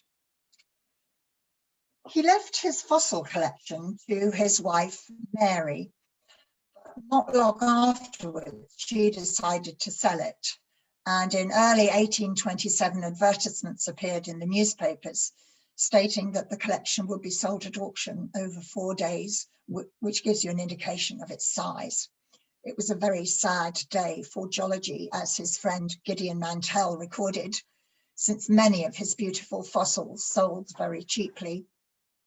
Mantell particularly recalled how a fragment of a fossil sea urchin seen here in the centre of that plate of fossils, which had cost Parkinson 20 guineas, was purchased by a dealer for only 3 guineas. You might remember guineas were 21 shillings at the time. The collection was dispersed around the world, and although I have tried to find individual fossils, as we know where some of them went, it's been with little success, as they've mostly been amalgamated into other collections and now can't be identified as having been in Parkinson's collection. However, I did find this beautiful fossilized sponge, which adorns the frontispiece to the second volume seen on the left here, and a few other specimens at the Natural History Museum in London. And the specimen on the right is a photograph of the actual specimen. During his lifetime, Parkinson had become so famous for his collection that many geologists named fossils like this sponge in his honour. But perhaps the most famous one is this ammonite, Parkinsonia parkinsoni. His diligent research over many decades had revealed a world hitherto unknown, one that was littered with the wrecks of an early creation, entombed in the bowels of the earth, all of which both enthralled and terrified his readers. Recognizing he couldn't resolve many of the conundrums posed by geology, Parkinson modestly offered these problems to philosophical inquirers of the future, in the hope that they would be stimulated to study them. Similarly, when he published his essay on the shaking palsy, he hoped medical men of the future would extend their researches to this terrible malady, because he had been unable to find a cure. Little did he know that 200 years later, we still wouldn't have a cure for this disease, or that one day this condition would bear his name. And no doubt he would have been astounded to discover that his birthday, the 11th of April, has been designated World Parkinson's Disease Day. But despite these accolades, of which I'm sure he would have been very proud, I contend that it's for his work on fossils that James Parkinson would rather have been remembered. Thank you very much. Anyone out there? Yes, Kate. Sorry. Thank you so much for Does that answer your question? Does that answer your question about why I was interested in him? Yes, absolutely fascinating. But I'm sure that when you stumbled upon that, you must have danced a jig of joy, you know. But it's a Yeah. fascinating book. I'm just looking to see if there are any questions. Got comments from Dr. Dina Padiachi saying, very, very interesting, Cherry. Thank you. Thank you. Yeah. Okay. And so the first, you are saying that the College of, is it called the College of Surgeons? Royal College of Surgeons, yes. Yeah. So their first award actually went to a non-doctor. Yeah, indeed, Yes. because you couldn't be a doctor at that time unless you'd been to Oxford or Cambridge. And of course, that was very expensive to go to Oxford. So very few people managed. And you would, at Oxford or Cambridge, you were trained to be a physician.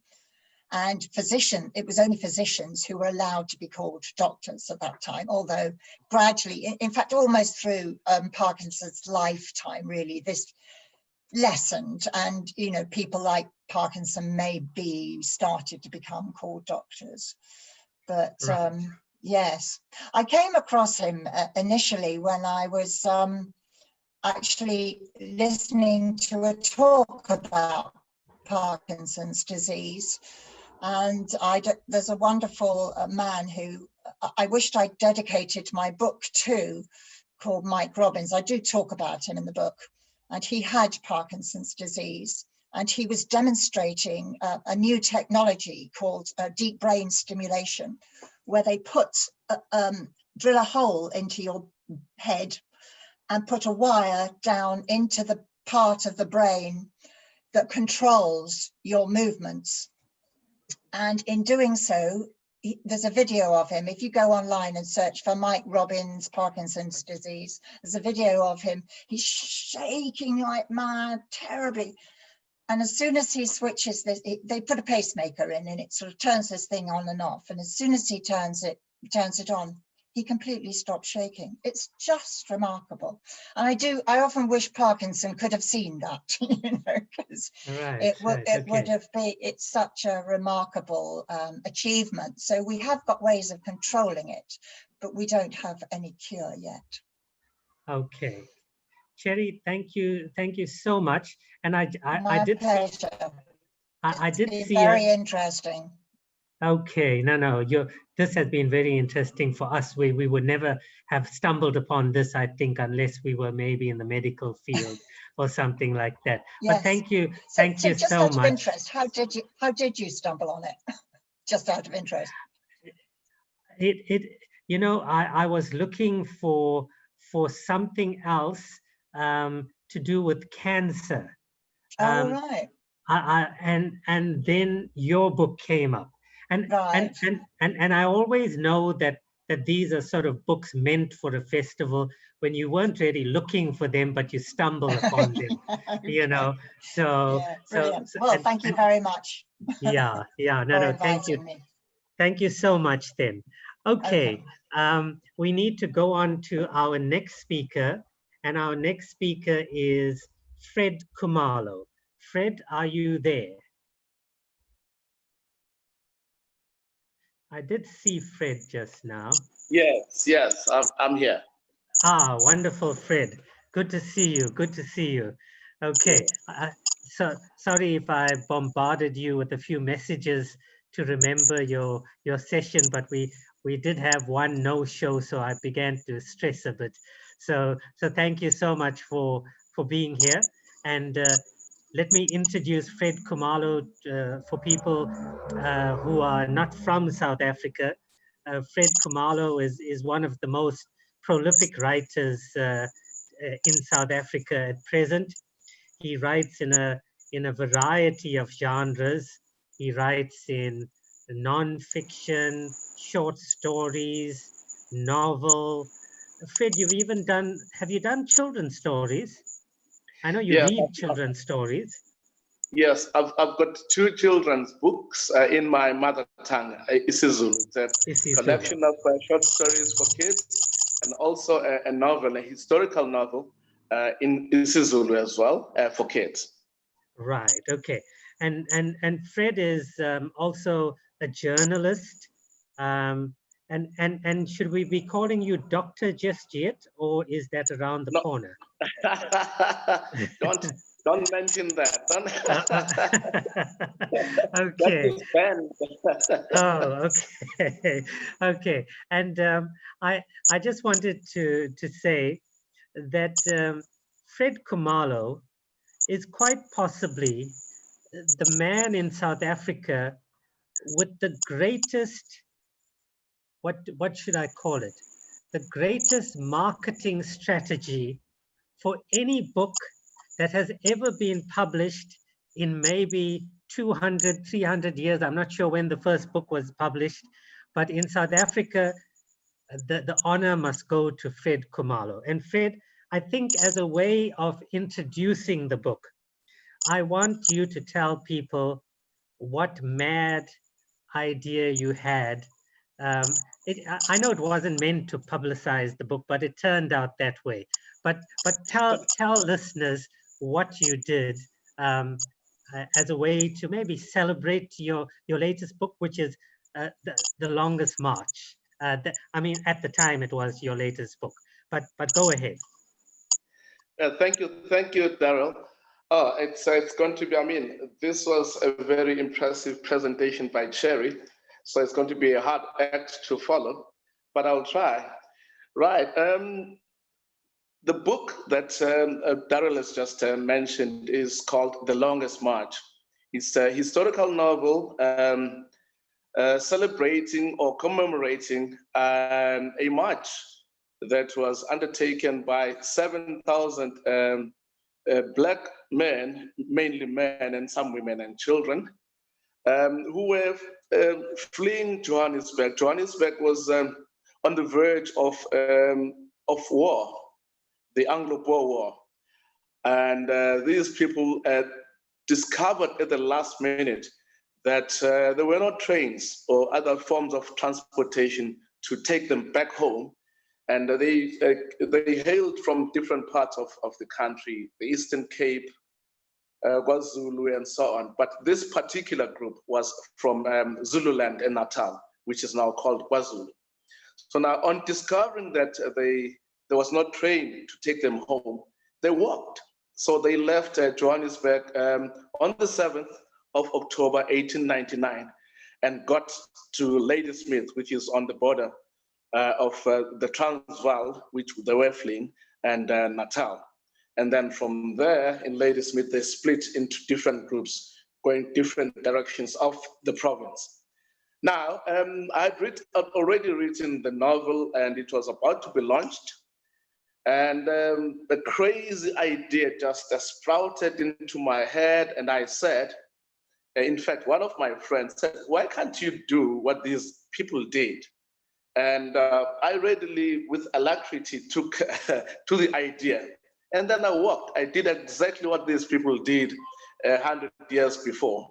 So I walked from Johannesburg to Ladysmith, and it took me 10 days. And remember, October is very hot on the Highveld. It's very hot, and there were some rains as well. But unlike these people who had walked from Johannesburg to Natal with their belongings and so on, I didn't sleep in the open. My publishers had booked accommodation along the way. I gave them a breakdown of the towns that I would be sleeping, that I wanted to sleep at. But those towns were specifically chosen for the reason that that's where these people 100 years before rested. So I did exactly that, and it took me 10 days. It was a crazy experiment or adventure, or whatever you call it. But it was fun at the end of the day. So yeah, so that's the summary of the mad idea that Daryl was just alluding to now.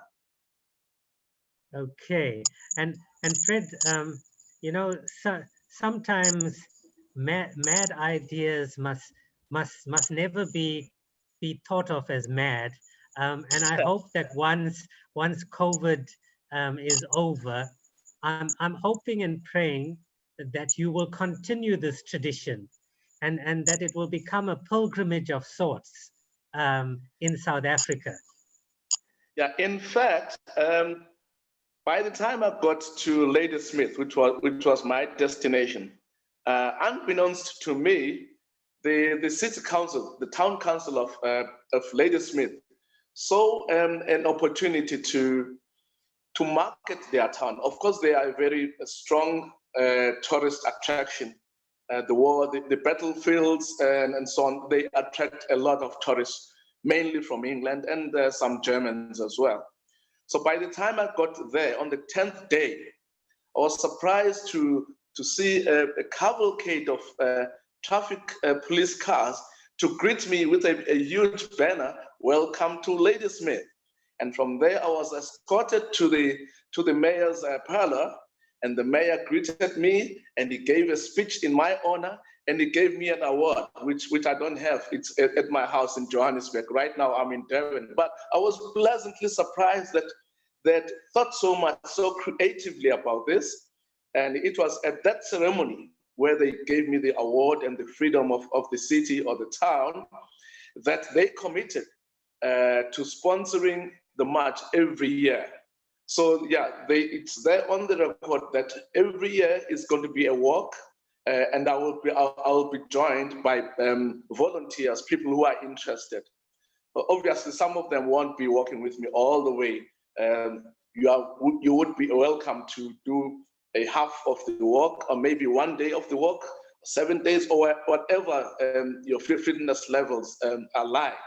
So yes, it was supposed to happen this year again in October, but obviously because of COVID and restrictions, so it has been postponed. So I've been training whenever I have the time and the inclination for next year.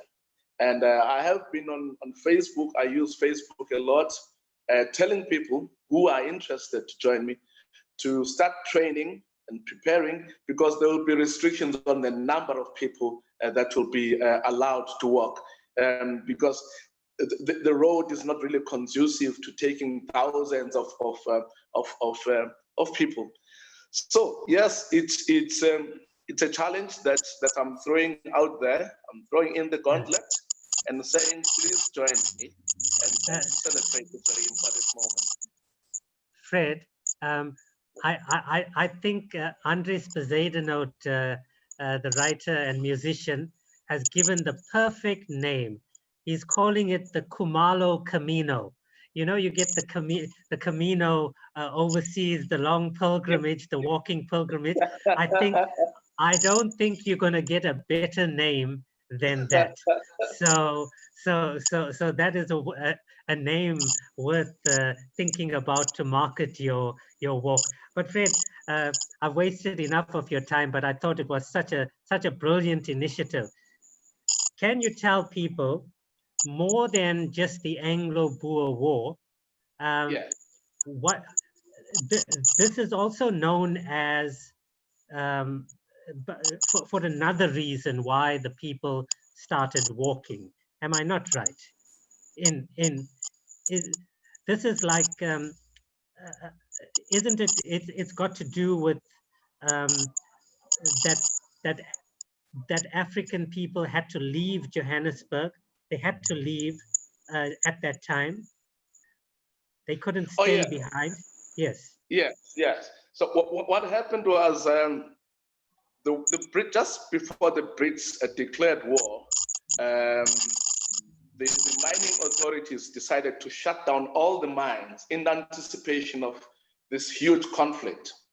Therefore, Black people who were in the majority in town working on the mines themselves, but also as laborers elsewhere, because they had no income and the shops had been closed down, many of them, Black people had to leave immediately. And as I tried to illustrate earlier, some of them had left before when their bosses in the suburbs and in the city itself fled Johannesburg. Some of them went with their bosses, with their employers, but others were simply stranded because the trains they had already been commandeered by the army. So they couldn't get transportation of any sort, and they had to leave. That's the reason they left. Initially, they were reluctant to leave because Johannesburg to them had become a home. That's where they derived their income, their livelihood. So if you take them away from them, what can they do? Because their primary way of living had been taken away from them when they were shunted from their ancestral lands. So they were very psychologically, diplomatically pushed to the mines, to work on the mine. Now, if you deprive them of that livelihood, they get angry and frustrated. So that was the major psychological, emotional conflict that confronted Black people in Johannesburg at that time. And so reluctantly they left. Okay, Fred, I'm not sure you aren't resting on your keypad, your computer keypad there, because there's a bit of noise that's coming. I'm not sure if anyone's got their mics on, if they could please put it off, but there is a strange sound, like a rat eating something. But anyway, I could be wrong. Okay. Now, Fred, I wanted to just so if you can just tell viewers, you are almost like the master of historical fiction, and I want to know how do you get around writing about events where very little is known? And maybe if you can just go back to your Dancing the Death Drill as well and include it in your historical fiction kind of phase. Right. Yeah. For the benefit of those who are not familiar with Dancing the Death Drill, it's a historical novel set during the First World War in South Africa and Europe. But it specifically relates the story of about 1,000 Black men who volunteered to go and serve on the Western Front in Europe during the First World War. So they traveled on a ship called the SS Mandy. They left in 1916, getting to England the following year, a month later. So that would be January 1917. So now, the last leg of the journey would have seen them crossing the English Channel all the way to their final destination, which would have been France. But during that leg of the last journey, the last leg of the journey, they had an accident. Their ship collided with a much bigger vessel. And within an hour, the ship, the SS Mandy, had gone down, taking the lives of close to 1,000 men, mainly Black men, and some white officers who were on board. So that is the historical premise to the story that I wrote, the Dancing the Death Drill. What I did, I'm telling the love story between Pitso, who is a Black man of mixed race. Well, he's a person of mixed race, but he chooses to be a Sotho man. He chooses his mother's people over his father's people, who were Afrikaners. So I tell the story of the sinking of the SS Mandy through the eyes and perspective of this very conflicted young man from the Free State.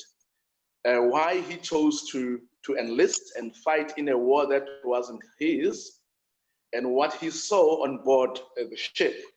So maybe 3/4 of the book are about the journey itself. So the physical journey on the ship also becomes the metaphor for his personal emotional journey as well.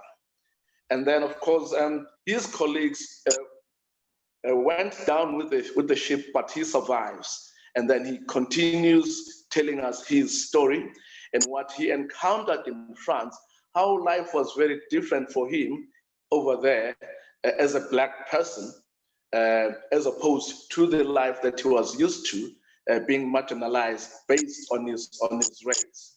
So it's a combination of political commentary, love story, and history, all blended into this epic journey.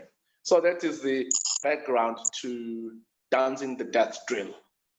And Okay. we move on to The Longest March. Again, because I'm a novelist, not a historian, so instead of bombarding readers with historical facts, dates, the generals and officers who would have been in charge of those who are being prosecuted, I choose to hone in on the small man, the ordinary man. So in this instance, the journey from Johannesburg to Ladysmith, the 7-day walk, is told through the eyes and perspective of these two lovers, Nduguzembi, who's a Zulu man, and Philippa, who is a white woman or a woman of mixed race. But she goes, she passes for white because she's so light-skinned and long hair and so on. So in that book, I'm exploring a number of issues while I'm telling this beautiful love story, but I'm also exploring racial ambiguity in the instance of Philippa. And also Ndugu's story itself is interesting in that he was born in a very traditional Zulu family, but with the outbreak of the 1879 war, Isandlwana battle, his family was torn asunder by that war, and he left home as a kid of 13 and was adopted by a German missionary. And then that way he went to school, and he internalized a life that was kind of alien to him. He speaks German, he speaks some English as well. He can write, he becomes an interpreter during court sessions. So I'm showing these ambiguities of this young Black Zulu man caught between two worlds. So that's just one of the themes that I highlight in The Longest March. Okay, Fred, quickly, the one thing that you taught me when I used to be in KZN, very often we would have meetings in the Kwamushle Museum. Yes. And I never realized that that Kwamushle Museum and what you speak about in your book are linked. Can you tell people just shortly what's the link? Oh, thank you very much.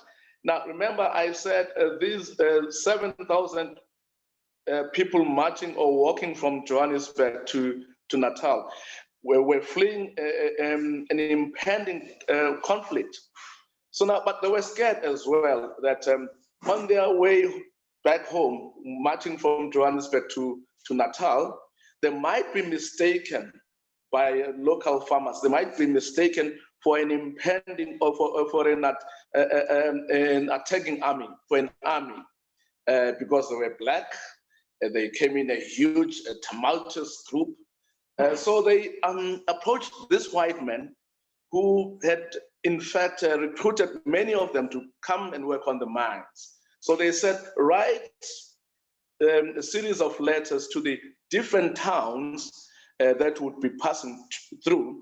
Tell the landlords or the magistrates that if they see a huge body of people, those are not marauders, those are not attackers, that's not an army, they mustn't shoot. In fact, they must cook food which we are going to buy. So imagine these 7,000 Black people with this white man at the helm.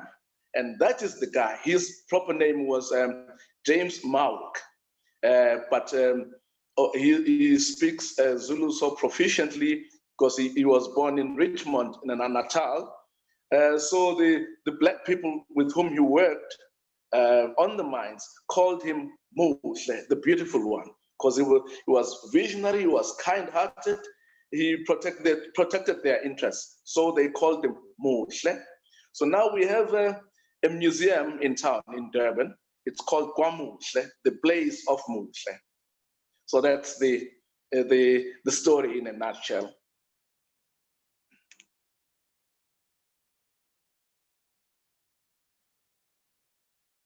Sorry, just two more questions and then I won't worry you any further. The other thing that you taught me, you know, you make quite a bit of demands on your reader in terms of Zulu culture and Zulu words in the novel. But the one word that caught my eye was, I hope I'm pronouncing it right, Makotshana. Am I saying it right? Oh, yeah. Makotshana. Now, there's another interesting nugget of information about life on the mines. There was a shortage of women in Johannesburg in general. So as a result, homosexuality became the norm on the mines. But these men didn't really think of themselves as gay people or homosexuals. So the older guys would groom younger men of 13, 14 who were on the mines, groom them to be their brides. So the Zulu word for a small bride, or the diminutive for a small bride, would be Makotana, because the proper noun would be Makoti, Makotana. So it became a reality, a trend that a well-off man, a man who was well-off on the mines, to show off that he had money and all that, would have his bride on his side, plying him with sweets and other treats and beautiful clothes and all that.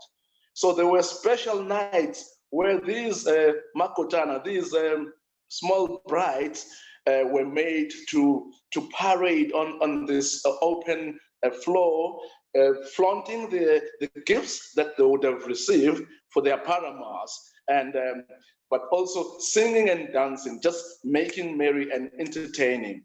So yeah, that's another interesting element to what happened on the mines.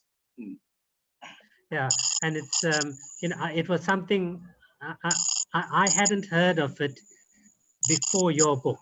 Maybe other people knew about it, but I didn't know, which is it really is in a way it's quite sad. Okay, but let's end on a high note. Your book is famous as well for its jokes. I mean, the humor is just something you know, that I hadn't seen before, and I want to ask you about one, the one I can understand. You say, this chicken is boiling water for itself. It's an idiomatic expression.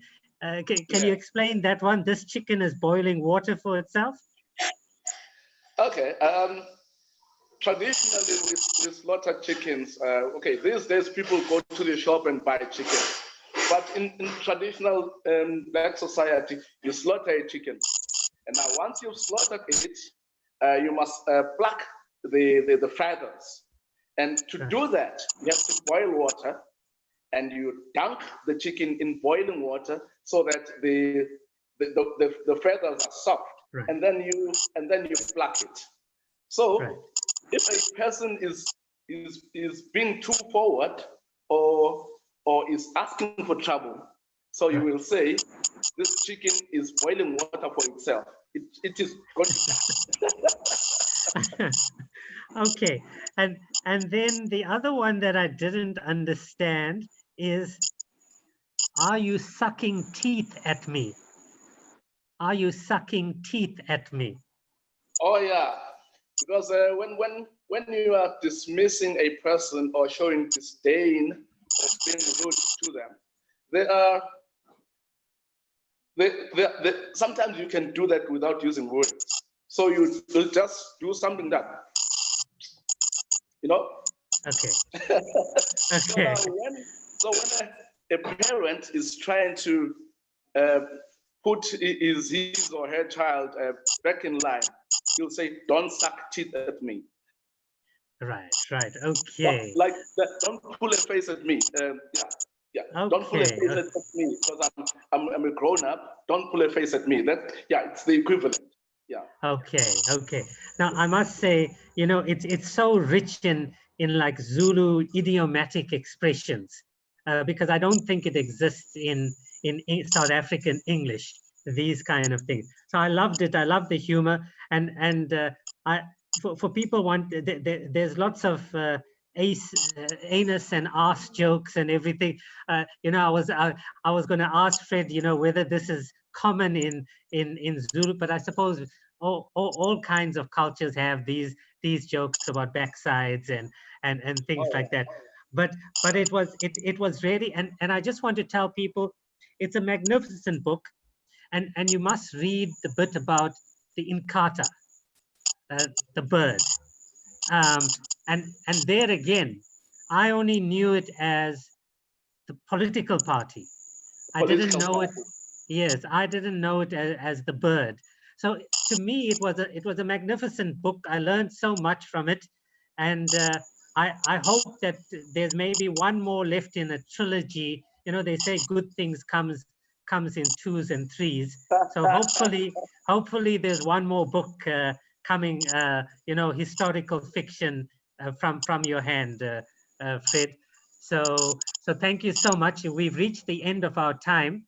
I just want to see if there's any questions from people. Yeah, I think the best comment was the Kumalo Camino. I think that you must tell your publishers there's the name. And Nancy Richards, when we were speaking about the Makotana, she was saying that, you know, it's really a heartbreaking story. You know, so those were just some of the comments. And then last question, and then we'll call it a day. You openly use words like Kaffir and Coolie in your book. Is that politically? Did you have any problems? Did your publishers say, Fred, no ways, and did you have to insist? Well, one of the editors was concerned that we might offend readers, contemporary readers, that we might run into trouble with the Human Rights Commission and all that. But what I said, this is a historical novel. We are trying to be as historically accurate as possible. We're not trying to offend any class or race or whatsoever. And in that, I've been inspired by Herman Charles Bosman, who, when he's trying to make jokes about his own people, he uses the language that they would have used among themselves and so on. But now some young contemporary Afrikaners might be offended by that. But to put it in a proper historical perspective, you need to stick to the language as was used at that time. But obviously, if you are writing a contemporary novel, you can't do that because it's not appropriate now. It's not accurate as well historically. Okay, Fred Kumalo, thank you so much for a wonderful chat, and I forgot to say congratulations for winning the prize for your short story collection. The next time we invite Fred, we're going to get him to do a reading. He is a master when he reads his short stories. So Fred, hopefully your wonderful streak continues, and we wish you all the best going forward. And since I miss KZN so much, maybe I'll join you for those entire 10 or 12 days. Maybe we'll make it 13 while we're at it. Okay. Thank you so much. Thank you very much. Thank you. Thank you very much. Bye-bye. Bye.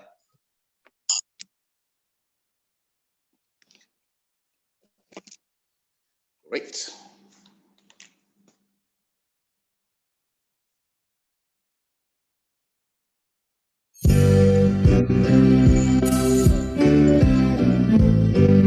Great.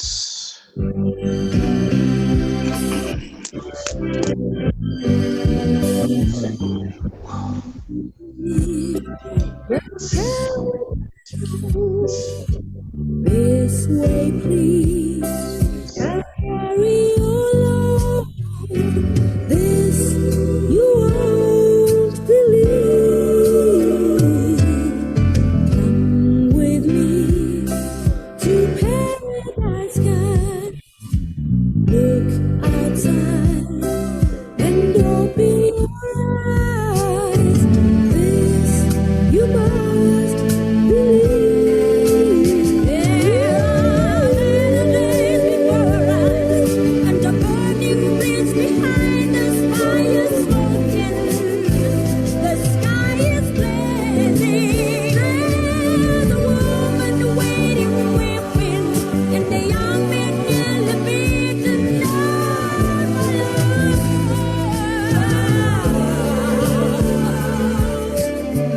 Paradise was almost closing down.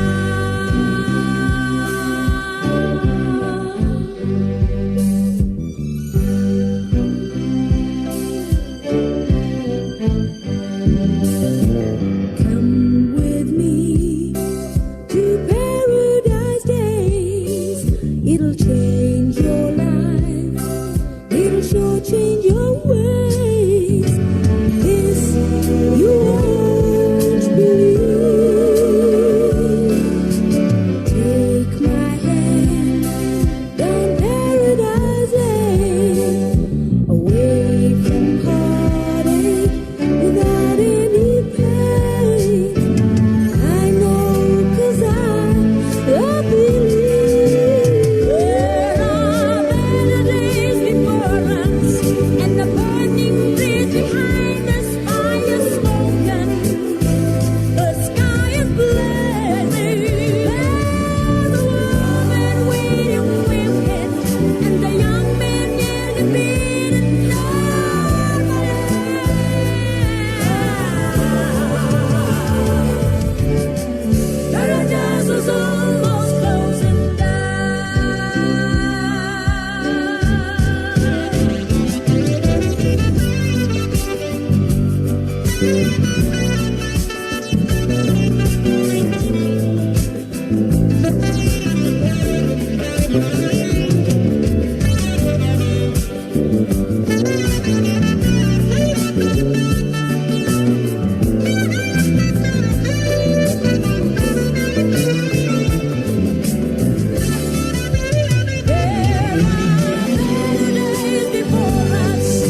Good afternoon, ladies and gentlemen.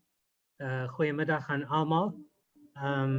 Volgende aan die beurt is een welbekende naam in Afrikaanse kringen en ook bij de Universiteit van West-Kaap, Diana Ferris.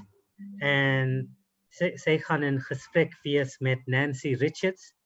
So welcome to Diana Ferris, as well as Nancy Richards yet again. And thank you so much, Nancy, for agreeing to be the facilitator for quite a few sessions and helping us spread the love at the festival.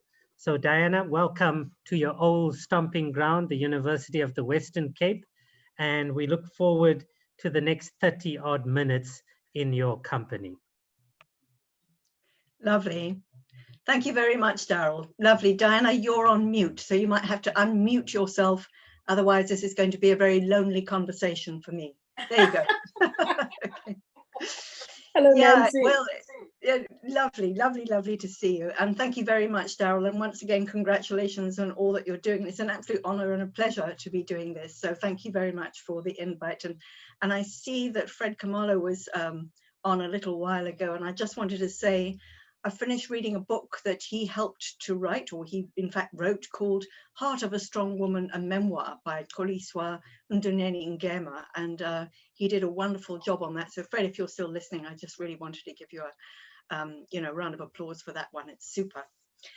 So lovely to be here once again. And Diana, what an absolute treat to be talking to you. And I feel it's a bit of a double treat, because I always feel that you and Saki Bartman share a soul. So I sort of feel that I'm doubly blessed to be chatting to you today, which is just super. Oh, Nancy, it's my honor. Yes, well, but let me do a proper introduction. Let's do this professionally.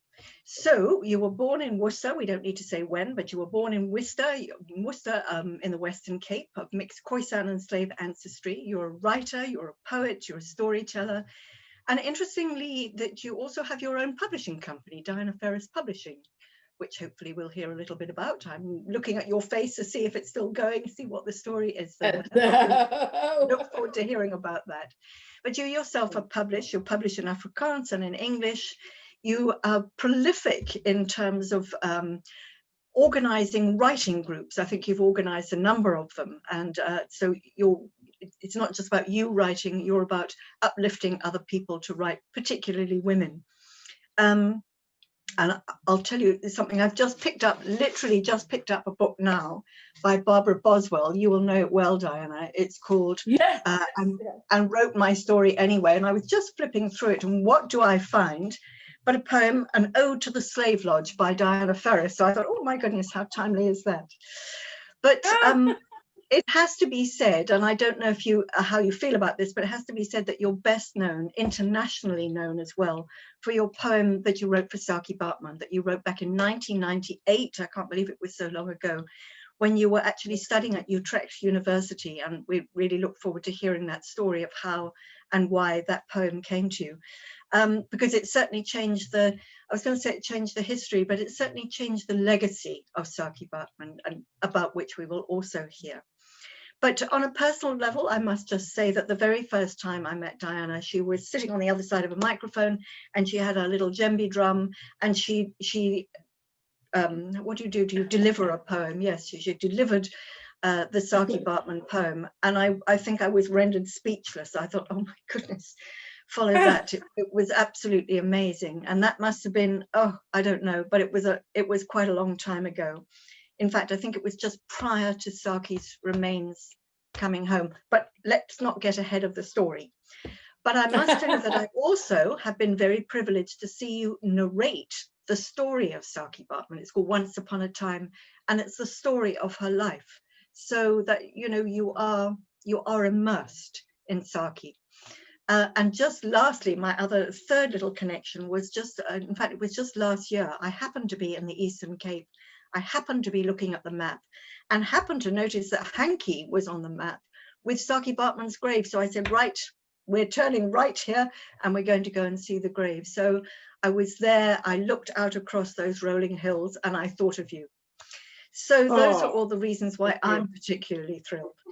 But Diana, I think we need to start at the beginning. I mean, not necessarily your beginning, but the beginning of you and Saki together. You wrote the poem when you were studying at Utrecht University in the Netherlands back in 1998.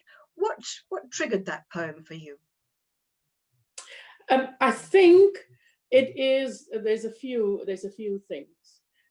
First of all, I was feeling very homesick in the Netherlands.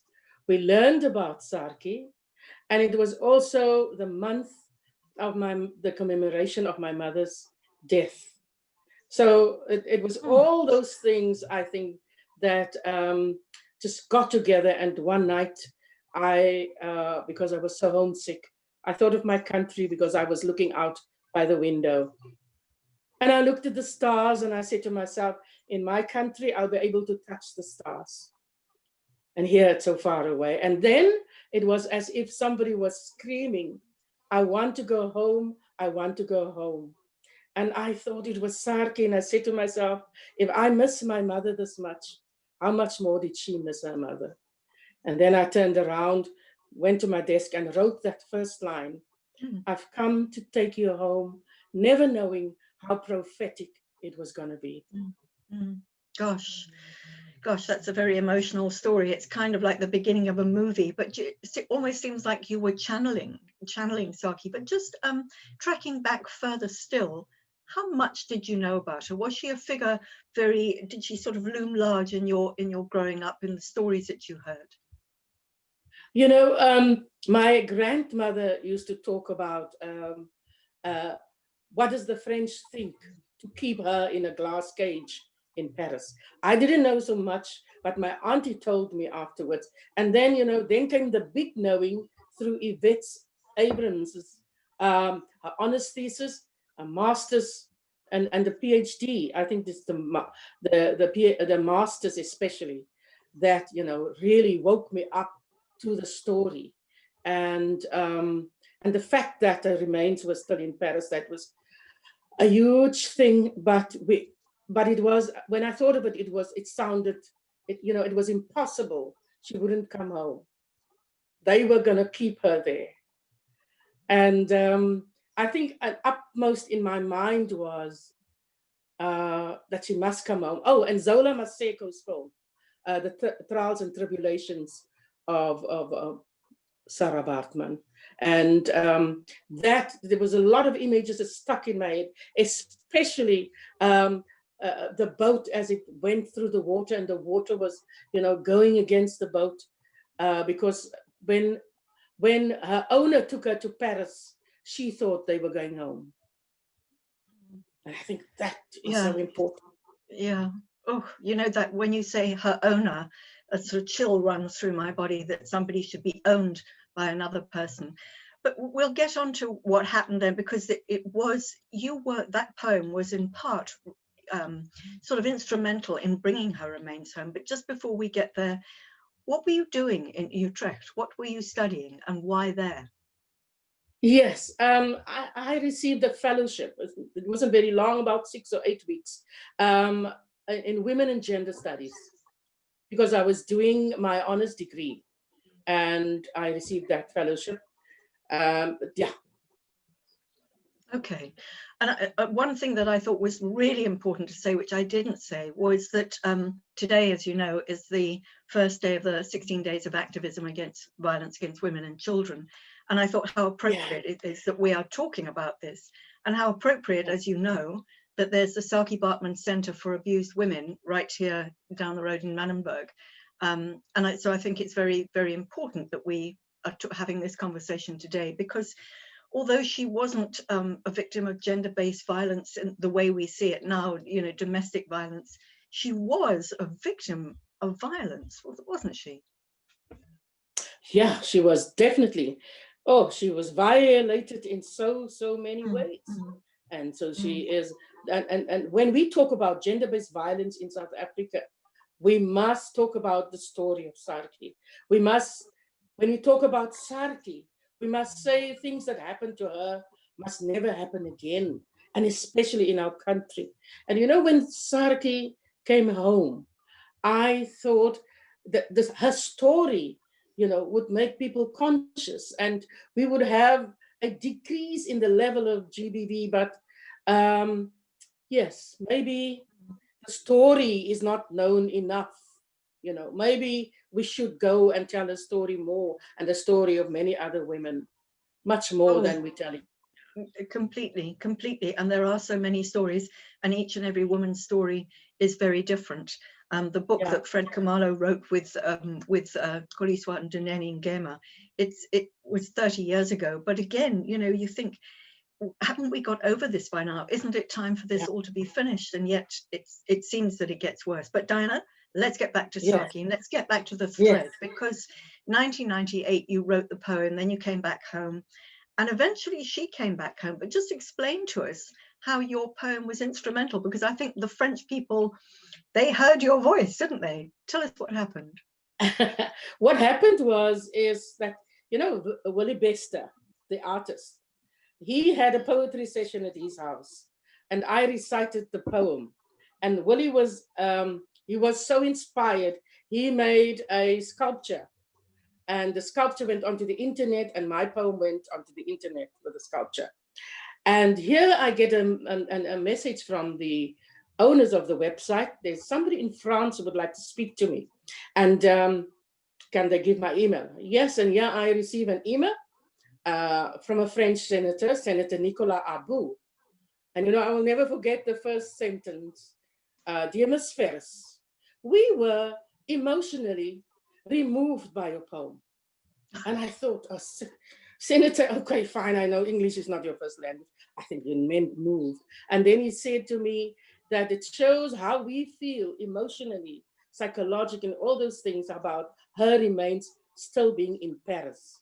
So he is working out an argument. I think it's a bill, because a law had to be made for Sarki to return to South Africa, because the French made a law in 1850 that all artifacts in French museums belong to the French state.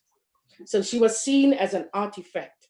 So Senator Abou was busy preparing his bill, and he said to me, the poem is a perfect example, and he's sure that it will work in to help to get the remains back. May he translate the poem into French so that he could use it as part of his bill.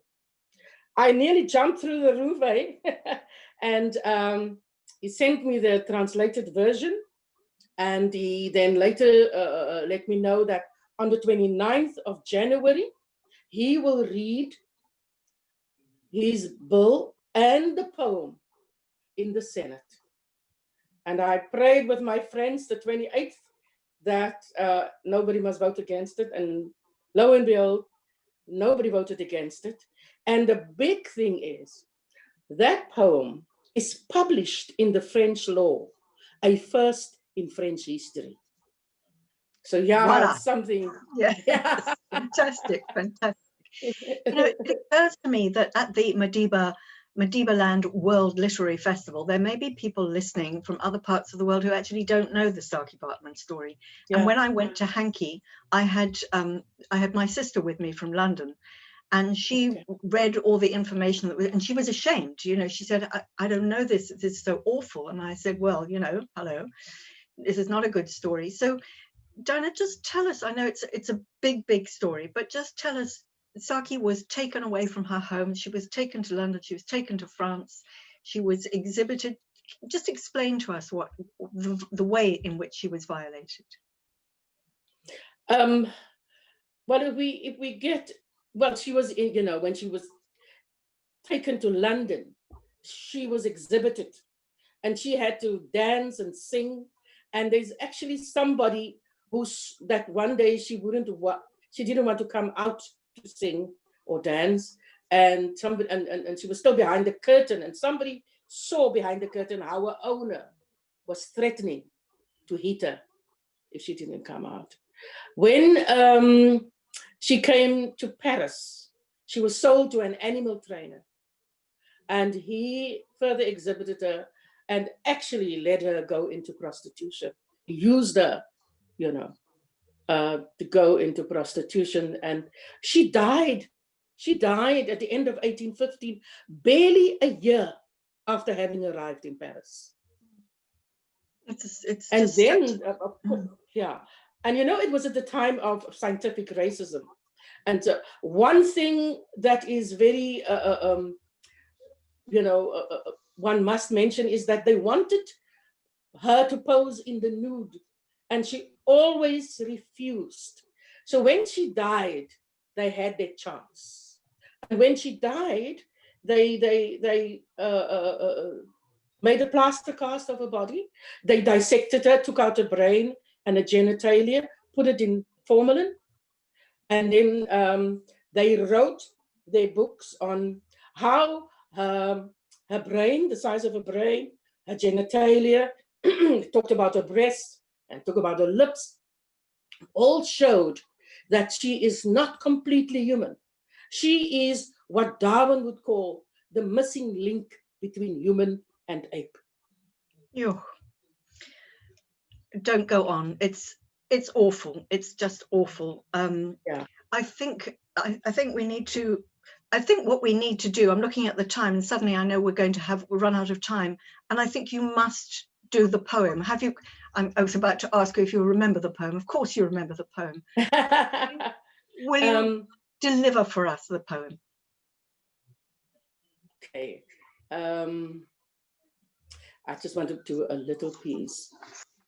Okay. More than 100 years after Saki's return to South Africa, an important person visited France and he spoke to the president, François Mitterrand, and said, "May I take Saki home?" And the answer was, "Not yet, Nelson Mandela."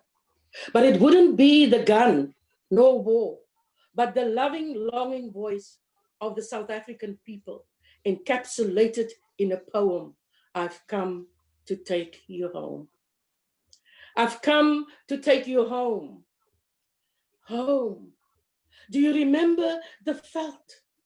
The lush green grass beneath the big oak trees? The air is cool there, and the sun does not burn. I have made your bed at the foot of the hill. Your blankets are covered in buchu and mint. The proteas stand in yellow and white. And the water in the stream chuckles, sings songs as it hobbles along over little stones. I've come to wrench you away, away from the poking eyes of the man-made monster who lives in the dark with his clutches of imperialism, who dissects your body bit by bit, who likens your soul to that of Satan and declares himself the ultimate God. Come to soothe your heavy heart. I offer my bosom to your weary soul. I will cover your face with the palms of my hands. Run my lips over the lines in your neck. Feast my eyes on the beauty of you, and I will sing for you. For I have come to bring you peace. I've come to take you home where the ancient mountains shout your name. I have made your bed at the foot of the hill. Your blankets are covered in buchu and mint. The proteas stand in yellow and white. I've come to take you home where I will sing for you. For you have brought me peace. For you have brought us peace. Thank you, Nancy. Oh. It has the same effect every time. Thank you. Thank Diana, you. It's just an extraordinary piece, and it's made even more extraordinary by the passion with which you deliver it after all this time. And I had the benefit of seeing you a couple of times, actually, also telling the story of Saki herself. Once at the McGregor Poetry Festival, and once at the Story Club here in Cape Town. And you've told her whole story. Again, I come back to this, should so be a film. Tell us her story, if you can, briefly, of how it was for her as a girl growing up and how she came to be captured. Once upon a time, there was a country at the most southern tip of Africa, with mountains huge and small, wide open spaces, and thousands of plants and flowers that grew wild like the protea. And in this country lived the Khoisan people with their cattle, sheep, and cows. They knew the country like the palms of their hands. They knew which plants were edible, were poisonous, and which plants could heal. And in this tribe, there was a family with a little girl, so 9 or 10 years old, Sarki Bartman. Sarki was a happy child who ran up and down in the mountains with her friends. And they loved to play in the rain. Sometimes she went with her mama to look for food in the veld. Sometimes she went with her papa to let the animals graze. And sometimes her papa allowed her to milk the cows. But this tribe gets attacked. The men gets killed, the cattle stolen, and Sarki was taken captive. And so a journey started for this little girl from the Eastern Cape of South Africa to the Western Cape of South Africa. It's just a mother of a story. It really is. And I must say, she crops up everywhere. I'm going to be talking to Zoe Wickham, who I think you also know, Diana. Wow. Yeah, I mean, how amazing is that? I'm going to be talking to Zoe Wickham on Saturday about her book, Still Life.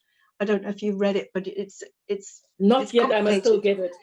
It's about the story of Thomas Pringle, who was said to be the father of South African poetry, etc., etc. Anyway, Sarki makes an appearance in this book too, and I thought she crops up everywhere.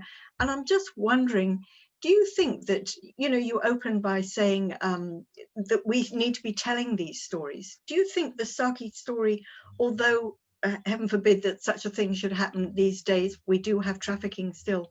Do you think enough of the younger generation know it? Is it something, for instance, that's incorporated in our curriculum, do you think? Do you know? Nancy, it is, the learners do study the poem, but I think only at grade 10 level. I think it should be in every grade, and not that the learners won't understand. I'm sorry. In 2003, I went to a primary school and I told the story. I went down to the level of the children, grade 3. And, when I was done, one of the little girls said to me, "But couldn't the mommy and the daddy go and fetch her?"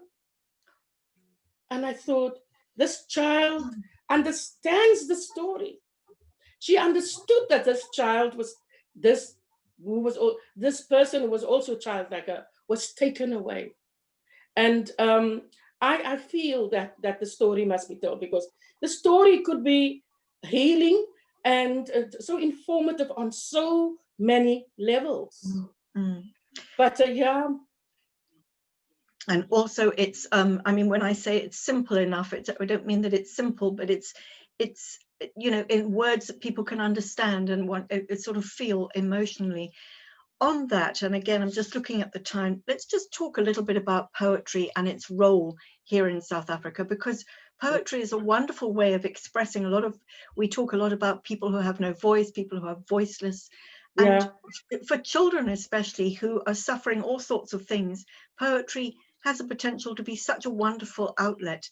Do you think, and it's certainly not something, one could write a poetry paper and it would not be leaked, I don't know, but is it something that you think is sufficiently taught in schools, or are children given the tools to use poetry as a means of self-expression?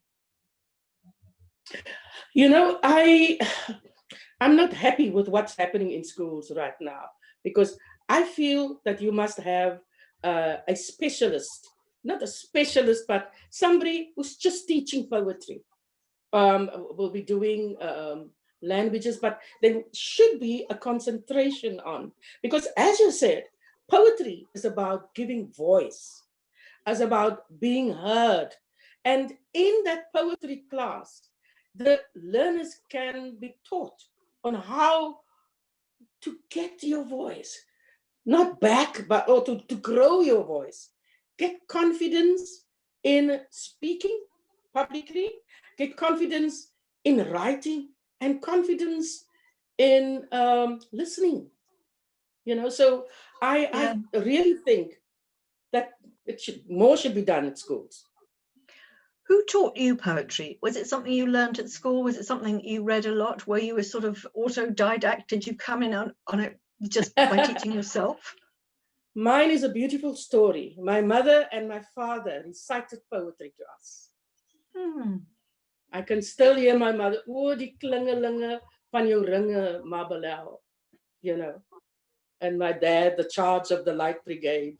So I was very fortunate. And at school also, I think through that, I loved doing poetry at school. I was also, you know, I don't know if it would happen to you as a child, but the inspector came around, you know, like once a year, and then I was chosen to do the poems. You were the star of the show. But you know, aside from being a very good deliverer of poetry and of stories, I mean, storytelling is you're such a natural as a storyteller. Is it something that you do on a, I mean, I don't know necessarily daily basis, but is it a way for you to express stuff that is otherwise caught up? You know, we're talking about children writing poems and self-expression and so on and so on. But is it something that you use actively to get your feelings out, get your thoughts on paper? Yes, I have to. I'm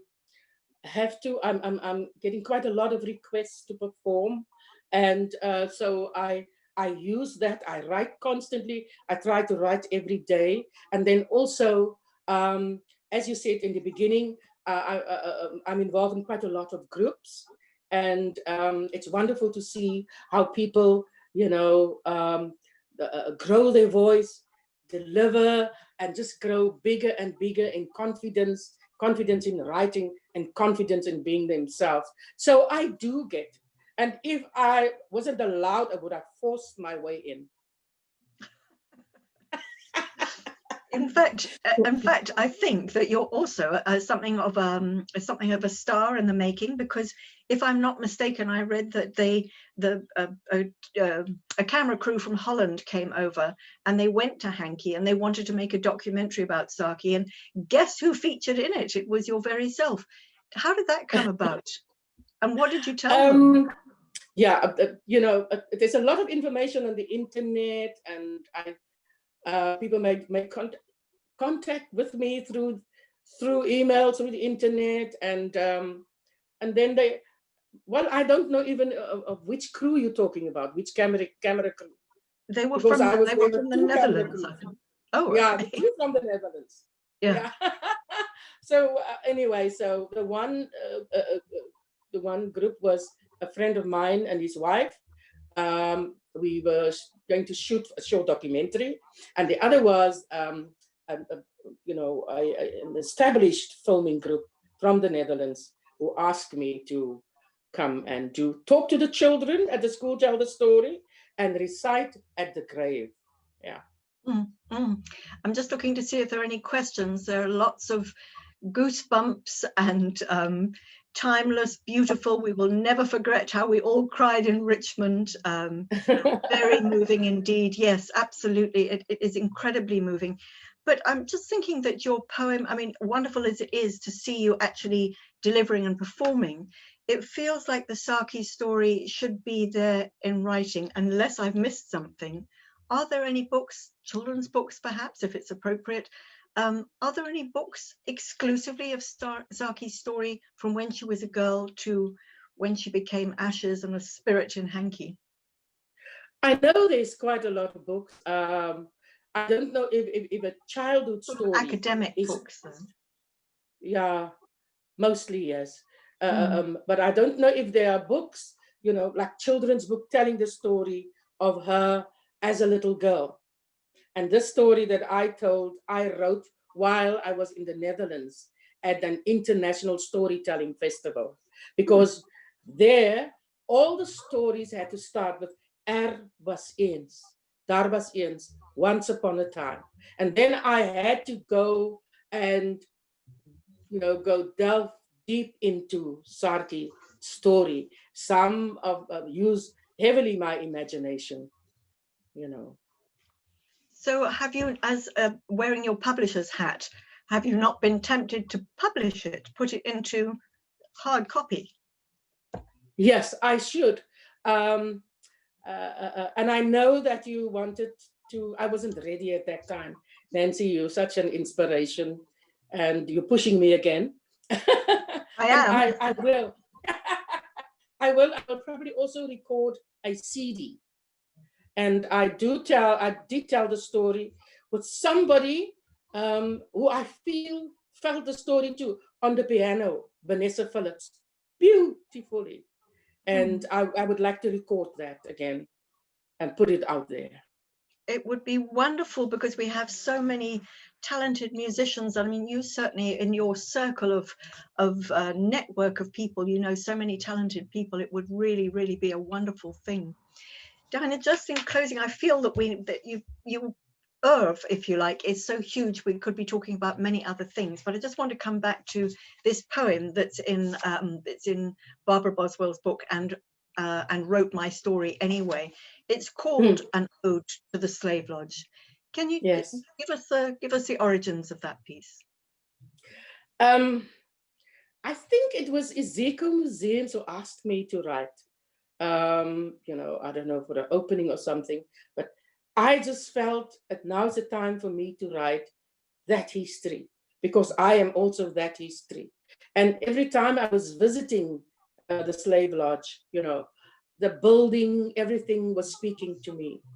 And yeah, and I felt confident to write it. I felt I had enough information, and I felt it was time for people to accept who I am.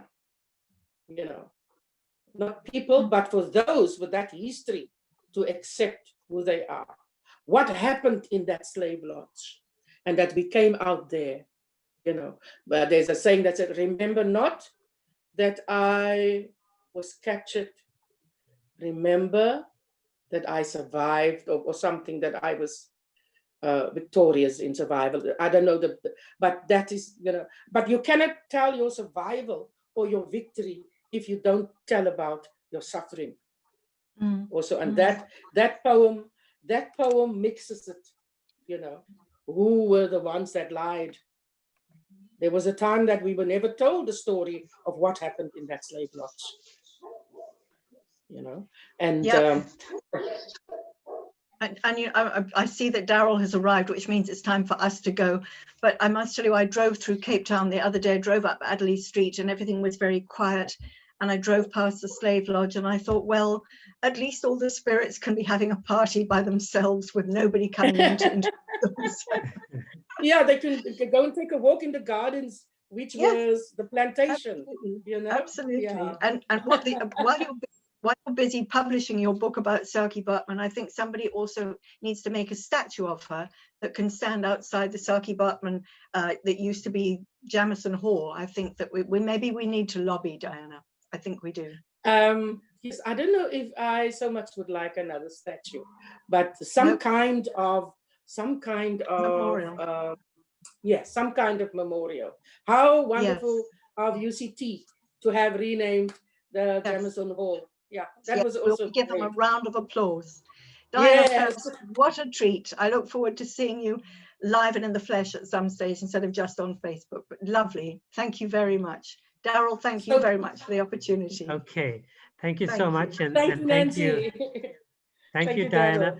And Diana, I wanted to ask, I've never asked you this before, is I've Come to Take You Home, is it available, have you done it in Afrikaans? Yes. You must. So the original... But the book is out of print, in this book. Ons kom vandaan. Aha. Okay, okay. But was it written originally in Afrikaans and then translated into? Very interesting, Daryl. It was written in English.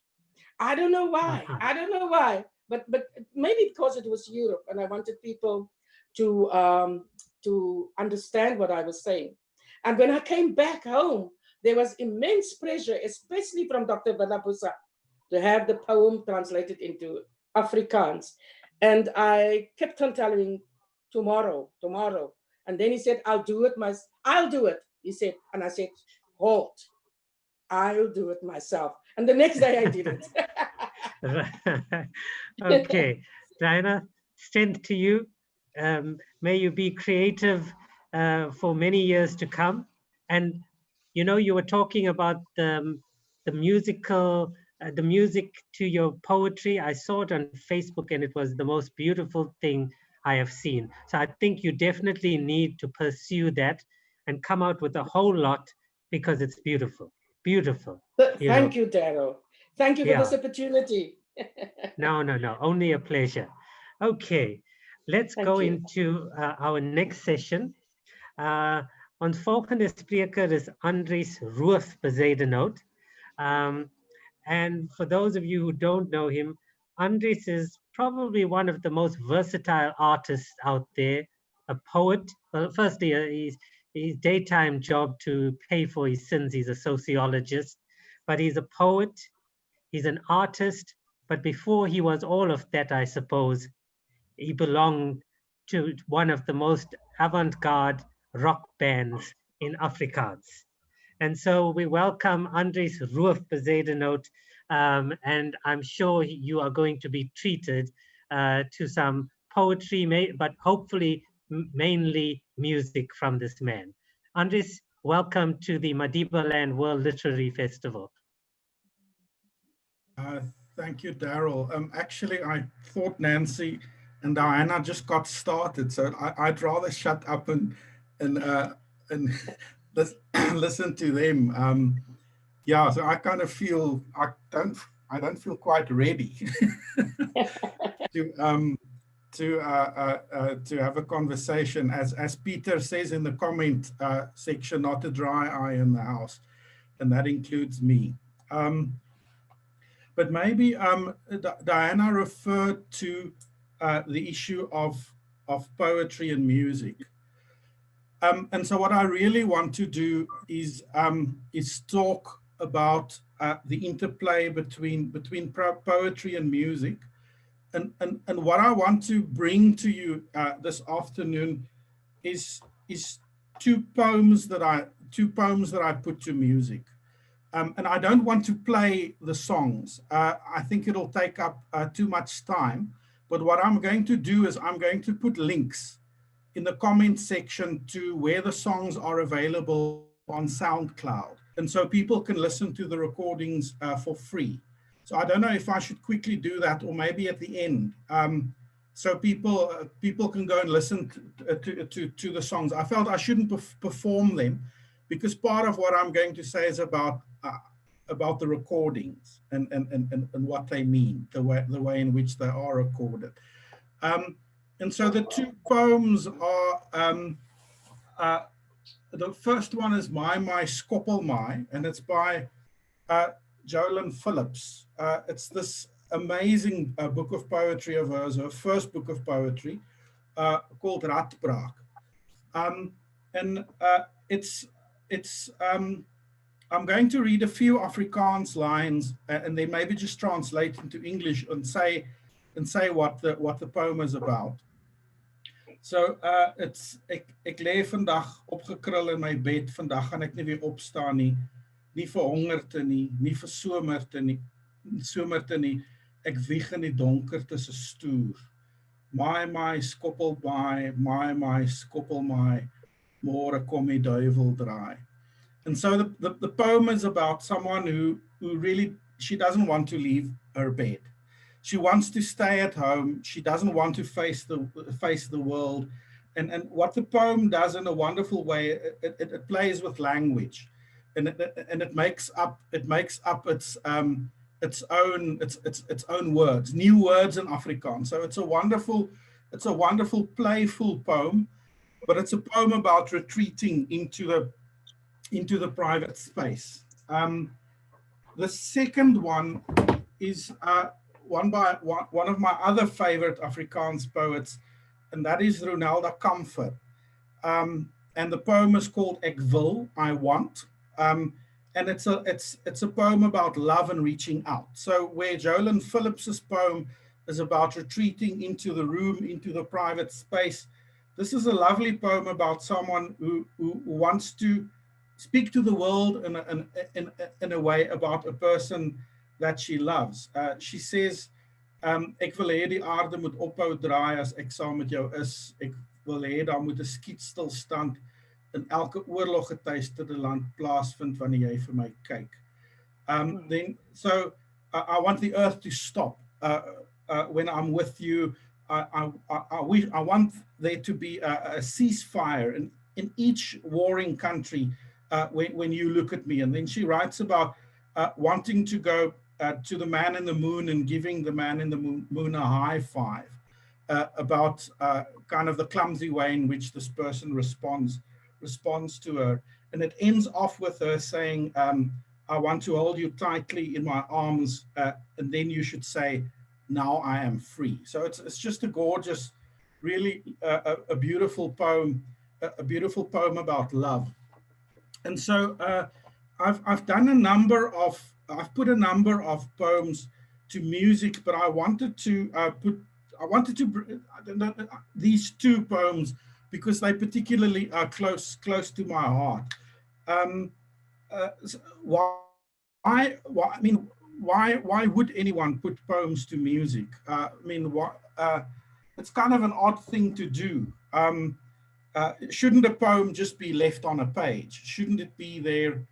Why spoil it with music? Why alter its meaning? Why put it in a different context? And so I constantly ask myself these questions about my responsibility as an artist, especially when as we say in Afrikaans, as jy met iemand anders se kalvers ploeg, when you plow with someone else's cattle.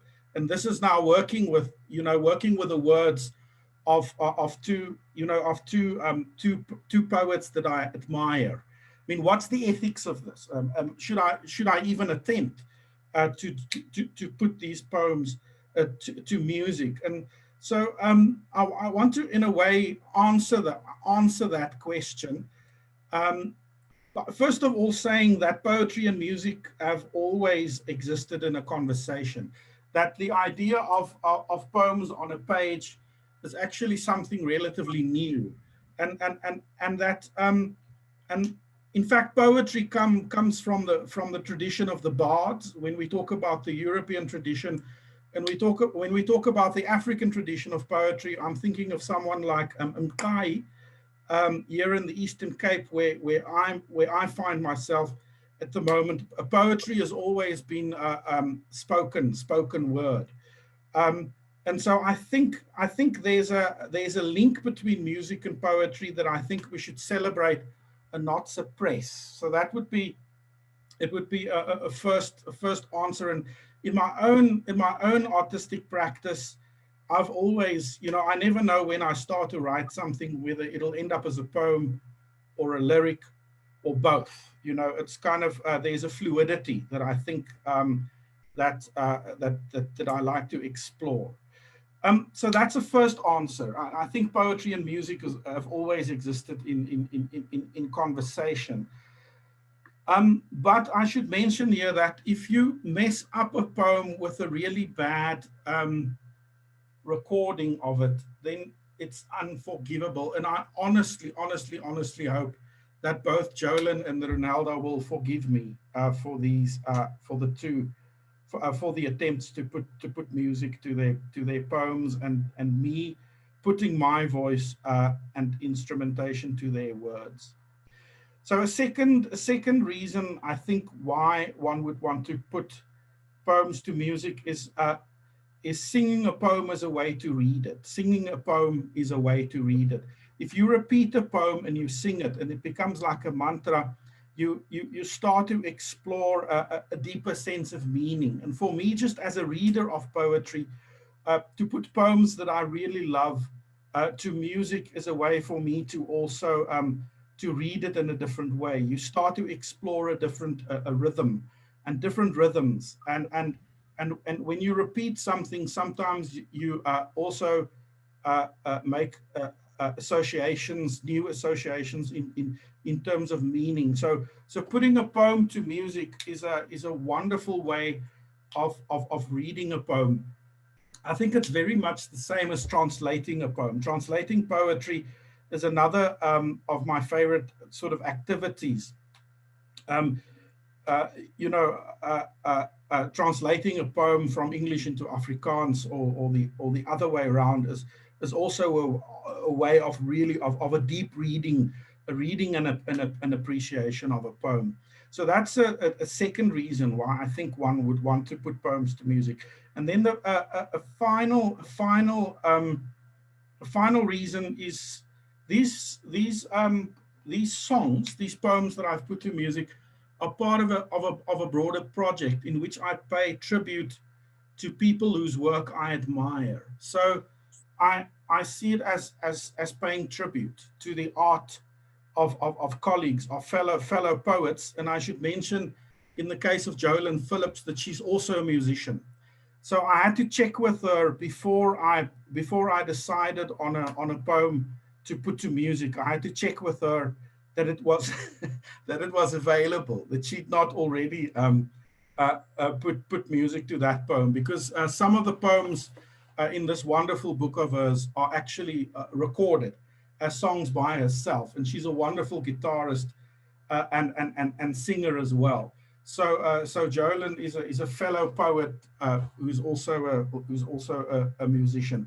So in a way, it's a tribute to people whose work I admire. I want to say something about why I chose these poems. And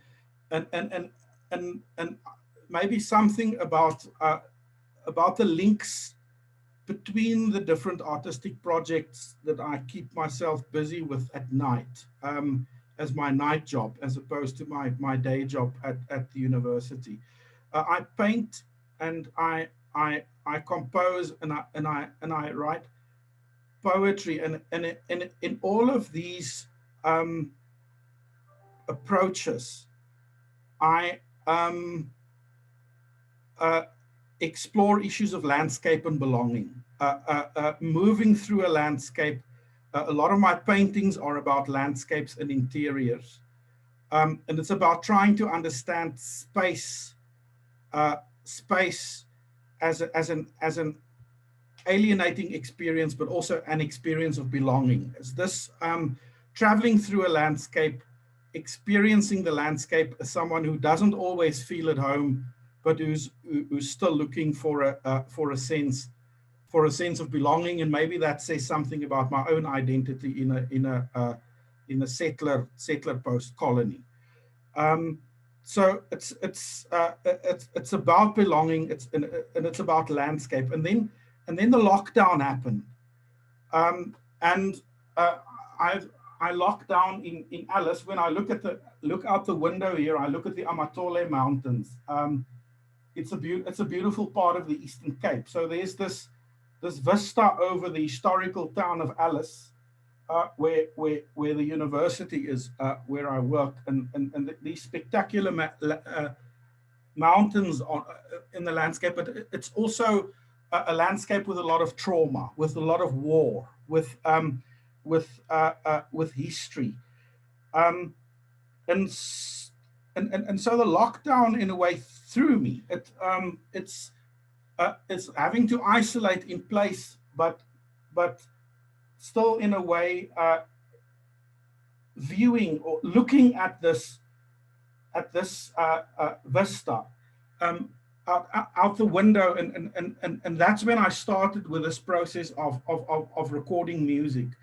And what these two specific poems, what I really liked about them is that the one retreats inward, the one doesn't want to leave, and the other one is about going out and giving the man on the moon a high five. It's the contrast between the two that I really loved, and that spoke to some kind of condition I've found myself in. I don't want you to listen to the two recordings on computer speakers. It's Daryl. It's another reason why I didn't want to play them over Zoom. They are on SoundCloud, and the recordings are decent quality. It's decent quality. So if you listen to it with earphones, because I paid a lot of attention to how the soundscapes are designed. And so that is what I'm exploring at the moment, is in recording music and mixing music. I've had a wonderful tutor in the person of Willem Moller, who was a member of the Gereformeerde Blues Band, but he's also a really important figure in South African rock music.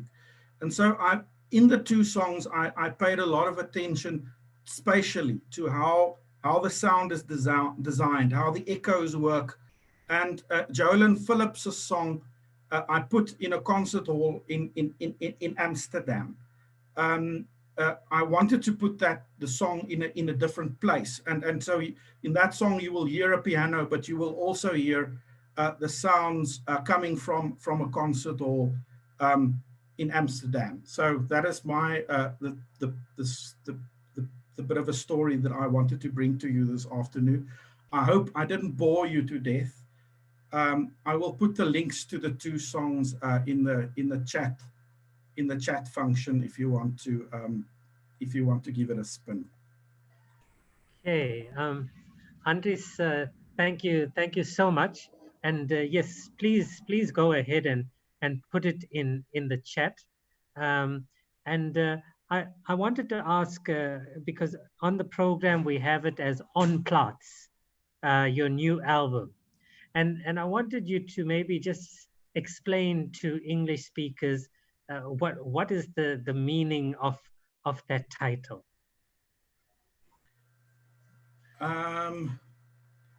Daryl, on Plaats,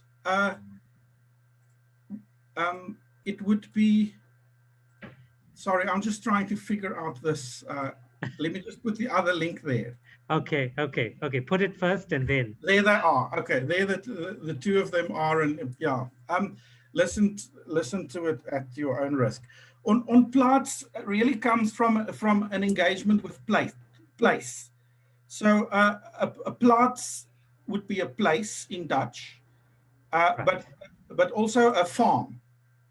And so it says onplaats translated would mean an unplace, a place that isn't a place. So it's playing around with the idea of place and space. But onplaats may also mean this is not an album. So a plaat is an album. And so I released this album not as an album. It's only available on the internet. I didn't even print CDs.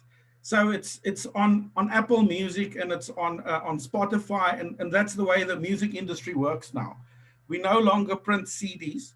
Only really important artists, unlike myself, actually print vinyl again. I know I will. I will never do that. So it's an album that's not a place or in a place, and it's an album that's also not an album. That's the straight answer. Okay. I'm just trying to see if there's any questions, and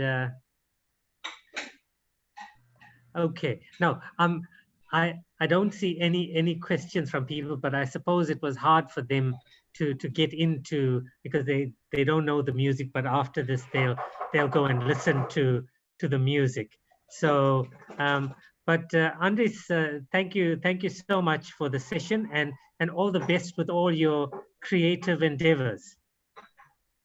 Thank you very much, Daryl, and thank you for the entire festival. I've really enjoyed the sessions I dropped into. The session, the Kumalo session, was absolutely marvelous earlier today. So congratulations with the wonderful online festival for pioneering this, and a gratitude from us, the readers, for your commitment to this. Okay, thank you so much. Okay, bye-bye.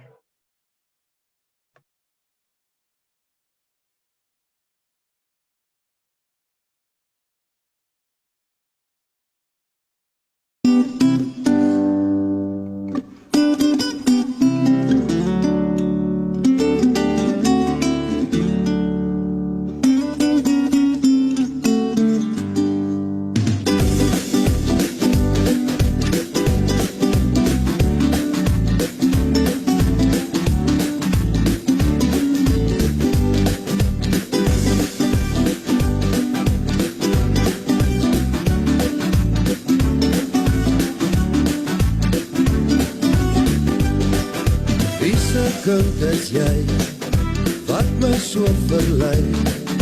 Weet jou maar van jou wat so aan my klou? Het jy jou pa gevra of jy mag ringe dra? Jou neusie is nog lang en jy wil aan my kom vat. Dan staan toch net jou stoutigheid, jy soek na moeilikheid. Dan staan toch net jou stoutigheid, jy soek na moeilikheid. Dan staan toch net jou stoutigheid, jy soek na moeilikheid. Dan staan toch net jou stoutigheid, jy soek na moeilikheid.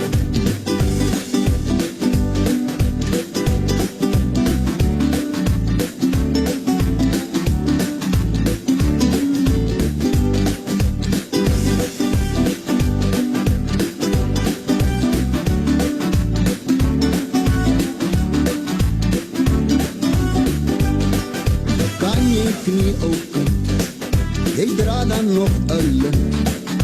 Ek is 'n korrelkop, jy sal maar vir my moet hok. Sal ek of sal ek nie, jy's kykie toe verkeer. Ek kan toch nie so bly, lekker om te vry. As kan toch net jou stoutigheid, jy soek na moeilikheid. As kan toch net jou stoutigheid, jy soek na moeilikheid. As kan toch net jou stoutigheid, jy soek na moeilikheid. As kan toch net jou stoutigheid, jy soek na moeilikheid.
Good evening, ladies and gentlemen.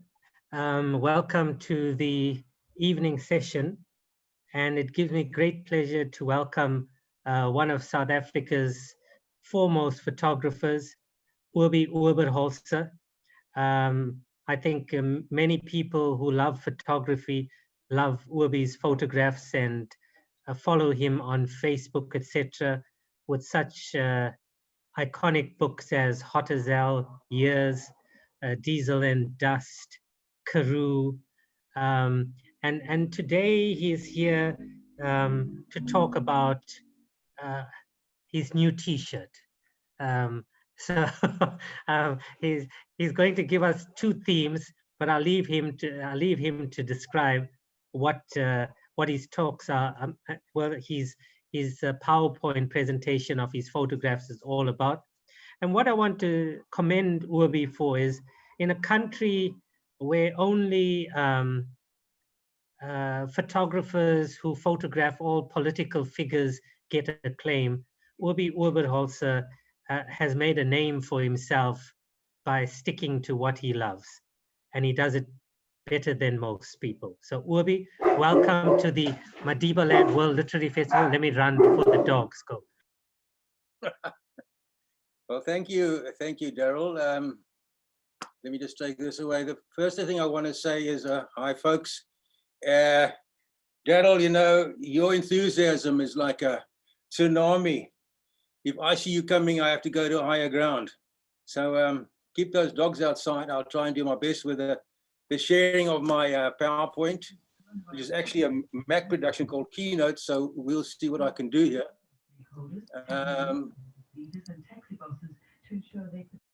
Just give me a second.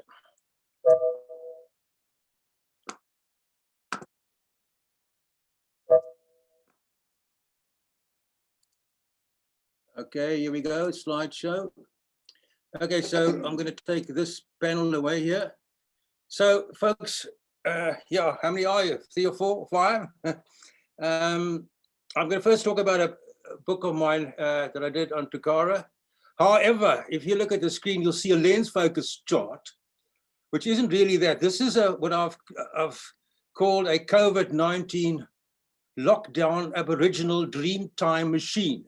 Now, I discovered this thing during lockdown, the darkest of dark times. I found that if I stared at this intently, I could transport myself visually to some of my favorite places. So just give me a moment. I'm just going to concentrate on this. And here we go. And then suddenly I am transported to this naked woman lying in the sand.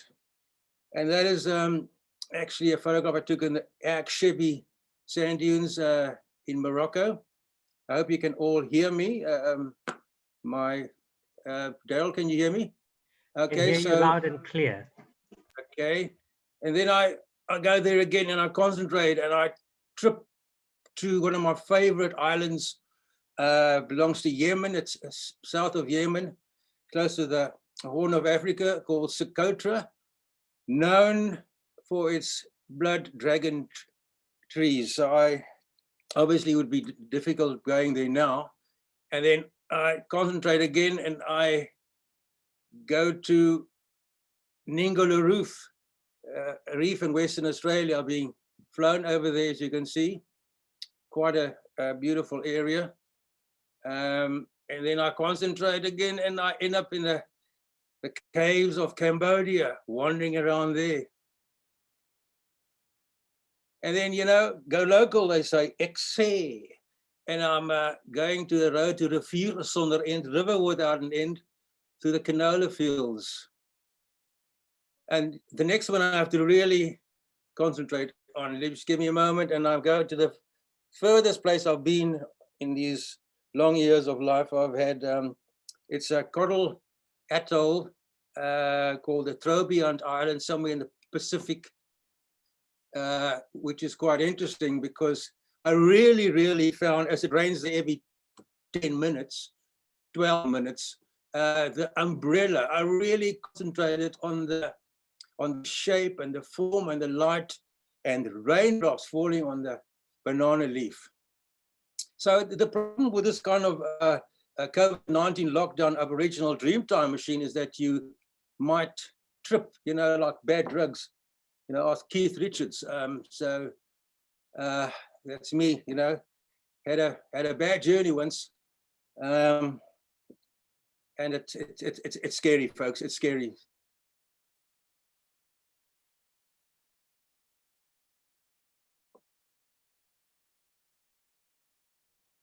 So you all know who that is. It's our friend Zuma.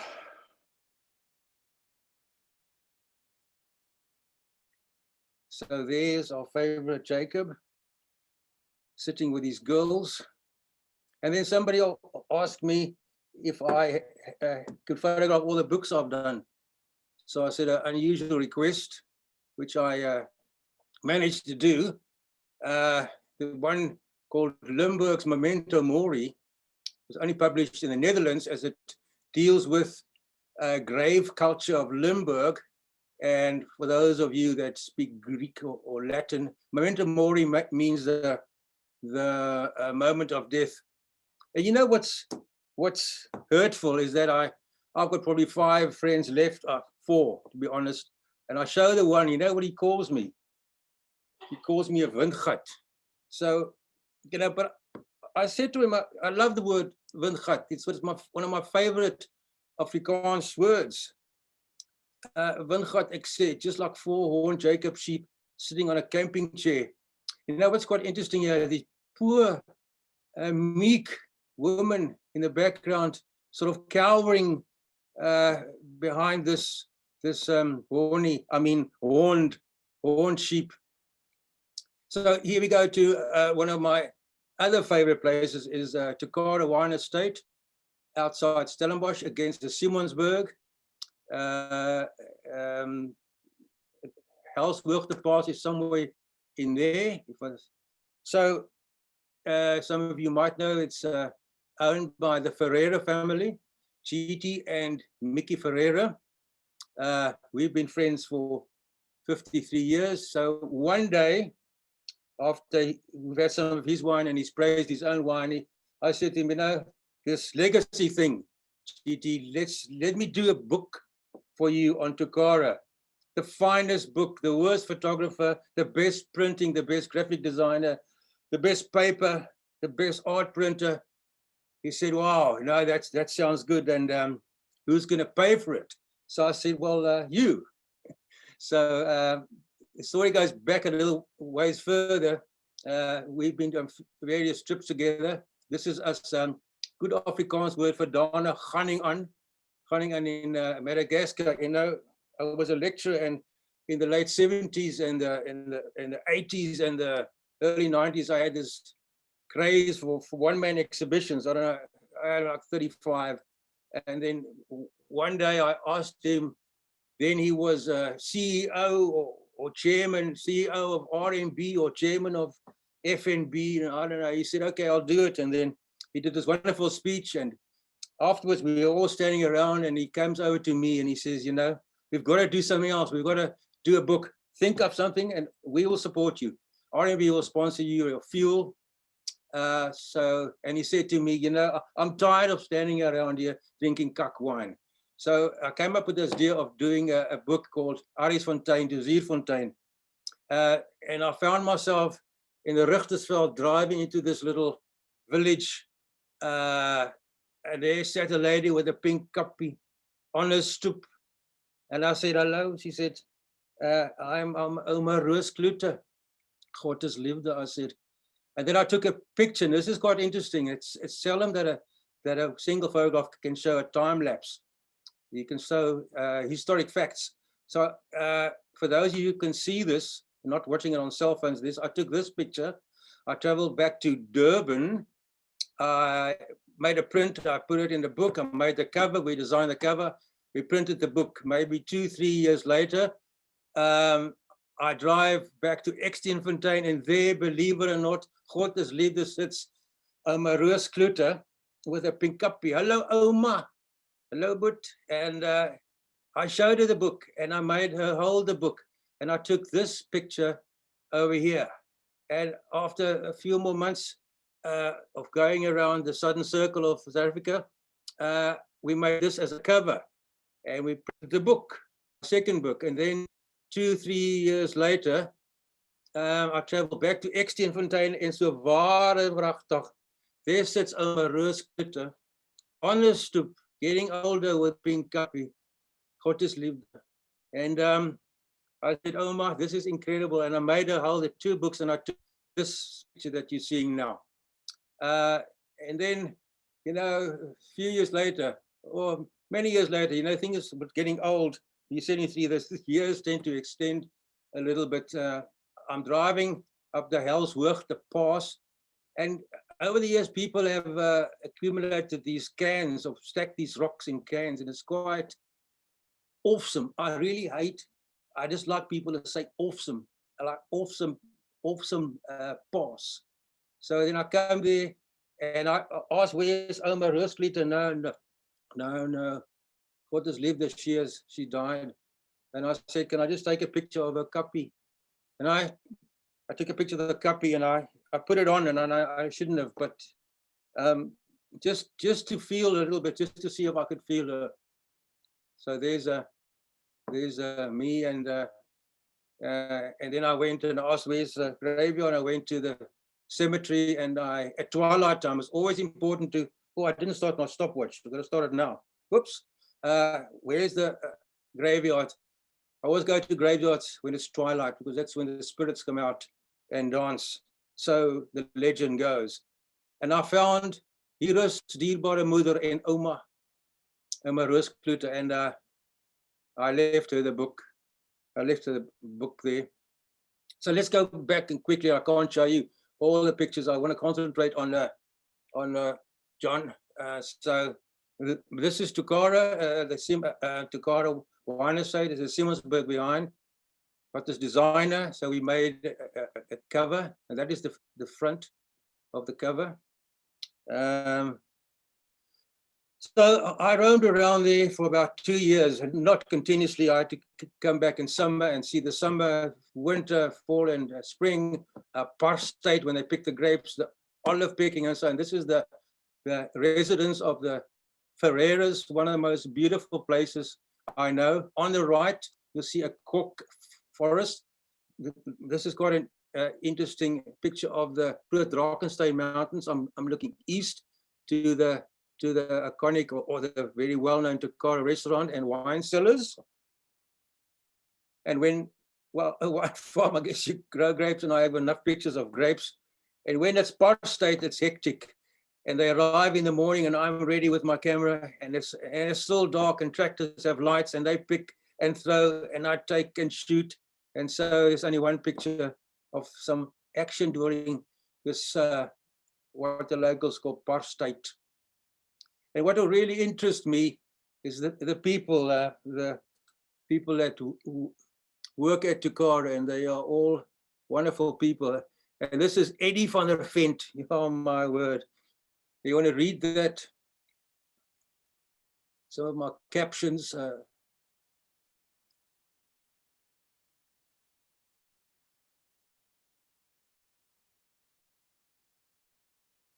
So every time he sees me, when I laugh fast in my hide, he's got enthusiasm. It's a bit like Daryl. He asks me, every time he tells me a story about Tukara. And what's my photo? It's my photo in the book. What interests me is the time and the changes of light and seasons. So here I'm looking east towards the Groot-Drakensberg Mountains across Tukara, obviously summer. And then a return in winter, sort of twilight, semi-dark. So I believe in contrast. And then I sauntered down to Dionysius, Angus Taylor sculpture. Folks, I speak under correction. I have to look at the book, but so maybe about 2.5, 3 meters. So if I would stood there, I would come up to about there. So he is the Greek god of wine, winemaking, and fertility. I like that one. So I said, well, hello, Dionysius. I'm actually a Bacchanalian myself, Bacchus being the god, the wine god of the Romans. And, you know, talk about Wingard, you know, this is a very Wingard peacock. And it's lucky that I actually speak Peacockian. It's a very difficult language to learn. So I check out this peacock, and I take a picture, hang in there, I get the vineyards behind, and then I turn around, and you have to scrape, he's got his Wingard, and he keeps his pose with his feathers out, and then take the back view, then I have to, how do I put this? I have to retouch the asshole for sensitive viewers. And then I go to the dam below the house, and I go in the day, looking towards Stellenbosch, and I go at night. How's my time going? And I look at the reservoir towards the upper part of the farm, and I love mist. This is the private avenue to the house of the Ferreiras, flowering gums, eucalyptus. I know, we shouldn't have that, but still. And then throughout the garden, it is the most beautiful garden, folks, that I have seen.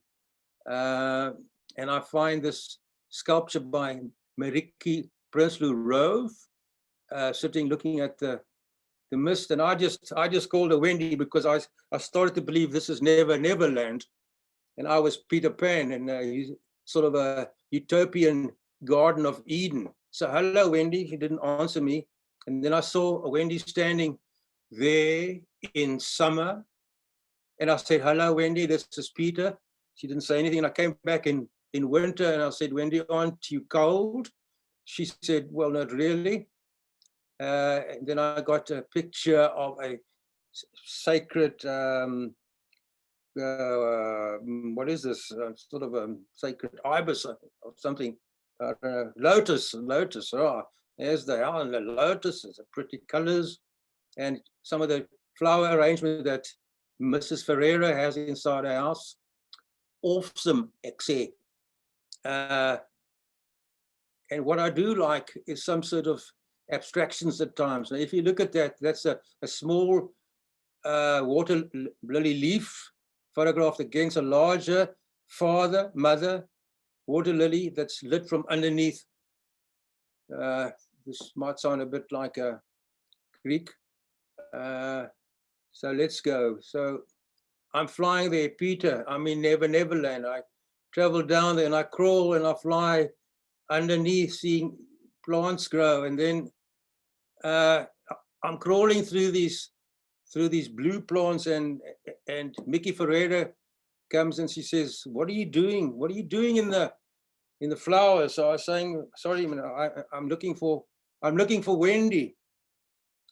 But Wendy is, she says, Mickey, Wendy is around the corner. She's reading a book. And there she is, reading a book, and a sort of twilight time. There's a western glow of the setting sun, and the oak tree is bare, and it's cool and quiet. And I say to her, "Hello, Wendy, is that a mossy sitting there on your shoulder and your hands?" And she looks at me in disgust, and she says, "It's a Cape bunting, you fool. It's a Emberiza capensis bird." And well, that was about it. And I looked at the clouds shifting beneath the moon in their house, and I looked up and I looked down and around, and I threw my shadow into their swimming pool and the tripod, and the stars streaked slightly as actually the earth turned, and I flew to another place, and I said to the sculpture, "Dance a bit." So I made him a shadow, and I said to this one man, "What the hell are you doing?" So he said, I'm pinching the moon." So I said, okay. And then I flew with Baron van Richthofen in Mr. Ferreira's smaller plane, and I looked down, and I love horizontals and verticals and dots, and then suddenly I fell to earth, and I found myself amongst the olives, and they were picking olives and packing olives and taking them to the olive shed to be pressed, and I got pressed into a yellow-green oil. Wow. And then I walked through the Mind's Vine, a sculpture, famous sculpture in front of the Takara restaurant. And I found these secret stairs. It goes down to the library, Takara wine library, and they locked me in there. I locked myself, and I photographed the brandy they make there, and I photographed the red wine that they make there. And after about a few days, I stumbled up and I fell down on the cellar floor, and I looked up, and my Nikon was next to me, and it also looked up, and it took this picture And then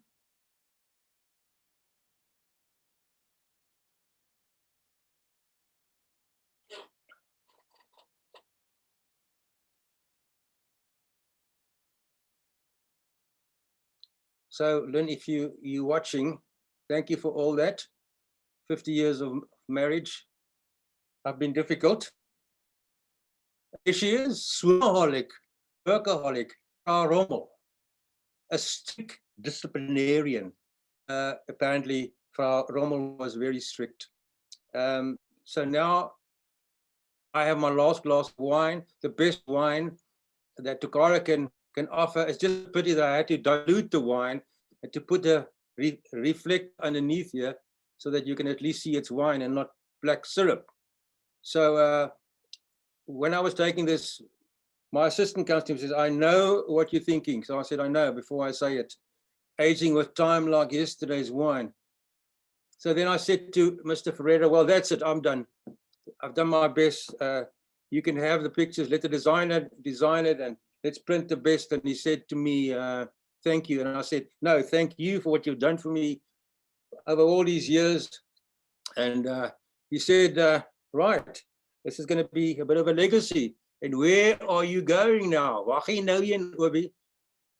say, no, I'm going to Fokkelfontein. He says, yeah,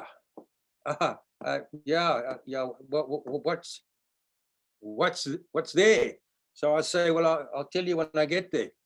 So he says, well, you better take along a box of wine. So there I am. So this is the story about John Lennon. And I have to read this to you, just too long to, this is a piece I wrote about John Lennon. Of all the songs that were murdered along with John Lennon, none was more relevant at the moment than his anthem that moved the world, Imagine. The song Imagine touched millions while he was still alive and billions after he had gone. Lennon wrote the song in 1971 during the height of the Vietnam War. News of the assassination due to the time difference washed over South Africa on the morning of the 9th of December, 1980. At that time, I was a young lecturer in photography in Durban. That day, that news, that shock will be with me forever. The scars of those bullets are still with me today. Back then, I acquired a new 6x7 Asai Pentax and was driving around that morning looking for images that would color my day. Little did I know, down along Durban's Golden Mile, I found this young newspaper seller standing against a wall holding the poster of the day. His newspapers long sold out. I bought the poster from him. After 40 years, I still have that poster, and each year on the 8th of December, I take it out and imagine a world in peace and harmony and love and brotherhood. Imagine. So I went for a trip to Italy with my eldest son and Lynn, and I thought, I'd take John along. The Beatles were there in 1965. So there we are, John, there's John. And John apparently loved the Italians, the people, the vibe, the character, the personalities, the friendliness, and the cappuccinos. So there is John. He's going with actually he's just arrived in Rome. So the first thing he asked me is, can I see the Colosseum? I said, mate, sir, John, let's go. So I took him on one quiet evening with a full moon above to the Colosseum. Yeah. And what I do walkabouts. I have it from the Aborigines, and I just walk about and I sort of take pictures, and I think, and I take more pictures. I just walked him on common ground to this fair, where they were selling T-shirts, and I just lay him down. He loved this one. He loved being just with the people. So what I do sometimes, I put on a, if you can see, I put on a there's a camera. I put on a flash, and I put this diffuser on the flash just to give a slightly softer light. So here we go, and we're just walking around, right? Walkabout, me and John. And he says, we see this bubble blower. He's actually called the bubble blower. John says, stop, I want to see this. Oh, and John loves this guy blowing bubbles. Not blowing, but playing with bubbles. And I said, walking further on along the Tiber River. And I said, John, why? What? Well, you like the glasses or what? No, he said, I love bubbles. I said, oh, you love bubbles? Yeah, I love to bubbles. I blew bubbles, man. So John blew a lot of bubbles, I hear. And then we're walking, I think this could have been, no, it was Rome. And we come and we look into this window of a trattoria or a bar, and we see this one room, and I see there's Twiggy and Mick Jagger and Steve McQueen and Ringo. You see, look, there's Ringo Starr, Gene Shrimpton, I think. And so he says, let's go in. Come, and I just want a little bite of Italian food. Some salami would do. So I take him in, speak to the owner. No, oh, John Lennon, man, unbelievable. So there is John and Ringo. So he loved that one. He wanted something really Italian, like hang with the people. So I can't hang you with the people, you're not really here, but I can hang you with a washing. So I went to the top of the building, and where all the washing was hanging, and what you'll see, folks, on the left is the scene. So what I kind of planned, and I was waiting for the light to fade and the clouds to give the sunlight through. And obviously, when that happens, I have to use what we call a fill-in light here on John, because the contrasts are so big. Daryl, how am I doing there? I'm okay. You're fine. You're fine, Wilby. All right, so yeah. I wait for the last light of the setting sun, and I warm him up a bit with a torch over here, and John liked that.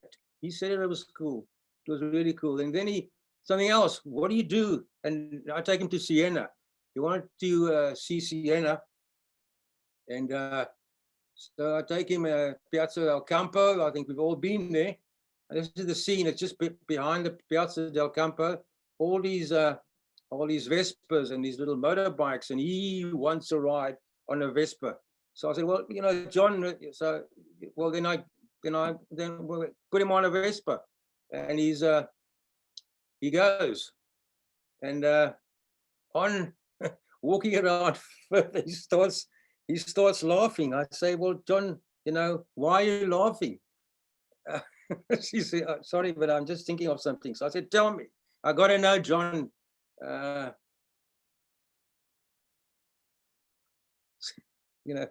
said, that is funny, because I grew up both with Elvis and you guys, the Fab Four. You were much younger then. So we keep on laughing. So I said, can I show you a picture? You said, anytime, mate. Now we're getting quite friendly, me and John.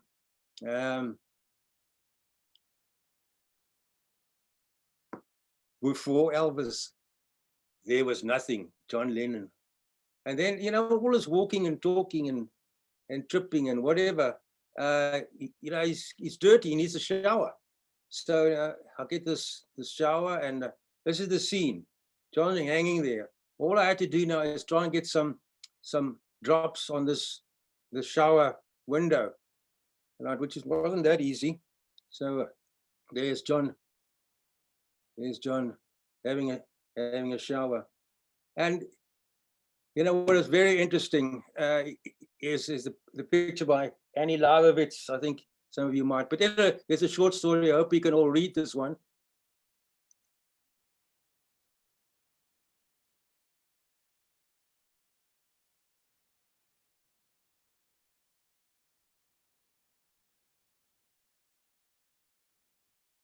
Yeah. So hours after she took this picture, John Lennon was murdered. And in 2020, well, I think it's forever, it still stands as one of the history's greatest images of both love and loss. And I think you all know that cover, or some of you that are quite old, I guess. The Rolling Stone cover taken by Annie Leibovitz of John Lennon and Yoko Ono. So what I did here, you know, I sometimes I go on holiday with my eldest son, who's a creative director in Abu Dhabi, and he always gets these wonderfully expensive boutique hotels. So I want to recreate, the scene is to recreate this shoot by Annie Leibovitz. Okay, so I put on the light, boom. I get John, I'm telling John exactly what I want to do. Fine. So I need to make the bed, you know, they're lying there. Joko, Ono, Yoko, and John. So I crumple the sheets like almost two bodies are lying there, and I move the pillows, and I put John there under the light. And then I find a little clipping of that cover shot of the Rolling Stone magazine, and I copy that, and then I do my picture. Oh well, okay, right. I don't know, but what was, folks, this is very weird. That every time I put John that evening in the cupboard, this John, you still got him, and I, you know, would sleep and have a good evening, John, you know, and then in the morning when I open the cupboard doors, but those two gowns had changed. That they tried to fold their hands like John Lennon. I tell you, I like weird. So that's very strange. I'm sorry. And then give peace a chance. My wow. And I want to do this picture, another boutique hotel, sort of strips of light with these brick pillars. So I want to do a shoot of my son with a T-shirt on, Nikki, and then Lynn lying here. Give peace a chance. That's the idea, basically.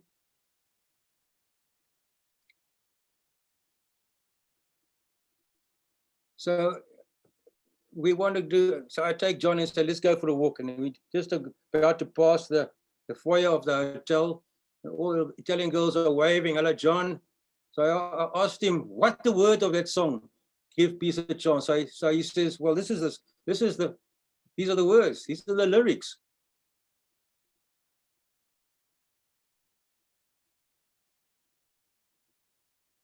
All we are saying is give peace a chance. All we are saying is give peace a chance.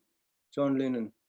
So as we walked out, I asked him, John, what should I do with that? You know, give peace a chance. What should I do with it? What are we going to do? So he looked at me in his rounded glasses with tears in his eyes, and he said, throw it in the bin. Throw the damn thing in the bin. So, and yeah, I'm paying for the hotel. It's a cheap country hotel with, as you can see, this most beautiful, awesome painting. And I want to hang John there. And I'm going to hang John. So I hang John, and he doesn't really like this, you know, so, but he's got to hang there, you know. So then he gets a hole in his T-shirt, and I have to take him to the tailor to have fixed.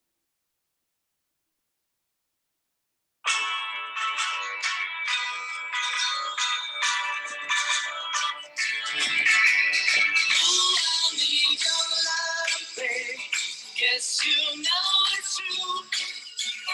Oh, you need my love. I love that song, John Lennon. And it's again one of these hotels with this strange lighting, and the rooms were all numbered.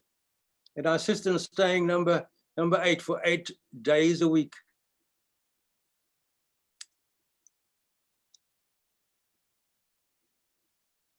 So that's room number 8 for 8 days a week. And then I show him another boutique hotel with these strange figures dancing and this abstract painting of nothing, the black hole. So I said, John, where do you want to be? Let's do it. So I said, both places. I want to be and look into the black hole. What's there? And I want to dance with the people. I want to move with the people. So here's John with a black hole, the black square, and here is John with the people. And you know, as you know, the Beatles got into trouble with their statements about Jesus. And I think much of it was taken out of context. I've read quite a bit about that. So I asked him, you know, and you can see he's wearing a St. Christopher here. So I asked him, and he said this.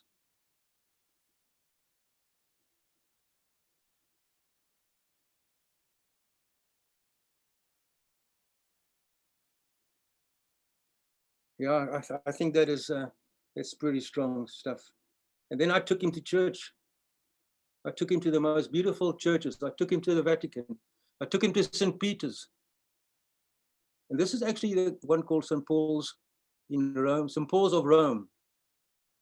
And I took him to this little chapel here, and it's quite an incredible marble statues. And then suddenly out of the blue, John says, I want to swim. I want to go for a swim.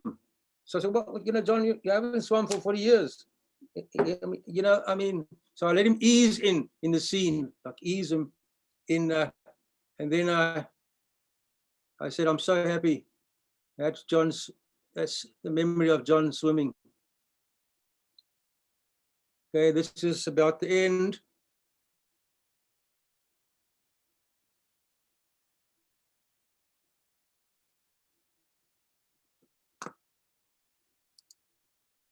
Here we go.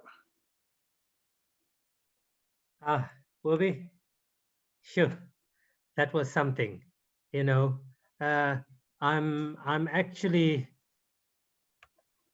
can you hear me, Wilby? Yes, I can hear you. Okay. Yeah, no, I was just going to say you're actually lucky that, you know, the Italian authorities didn't lock you up, you know. Must have been wondering what is this man photographing John Lennon in a T-shirt all over Italy, you know. You're just very lucky. But anyway, what a stunning talk. Absolutely. It was quite difficult to sneak him into the church. I had to really watch out, you know, because John Lennon hanging around there, you know. Okay, so there we go. It was a pleasure doing it for you guys. Okay. No. Thank you so much. I'm trying because some people don't know how to use this, so they emailing me the message. So Dana says Urbi is ongelooflik, and then he also says hierdie is so mooi. Okay. And yeah, and Peter Baker said you know, he's drinking wine and drinking a toast to you. So really, you know, I must say, I'm not sure if everyone understood it, but now that my daughter is doing fine art, and you taught in fine art, I get what you're doing. Other than that, I would have gone and told my wife, you know, this man in his old age, he lost his marbles. But it's fantastic. It is fantastic, you know. Okay. Yeah. Are there any questions for Urbi? Any more comments? Petrovna says, any comments? No, we don't do comments. Oh, okay. But Urbi, thank you so much. And yeah, that's an iconic T-shirt there now. So yeah, but yeah, sure. But you didn't show my favorite image, but never mind. I'll put it up. I'll put it up on the website another day. But thank you, Urbi. Thank you so much. And with the John Lennon, is that going to be a kind of book project, or is that just for the love of it? Well, that's for the love of it. I'm trying to sell it, but it's difficult at the moment. You know, I try to sell it. I sold it to some photographic magazine in England, in London. But you know, it was just a love of it, my love of music, and of course the Beatles and travel. So I thought I'll take John along. So it's a story of love, and the same with the book on Takara. It's a work of love, you know. Okay. Petrovna says, I think Urbi is one of our great artists. And I think on that note, we're going to say goodbye to you because we can't top what Petrovna has said. Okay. Thank you so much, Urbi. You go well. Thank you so much. Okay. Volgende, Dana Sneeman.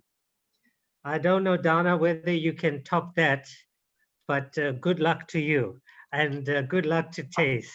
Dana Sneeman, for people who don't know, Dana is one of our great travel writers. Like Urbi, that is why I paired them together. Underestimated but brilliant. No one can write like Dana Sneeman when the mood takes him. So Tace, welkom weer eens en ons sien uit na die volgende paar minute saam met julle. Baie dankie Darryl, dis baie gaaf van jou. Hallo Dana. Hallo Thys, is goed om jou te ontmoet. Ek sou graag jou hand opskud. Ja, dit sou baie lekker gewees het. Dit is in elk geval 'n baie goeie tweede prys om so met jou te kan gesels. Ag, dit is my eer om met jou te praat. Ag, dankie. Darryl het nou gesê ons gaan hard moet probeer om daardie fantastiese voorlegging van Urbi te, jy weet, net naby dit te kom. Maar ek moet daarom sê, ek meen as 'n mens jou stories lees, en nie net dis in jou boeke nie, maar kom ons sê dan nou spesifiek in die boeke, dan kom 'n mens eintlik ook by 'n kunstenaar aan die werk, jy kom by 'n woordkunstenaar aan die werk, en dit het vir my ook opgeval toe Urbi so gewys het hoe hy rondstap, hoe hy amper as 'n tipe van 'n reisiger indrukke versamel en neerskryf. Het my baie sterk herinner aan in elk geval die werkswyse van jou afgelope paar bundels, nê, van 'n reis en van neerskryf en dan van verslag doen van daardie reis. En op 'n manier die voeding wat dit het vir die kuns wat daaruit ontstaan. Ek wil graag hê, miskien moet jy dalk net so ter inleiding iets sê oor wat is vir jou die verband tussen reis en die skryfwerk wat jy doen? Ja, ek kan amper nie die twee skei mee nie, né? Ek het toevallig het my laaste boek of nee, is nou 'n nuwe een op die rak, maar die vorige ene soek mekaar, het Fanny Olivier in 'n resensie iets gesê min of meer dat ek is half ek is so baie soos Urbi. Ek dink is in rapporte dit verskyn. Hoor my is alles duidelik en so. Ek hoor jou, ja. Ja, was in rapporte dit is my verskriklike kompliment. Ek het al vir Urbi een keer langs die pad raak geloop en dit was een van die regtig vir my eintlik 'n hoogtepunt op Richmond. Nie tydens 'n fees dink ek nie, was dit daar by John Donaldson. Toe ek een oggend saam met hom en John gaan ry net daar deur Richmond en deur die township en deur die dorp en altyd na die begrafplaas toe. En ek het gekyk hoe werk hy en ja, ek kom my baie daarmee vriendselwig, want dit gaan oor kyk en dit gaan oor waarneem. Ek wil sê ja, die tipe skryf wat ek doen, hoop ek my reisskryf goed is ook daai tipe ding van hom net goed waar te neem in dit half ek weet nie of jy die skilder Willem Pretorius ken nie. Ja. Ja, en hy so baie soos Walter Meyer. Maar Alva Willem sê altyd hy erken net 'n ding, hy eer dit wat hy sien met 'n sekere integriteit. En ek wil ook so iets doen, weet ook met my reisgoeders wat ek skryf, ja. So ek leer baie by die visuele mense. Ja, ek meen jy praat nou hier van 'n reis, jy weet, ek bedoel, daar's amper half nou al 'n tipe van 'n etiket aan jou geheg as 'n reisskrywer, maar mens moet daai reis ook net reg verstaan, nê. Dis nie daai reisskrywer van 'n skrywer wat net verslag doen oor sy reise nie. Dis eintlik verslag doen oor wat op reise gevind word en die mense wat jy op daardie reise ontmoet. Iets anders wat vir my opgeval het is natuurlik ook die feit dat Ek dink iewers in 'n onderhoud skryf iemand dat jou boeke vir die spesifieke persoon wat dit nou gelees het, meer persoonlik word. Nou ek is nie heeltemal seker of dit die geval is nie, want ek meen in jou debuutbundel is daar al baie persoonlike indrukke. Maar ek bedoel, ek dink daar is 'n tipe van 'n selfonthulling wat plaasvind in jou werk, miskien toenemend.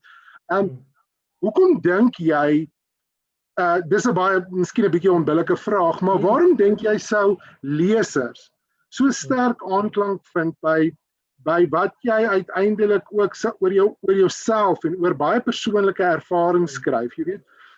Dis maar altyd interessant wanneer 'n skrywer baie persoonlik raak, en ek bedoel nie selfkoesterend nie, ek bedoel persoonlik eerlik, dat dit tog ook weer die groot massa daar buite uiteindelik aanspreek, dat mense hulle daarmee kan vereenselwig. Wat dink jy is dit wat daai vereenselwiging tot gevolg het? Weet jy, ek wonder self soms daaroor.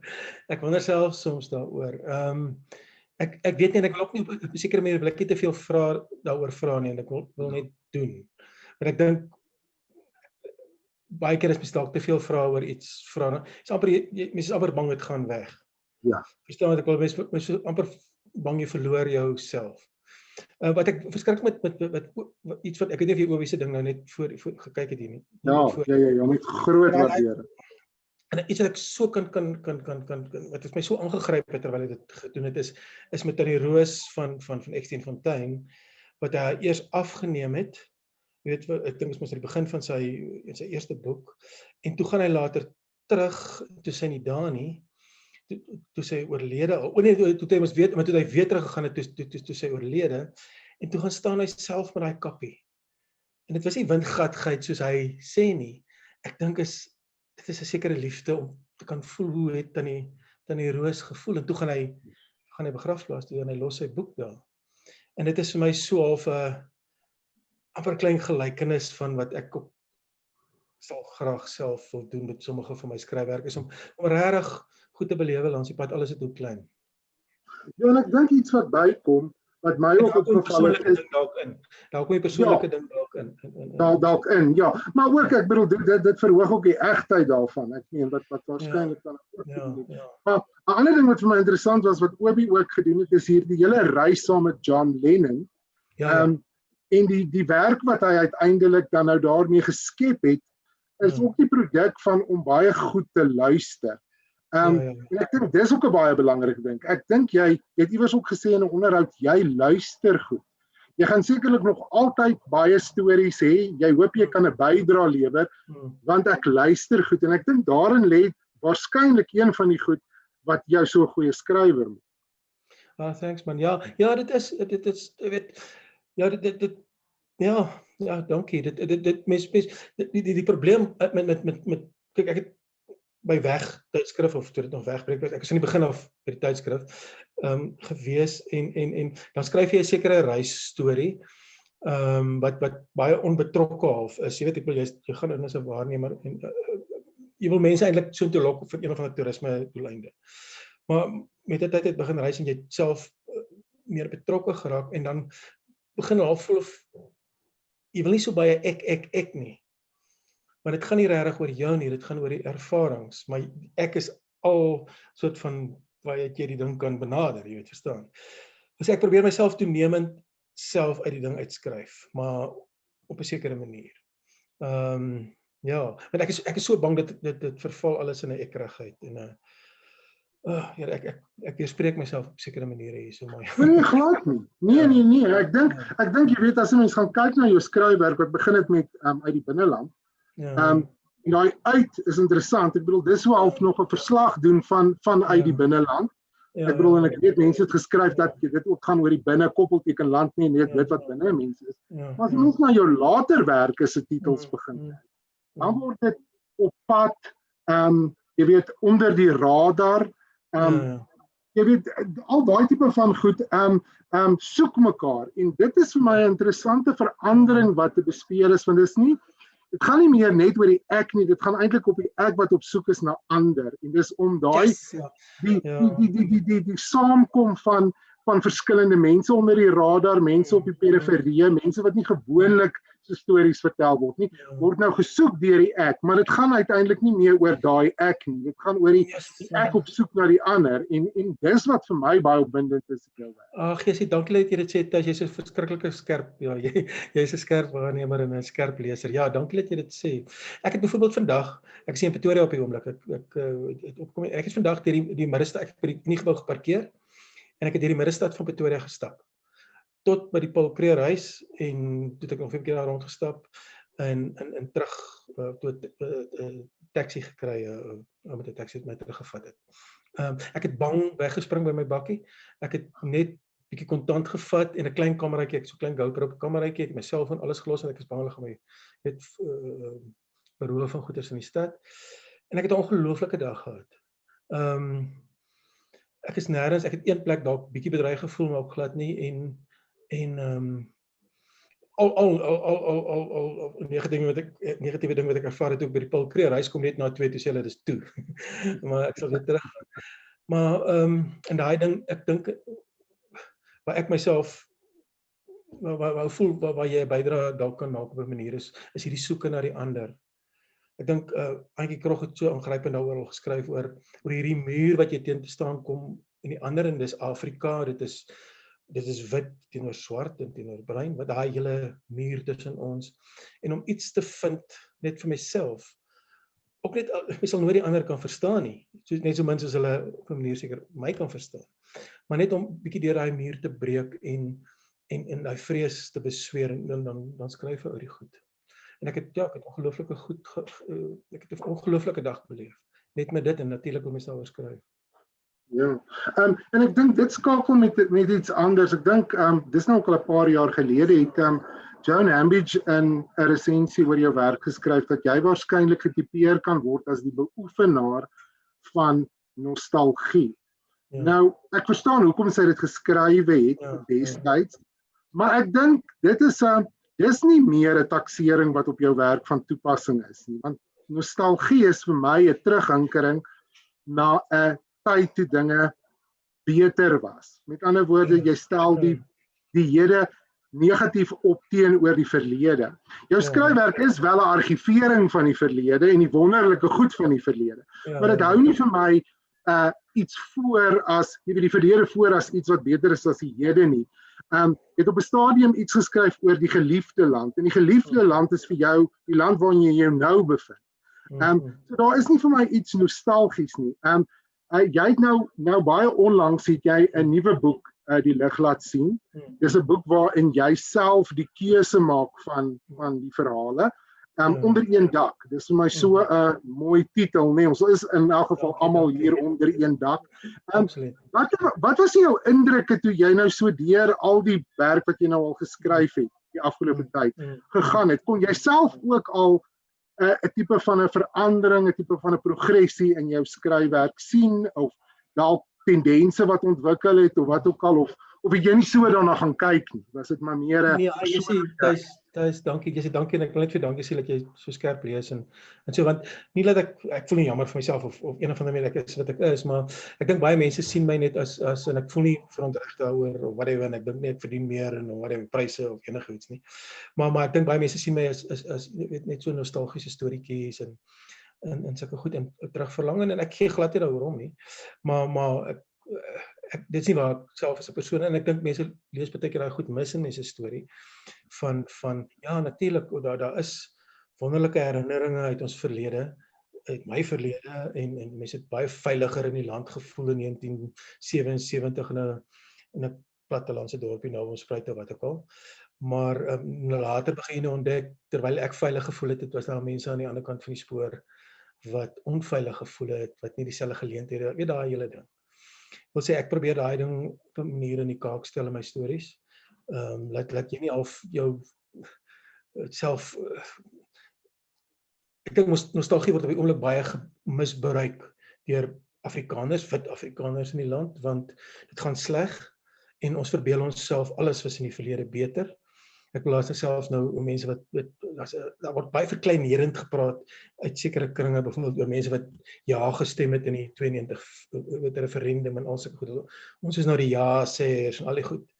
Skielik ons seker mense al daai goed vergeet van hoe sleg dit eintlik was in daai tyd vir ons almal en hoe bang ons was. Ondanks weet dat ons nou dink dit was beter.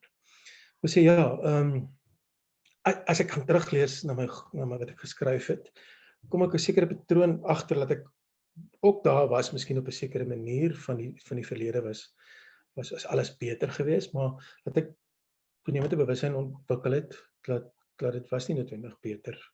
Dit was vir my beter, maar dit was nie vir almal in die land beter nie. En ja, ek is nogal en ek dink Abraham de Vries, iemand vir wie ek verskriklik baie tyd het Abraham de Vries het my baie gehelp met hierdie onder een dak.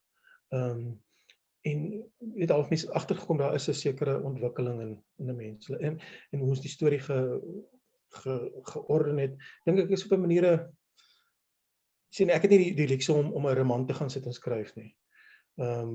Net ek het nie akademiese kwalifikasies of wat ek in die universiteitspos kan kry of wat ook al nie. Dus ek is maar 'n joernalis en ek skryf om die brode. Dus ek het alles altyd kort goed geskryf. Maar hierdie spel is onder een dak is afromannerig dink ek. Dit volg iets. Dit volg 'n sekere ontwikkeling of hoop is 'n ontwikkeling ten goeie. Ek dink op pad het al 'n tipe van 'n ontwikkelende narratief gehad. Dit was eintlik al, ek wil nie sê op pad na 'n roman toe nie, want ek vind dit ook baie keer vind ek dit ook verkeerd om jy weet dat mense hierdie indruk het dat jy weet kortverhale is eintlik die vingeroefeninge wat jy doen vir wanneer jy 'n roman gaan skryf. Ek dink dis baie keer die teenoorgestelde. Ek dink baie mense kan baie gemiddelde romans skryf. Ek dink dit sit altyd in almal se skrywersbroek om 'n goeie kortverhaal te skryf. So, jy weet dis ook maar 'n aanname wat mense soms maak dink. Sorry man, hoor jy my nog? Ek is gou hier verdwyn. Ek het jou gehoor. Ja, nee, ek sê jy weet die mense moet die onderskeid tref tussen die kortverhaal en die roman. Die een is nie altyd die vingeroefeninge vir die langer vorm nie. Soms kan die langer vorm makliker wees as 'n baie goeie, goed geskrewe kortverhaal. Ja, dit is een van die dinge en noem die naam Abraham de Vries. Dit is my absolute skandale dat hy nog nie die Hertzogprys gewen het nie. Ek dink Henny Oukamp wat 'n kort verhaal skryf, dit is maar Henny Oukamp het nou kabarette en ander goed geskryf. Maar dit is absolute skande vir my vir Afrikaans dat hom Abraham nog nie die Hertzogprys gewen het nie. En ek dink daar is 'n sekere ding van ek weet nie wat in die akademiese koppe aangaan, die akademie mense wat die mense aanwys nie. Dit is regtig vir my, dit is vir my lekker om dit te weet, Abraham is raak oud en ek dink hy moet die Hertzogprys kry. Jy het mos insaag daar, sê vir die mense. Ek neem kennis hoor, ek neem kennis. Ook net as 'n erkenning. Ek weet nie of dit ek dink suksesme is seker so groot ding met die toekenning van die Hertzogprys nie. Elsa Joubert en Anna Emlo en dinge het dit gewen. Maar ek dink daar is 'n sekere ding om neer te kyk. Weet die ouens by tafel nommer 1 is eintlik die romanskarriers. Jy weet ons kortverhaal of kort storie manne staan hier agter ergens by die kroeg rond en eet peanuts. Jy weet dat is al amper 'n ego ding van die roman, jy weet. En dan in die laaste jare romans die Hertzogprys gewen en ek is nie 'n groot letterkundige nie, maar dan dink ek, damn it. Jy het dit gekry omdat jy het 'n roman geskryf en daar's weet allerhande mooi diep goed oor jou geskryf. Hey, daar sit hom Abraham, hy het alles gedoen vir kortverhale en hy het nie gekry nie. Net as 'n soort van erkenning ook aan die kort manier van vertel. Absoluut.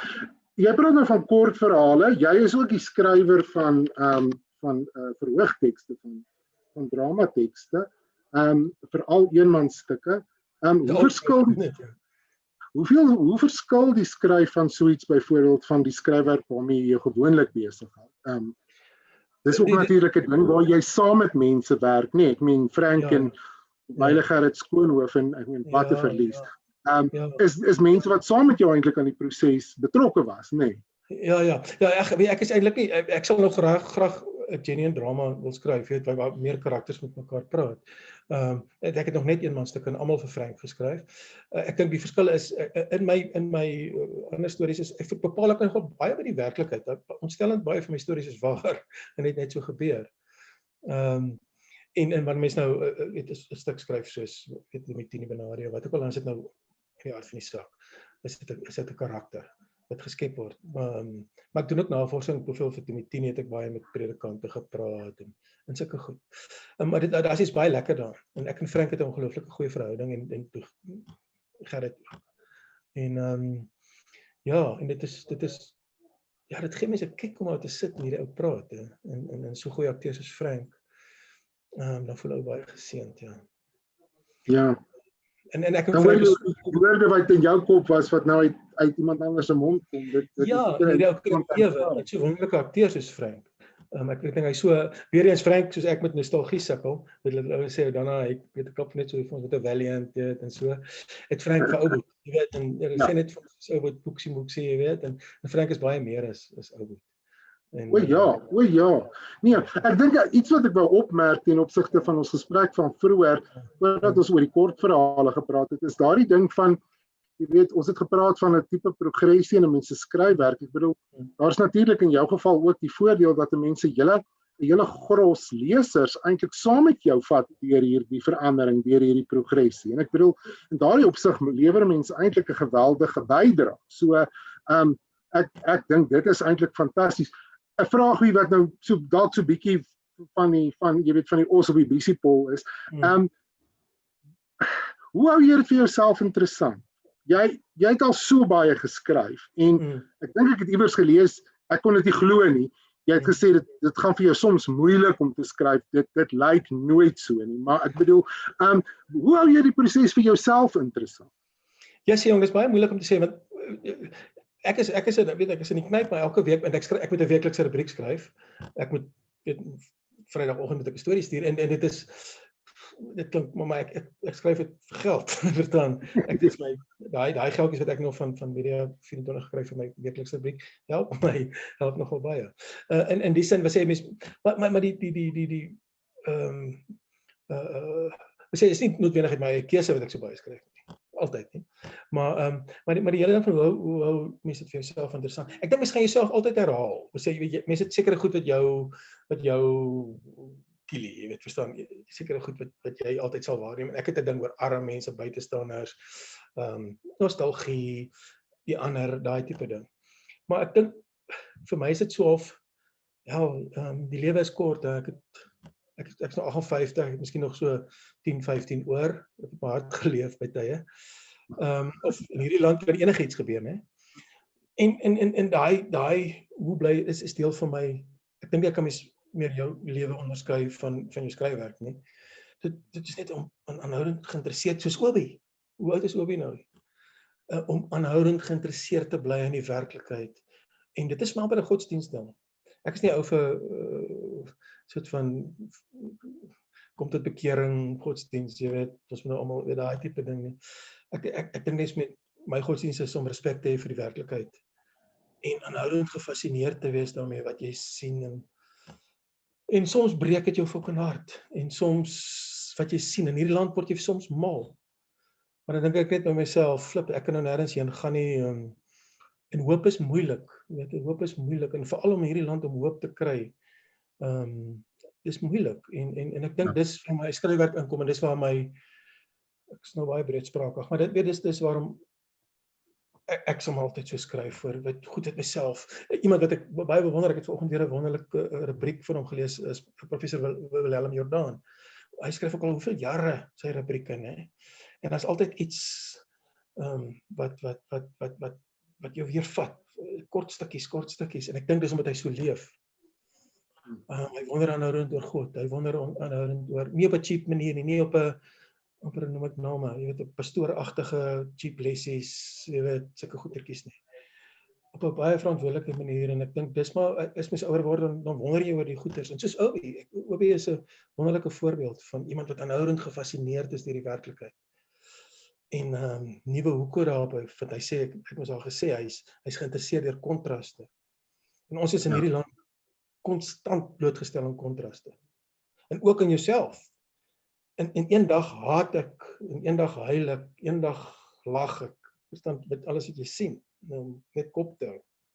Maar dit is ook goed wat jy wat jy baie eerlik in jou verhale inskryf, nê, is op daai reise na binne toe. Dit gaan nie net altyd oor 'n reis na buite toe nie. Ek bedoel, jy weet, in jou eie lewe kan jy ook 'n soek mekaar hê. Ek bedoel, dit kan ook 'n manier wees om verskillende elemente van jouself met mekaar te probeer te verenig. So ek bedoel, daar's daai element ook, en ek meen jy's baie eerlik en baie openlik oor daai goed waaroor jy skryf. Ja, ek dink, en dit is amper 'n voorreg wat ek doen, want mens konsentreer net op jouself op 'n manier, maar ek dink is baie van ons se posisie op die oomblik. Wie jy, ek ry mos nou rond, ek het nou weer rondgery. Hierdie land, die meeste mense is goed. Ons het ongelooflike swak leierskap. Ons het ongelooflike swak politici. Miskien is alle politici nog altyd swak, ek weet nie. Maar weet, mens kom net aanhoudend agter, die meeste mense is goed, verstaan, wat hulle, wie ook al. En ons almal soek saam, en ek probeer iets daarvan verwoord. Net om vorentoe te gaan elke dag net, en om daai goeie goed, en daai goed te verwoord wat ek dink in my kop is, en is ons almal se koppe, net om elke dag te oorleef op 'n manier, en nie hoop te verloor nie, en daai goed. Dit klink alles moer heavy, maar ons Nee, ek wil vir jou dankie sê daarvoor, en ek is so bly dat dit nog vir jou so op 'n manier 'n tipe van 'n ding is waaroor jy dink en wonder en worstel, want dit het nie maklike antwoorde nie, en ek dink dis hoekom die skrywer en byvoorbeeld die groot ding, een van die groot goed in ons land is ras. En dit gaan nie help om daaroor te lieg nie. So dit gaan nie help, ek vertel vir jou, daar's mos nou 10.000 klisees wat ek nou vir jou kan sê oor ras, en dit moet ons nie doen nie, en dit ons moet almal, jy weet, aanvaar, en almal is 'n mens sien, jy moet nie kleur raak sien nie, en is maklik goed om te sê.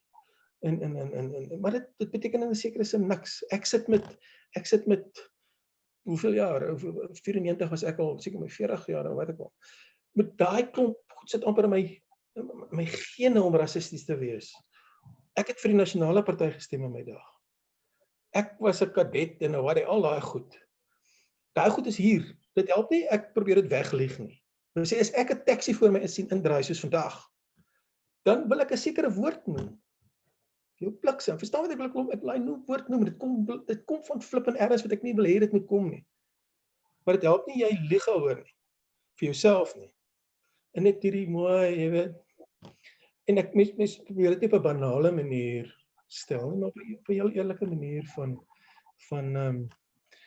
ek dink nie mens kan, ek dink is dit nie Breitenberg wat iets gesê het van dis amper soos om 'n alkoholist om sy alkoholisme te oorkom. Jy's altyd 'n alkoholist, al drink jy al vir 20 jaar nie meer nie. En jy's dalk miskien altyd 'n rasis, as jy iemand soos ek is, as jy nie elke dag daaraan werk nie, elke dag daaraan, en hierdie goed moet dink ek gesê word, want as dit nie gesê word nie, dan voel ons onsself met allerlei mooi praatjies oor rasisme en sulke goed. Ek kan eers ek wil jou baie dankie sê. I mean, ek dink jy doen dit by uitstek in jou skryfwerk. Ek dink jy bring ook eintlik jou lesers op 'n manier voor 'n tipe van speel. So ek dink regtig dit is wat gebeur. Ek het nou nog nie, jy moet my asseblief help, Darryl, ek het nou nog nie spesifieke vrae gesien nie. As daar vrae is, ek is seker daarvan daar is baie, ek kan daarna ook nou nog nie eers naaste by al die fasette van sy skryfwerk kon aanraak nie. Dan wil ek graag hê dat dit gevra moet word. Darryl, ek sien jou gesig. Ek neem aan jy wil iets sê, asseblief. Yeah. Dana, I think I may have just gotten the greatest idea from you, and I'm going to run with it. Go for it. Racist Anonymous. Imagine if we had a idea. I'm telling you, Dana, it is a brilliant idea. The minute you said alcohol, because we all have to confess, we've got to stand up and say, and only when you realize it, and I want to salute you for being so open. Most people will say, you know, but you carry on. And another thing, can I tell you another thing? The alcoholics thing that I tell you, God grant me the power to accept the things that I can change and that whole thing. Yes. Dit is absoluut die lese van hoe ons in nuwe Suid-Afrika moet probeer oorleef, of hierdie Suid-Afrika van nou, waar die regering heeltemal, of nie die regering nie, maar daar's soveel korrupsie, daar's soveel. En jy kan maar net die klein goedjies nou verander. Jy kan nie meer te groot droom nie. Daai groot goed gaan ons nie meer. Ek gaan nie in my tyd 'n gelukkige regering hê nie. 'n Goeie regering hê. Ek glo dit gaan nie. Maar jy kan nie daai grant met the power to besef daai goed wat jy nie kan verander nie. Ja. Daar aanvaar in die klein goedjies wat jy kan verander. Hou jou sypaadjies skoon, jy weet daai. Ja. Maybe is perfect. You must start it there. Ja. En die ander ding wat ek wil vra is, want ek het gehoor Thys sê, jy weet, dis jou nuwe bundel verskyn met versameling van jou beste stories, jou keuse. Ek wil net vra, ryloop met 'n woonwa. Is dit daar? Is dit? Jy weet, jy kan daai storie amper nêrens kry nie. Jy weet, so ek is so bly. Maar ek moet vir jou sê, ek het ook daar gesê, hier vandaan. Ek sê, as julle hier vandaan op hierdie tydperk in Suid-Afrika weer uitgee, ek dink dis nou die perfekte boek. Jy weet, ek dink daai tipe boek wat jy daar geskryf het, vir daai tipe boek, sal jy die Hertzog wen. Jy weet, ek sê vir jou, ek sê vir, jy moet agter oom Abraham staan, maar jy weet, maar dit kom. Jy weet. Man, ag baie dankie. En dankie vir jou, man. Dankie vir jou. Dankie vir jou. Dit was so lekker. Dana, dankie. Dankie vir die geleentheid, Darryl, vir al die geleenthede wat jy ons almal skep. Ek dink dis net in hierdie sessie om die twee uiteenlopende gesprekke, maar tog wat op so 'n mooi manier by mekaar aansluit, en ek kan dink net dat mense die mooiste verbande tussen al die gesprekke hier kan trek. Ek dink dit is 'n uitstekende gedagte en ons sê vir jou baie dankie daarvoor. Dankie, dankie Thys. Ek hoop ons sien mekaar ergens in die fees. Ja, ek hoop regtig ook so, Dana. Dana, dalk is hy voorsitter van die Hertzogprys, jy weet.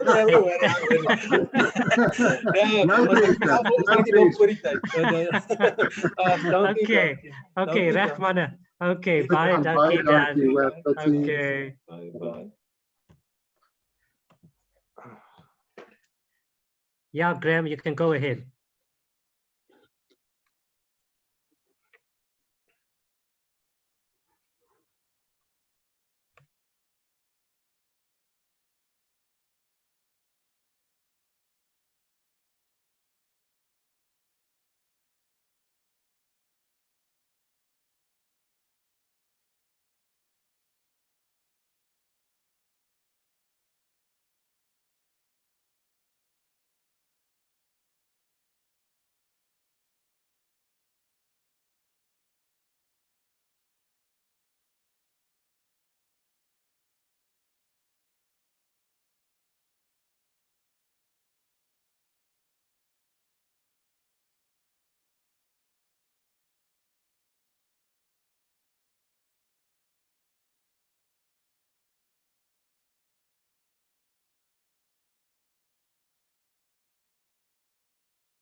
Richmond draai die windpomp en ek voel hoe waai die wind teen my gesig.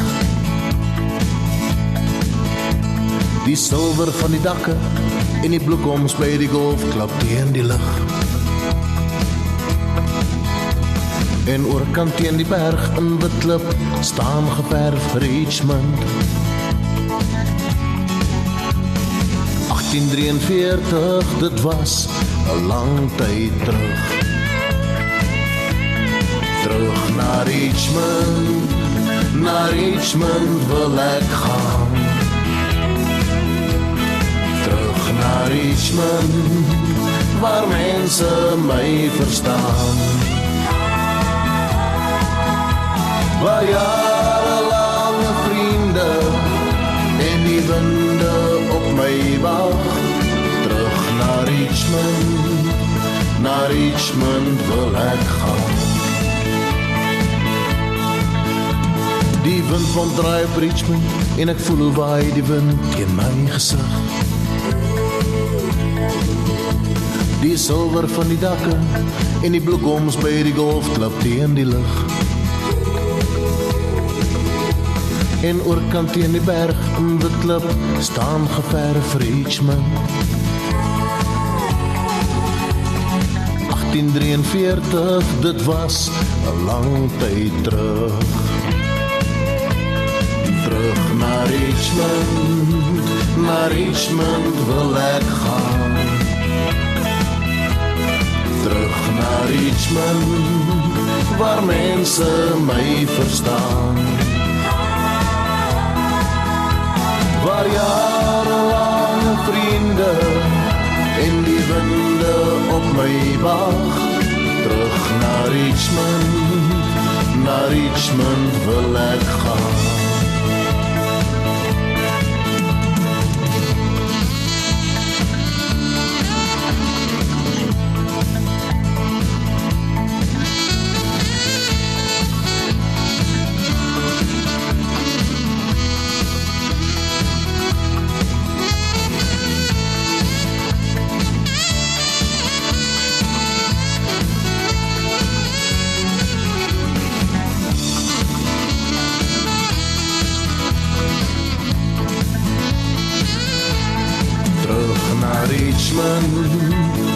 Richmond wil ek gaan.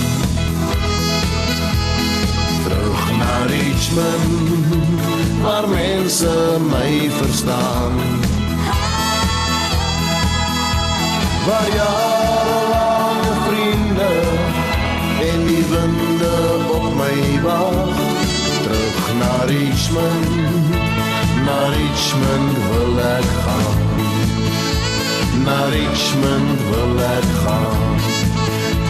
Na Richmond wil ek gaan.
Good evening, ladies and gentlemen.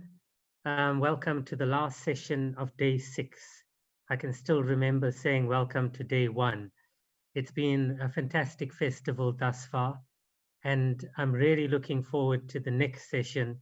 2 of undoubtedly my favorite writers, and I'm looking forward to interviewing one, and I'm looking forward to sitting back and listening to the other. In this session, we have Christopher Nicholson, all the way from the UK, and he last spoke on his book, Winter, and now he's here to speak on his second book, Among the Summer Snows.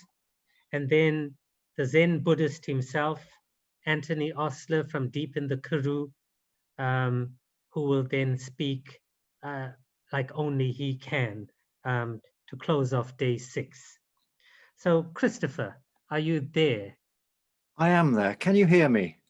I can hear you. Can hear you. Can you see me? I can see you, but if you can just lower your screen a bit so I can see a bit more of you. I can just, yeah, that's fine. Is that better? That's perfect. Good. That's perfect. Good. Right. Firstly, let me congratulate you. I don't know what kind of reviews Among the Summer Snow got in the UK, but I thought it was a fantastic book. Oh, thank you. Yeah. Now, I must tell you, I'm probably not the ideal reader because I don't particularly like the cold and I don't know much about snow. But I do think I understand your book. So let's try and give people a sense of it. I wanted to firstly tell you, so your book is about exploring a certain region, the Scottish Highlands, and in what is called the summer snows. Now, I must tell you, when I went to Scotland, I was shocked at the popularity of mountaineering. Is this something that is sort of unique to Scotland or to the whole UK? What is it that draws you guys to these mountains? Well, that's an interesting question. I'm not sure that what draws me to the mountains is necessarily what draws everybody else. I mean, climbing and walking in the mountains is very popular in Britain, and it's also popular in the northern European countries, where the Alps are. So it's popular, it's very popular in Germany, Austria, and some of the other European countries. And well, people go there to escape, and they go there for a sense of wildness. I think wildness is missing in many people's lives, particularly if you're living in a city. So that to go up there, you get a sense of immensity and vastness and grandeur. And this is what I had when I was a boy. I mean, when I was a boy, I was brought up on the edges of London, but we went up for holidays to the north of Scotland. And when I was up there, it was like going into a different world. So instead of the kind of cramped world where, you know, the sky was orange in the city and there were street lamps and roads and traffic everywhere, suddenly there was this immense vastness with these great blocks of mountains there as well. Right, okay. And I think why I understand it, because our Karoo is precisely, you know, we keep on talking about Richmond, our book town, and our book town is precisely like that. Vast open spaces, big sky country, except we just don't have the snow. We have the heat, you know. No, I know. Yeah, yes, that's but mind you, we do have snow every now and again. But you know, I appreciate what you're saying about you know, the wilderness to a large degree. Before I get down to the actual book, I wanted to find out the word Munro. That's not a name. That's got something to do with mountains, right? It has got something to do with mountains. Essentially, all the Scottish mountains above a certain height, all the hills above a certain height, are called Munros, after a particular mountaineer in the, I think, late 19th century. And as a result of that, you get people who decide that they're going to climb all the Munros, of which there are several hundred, and get to the top of them. Sure. So it becomes a kind of personal challenge. It's not the kind of challenge that interests me at all. I'm not absolutely fixated on the idea of getting to the top of anything, really. But that's what a Munro is. It's just a term for the highest mountains in Scotland. Right, okay. Yeah, in our earlier program, we had, I forget his first name, but McNeish, who writes about, yes, Cameron, and we were supposed to get him, but we'll get him next year. Now let's go to this book of yours. Did you go for these walks with the aim of writing the book, or did you simply decide thereafter that you were going to write the book? Which came first? Well, it's a bit of a complicated story, because about 10 years before I wrote the book, I thought that I was going to, I decided, because I'm very interested in snow in general, and I wanted to write a book about snow in Britain generally, because snow was becoming much less common as a result of global warming. And when I was a little boy, there were 2 winters that were extremely snowy. There was just masses and masses of snow. And those sort of basically left a sort of imprint on my memory plate. So in a sense, my interest in snow in part went back to that childhood and a sense of wanting to do it. With the snow patches, the snow beds, I'd been getting more and more interested in them as I got older. I started getting really interested in these small patches of snow that remain in the Scottish mountains in summer, sometime in my 30s. And I think there's a sort of significance to that. So was I intending to write a book? At the point where I went up, a publisher had become interested enough in the idea to say, go on and write a book. But the interest went back a long way. Right. Okay. So forgive me for asking this, because I've heard, they say Eskimos have like maybe 10 words for snow, whereas English language, we just have snow. Well, at least that's what I know. But why? What's the fascination for you with summer snow? Why aren't you going in when it's really peak snowing season, or is that not done? Yes, no, that's one of the key questions, I think. Why summer snow?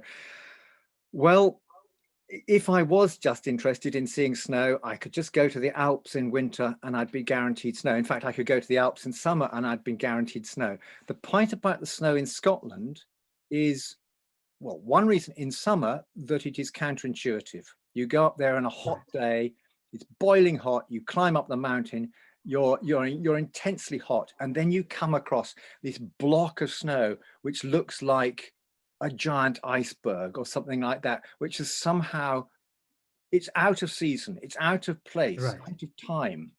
It's like a kind of time capsule. So that's one reason.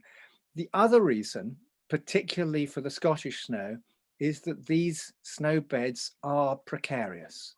They're uncertain. You don't know what they're going to be like from year to year.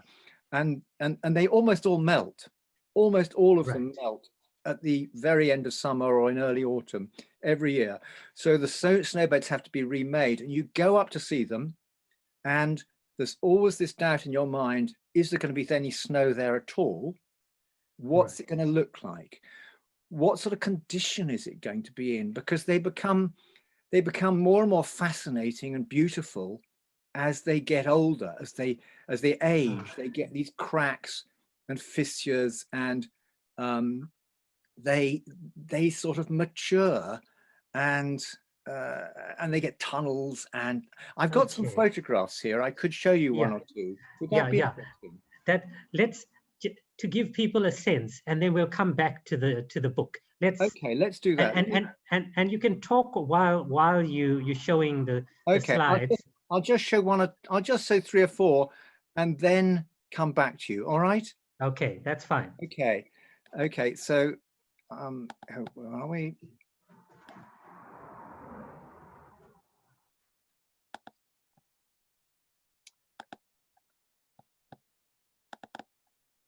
Can you see that now? Yes, I can. You can, and that's a full page thing. So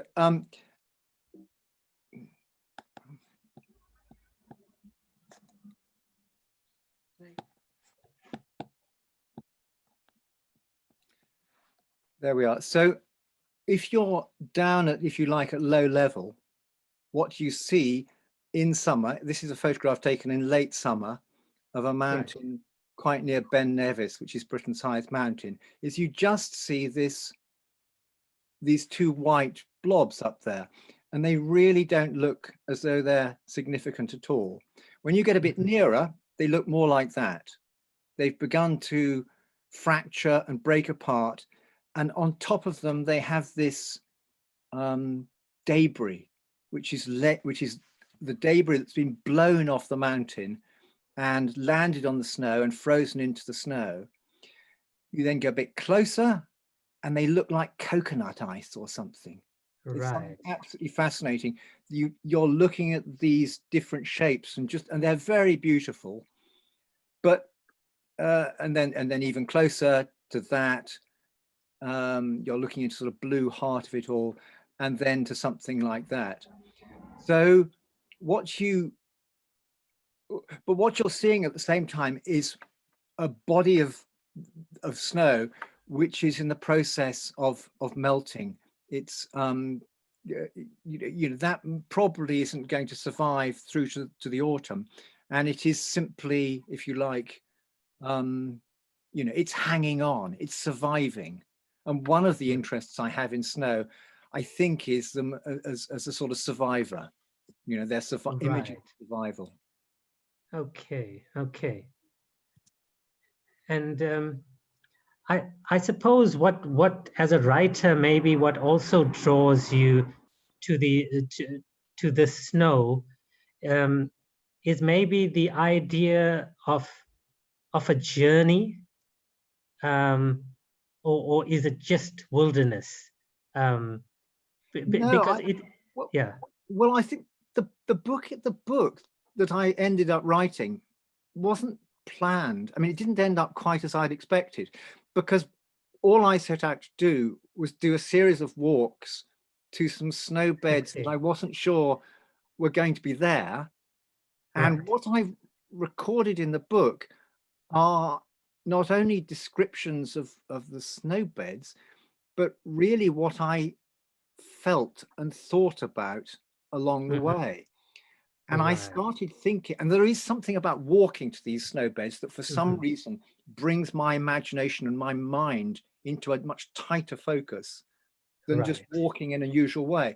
And I started thinking about my own life and about a lot of really big questions in relation to love and death and mankind, the environment, nature, all sorts of things began to sort of pass through my mind. And I tried to put all of these into the book. So rather than just writing a sort of book, which is a kind of tourist account of going to this bit of snow and that bit of snow, what I was trying to do was trying to give a much more loose account of this man of a certain age in slightly decrepit health, forcing his way and not quite knowing why to go and see these bits of snow. Okay. Now, do you think the popularity of the book is also because of that inner journey that people have, that you describe? And when I talk about the inner journey, I'm talking specifically about your wife. Yeah. Well, I mean, my wife died about 5 years before I wrote the book, before I set off on the journey. And we had been up to the Scottish Highlands, the Scottish mountains quite a lot. So I had some sense that in going up there, I would be thinking quite a lot about her because she wasn't with me. And if I had been, you know, if she hadn't died, she'd possibly have been walking it with me. Although having said that, she suffered from acute vertigo. So some of the walks, which go up very steep slopes, she definitely would not have managed. But she was very interested in snow as well. I mean, I think what I began to realize was that my interest in the snowpack, these disappearing bits of snow, had begun to really take shape in my 30s, when I was beginning to have a sense of my own life as being finite. I think up to that point, I had a sense always that life was ahead of me, as you do. But by then I had 2 children, and I was thinking to myself that, you know, life was not something lying ahead of me. Life was happening now, you know, this was it. And of course, what happens when you get to that position, you start thinking ahead and thinking, you know, how many years have I got left or whatever. I mean, this may be not what everybody thinks in their 30s, but I think that realization gradually sort of was coming upon me. And so when I went and did this walk, and when my wife's death, of course, made, you know, had an enormous impact upon me. And so when I went and did the walk, I was finding myself connecting that sense of loss and transience with her death, and also with the snow beds themselves, which are, as I say, in a losing battle with time. They are melting fast.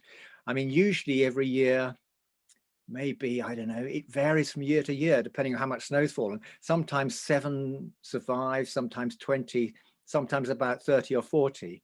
But in the last couple of 100 years, there's really only one snow bed that reliably tends to survive, and that too has been melting more in the last 20 years as a result of global warming. So it's a dicey, precarious business. And I think what I began to have a sense was, I mean, I remember writing this, that I had a sense of the, and this is a really odd thing to say, but I had a sense of the snow beds as somehow being heroic, that they were almost heroically hanging on to existence in this losing battle against the elements, against the heat of the sun and the rain, which melts them a lot too. So all that sort of got tangled up in together. And I think the book is actually quite a tangle, but you know, there it is. Yeah. I must say, maybe it's the romantic in me, or maybe, you know, conditioned to kind of positive endings. I was going more to, I was leaning more towards an interpretation of melting snow in the sense of getting over grief, getting over the winter. You know, that is how I was sort of thinking about it. But I understand what you are saying. You know, you also talking, but we're coming at it from different angles. You know, and yeah, there's a almost a subgenre of nature writing. I mean, there's a subgenre of writing which is nature writing, new nature writing, and there's a subgenre of that which, it seems to me, which is about getting over different difficult experiences in your life. I mean, this started with the English nature writer Richard Mabey, who wrote a book in the 1990s called Nature Cure. And there have been a number of books, quite a lot of very, very good books since then, in which essentially what the writer is saying is, if you go to nature, you will get over the problem you had, whatever it is, if it's bereavement or whatever it is, or alcoholism, or the death of whatever it is. Nature helps massively in getting over it.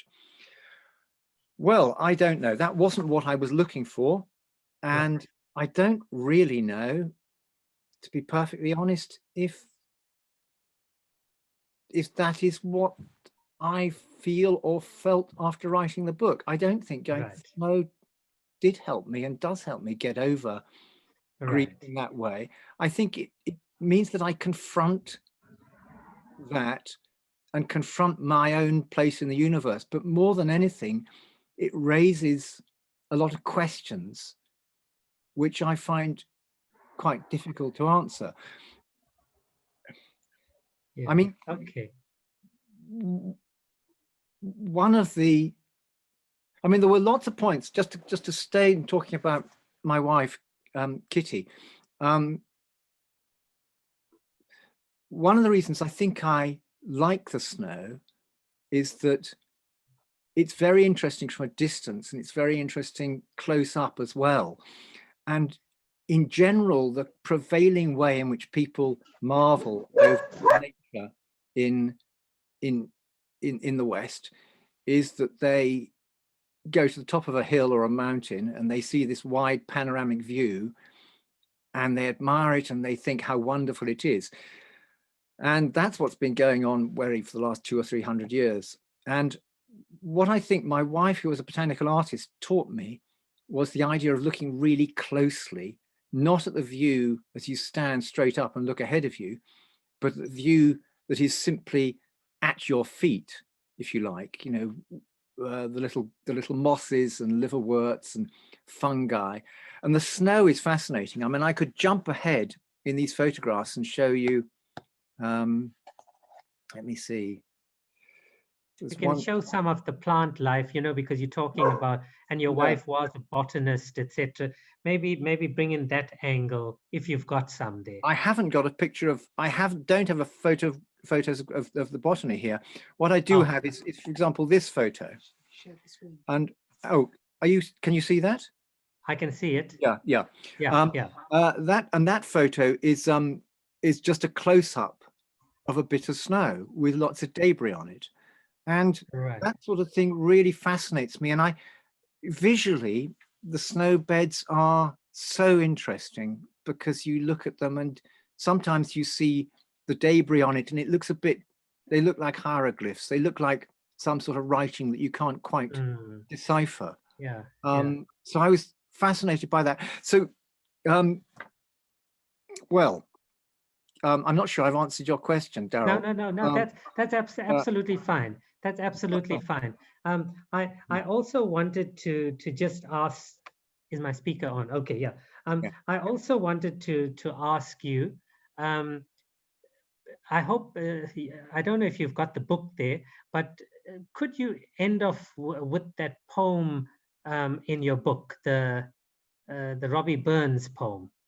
Oh yeah, okay. Yeah. If you could end with that, but maybe show us just a bit more of the snow because you've got a few more photographs. I've got a few more photographs. I'll show you that. That's right. Okay, right. Well, let me show you one or two more. This is a photograph taken when I was crouching beneath a snow bed off the side of a mountain called Ben Macdui in Scotland.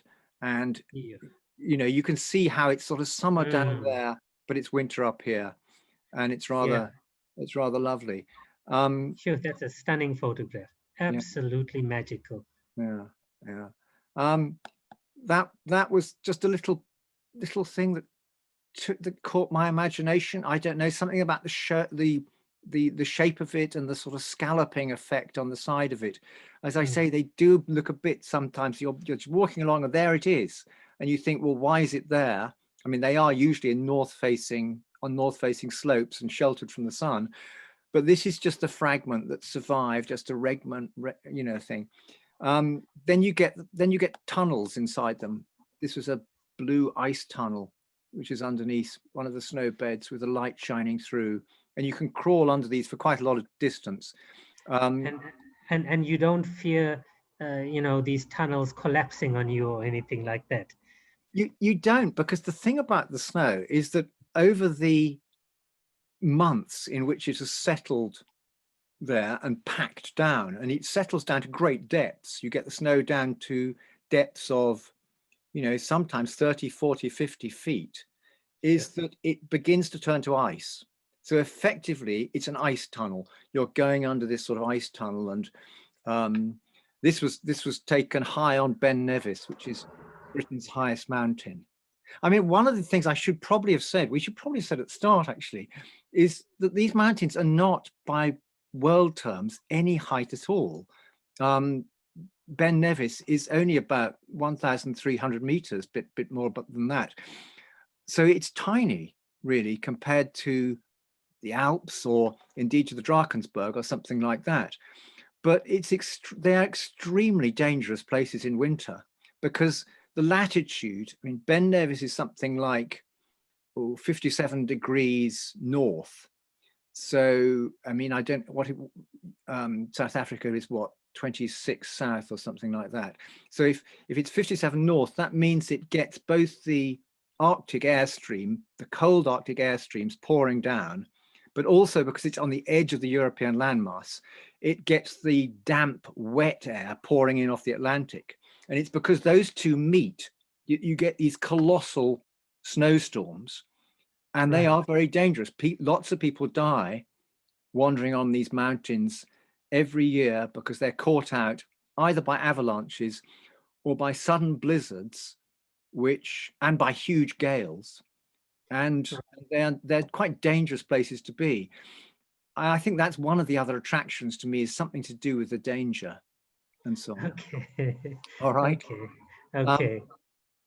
Shall I show you another photo? I mean, yes, sometimes these photos just interest me because of the, because they look somehow interesting in themselves. I walked towards this one. Oh no, sorry, wrong one. I walked towards that one, and it's quite big. It's about 200 or 300 meters long, maybe, and it looked to me like some sort of crashed bird. I had a sense of speed and force, as though this bird had crashed into the side of the mountain.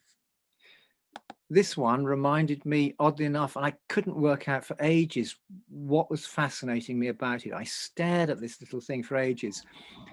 And finally, I realized that it was reminding me, it's just a tiny little bit of crystals. It's reminding me of a Viking mask. Yeah, that's what well, I didn't see the Viking part, but I definitely saw the mask. Yeah, the two eyepieces. Yeah. And there is a gold mask like this dug up from a Viking tomb in the British Museum. And somehow that had been lodged in my head. So what really interested me was not just the resemblance, it's what was going on in my mind. That I had this memory of this mask in the British Museum. Suddenly I saw the snow, and the correspondence had somehow been established. But it took me a while to find it out anyway. Okay. The most extraordinary moment, though, on the walks for me was when I went up a mountain called Craig Meggie, which again is not terribly big. I mean, it went up and the weather was sort of in and out. It was right towards the end of the summer. You know, it was one of the last walks I did. And I came up and I could see this little bit of snow in a ravine. And it was quite steep, so I didn't climb the ravine, but I went up the side of the hillside, and I got out my binoculars and focused on it. And what I saw was this. And immediately, this looked human to me. I had a sense of it as being human, and it looked like, at first I thought, oh, it looks like a bit of fallen statuary, the statue of Lenin or something like that, which has fallen which has been toppled in some sort of post-Soviet era. And then then it suddenly came to me that it was like an angel. And it was a terrific moment somehow. That sense, because a lot of what I was thinking about was about God and the meaning of life. And suddenly there was this sort of crashed angel that I was looking at. It was a really moving moment. Okay, sure. That's the bigger one. Yeah. More textured. More textures, yeah. Yeah. Okay, sure. No, but it's a fascinating subject, absolutely fascinating. And, I think it's a genre that it's not a very established genre in South Africa. Is it not? It's not really, so, yeah, but Chris, we're running out of time. So could I worry you to maybe read, do you have more photos there? No, that's all I've got. Oh, okay. Yeah. If you could read the poem, and if you've got any other comments, and if you could after that just close your slideshow, because I don't know how to check it. Oh no, I can see it's fine. I can watch the questions. I can certainly close it.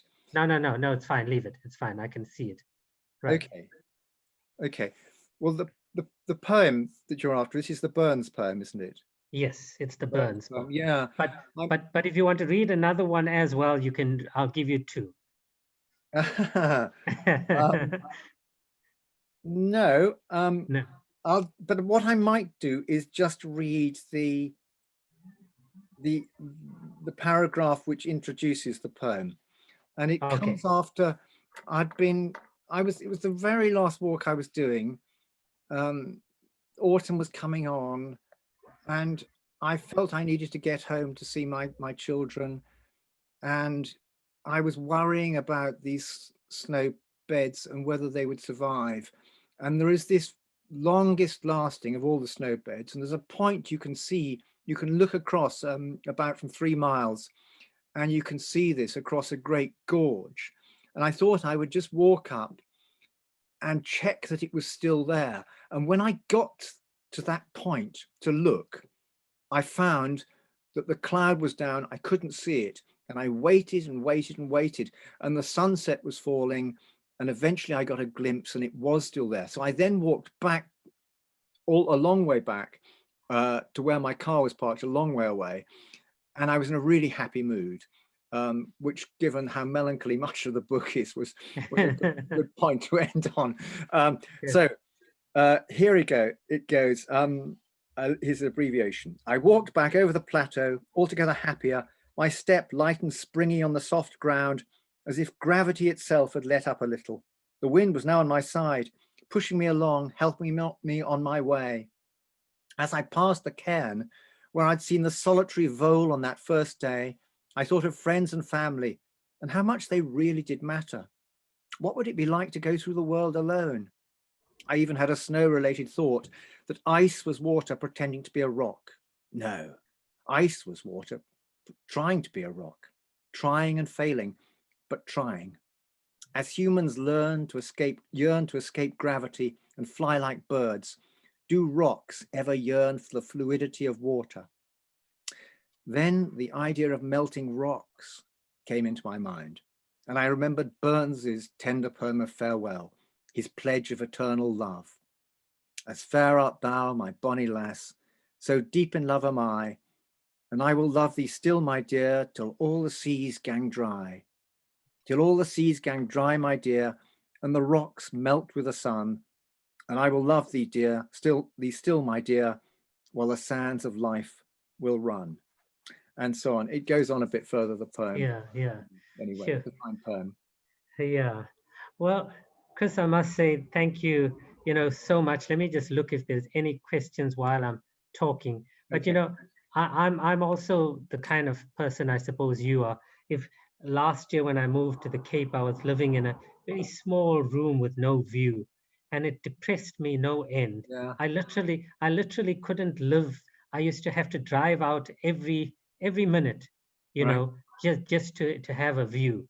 And now I'm much happier where I am, because as long as I can see, to the left and to the right and 180 degrees and more, I'm happy. A room with a view.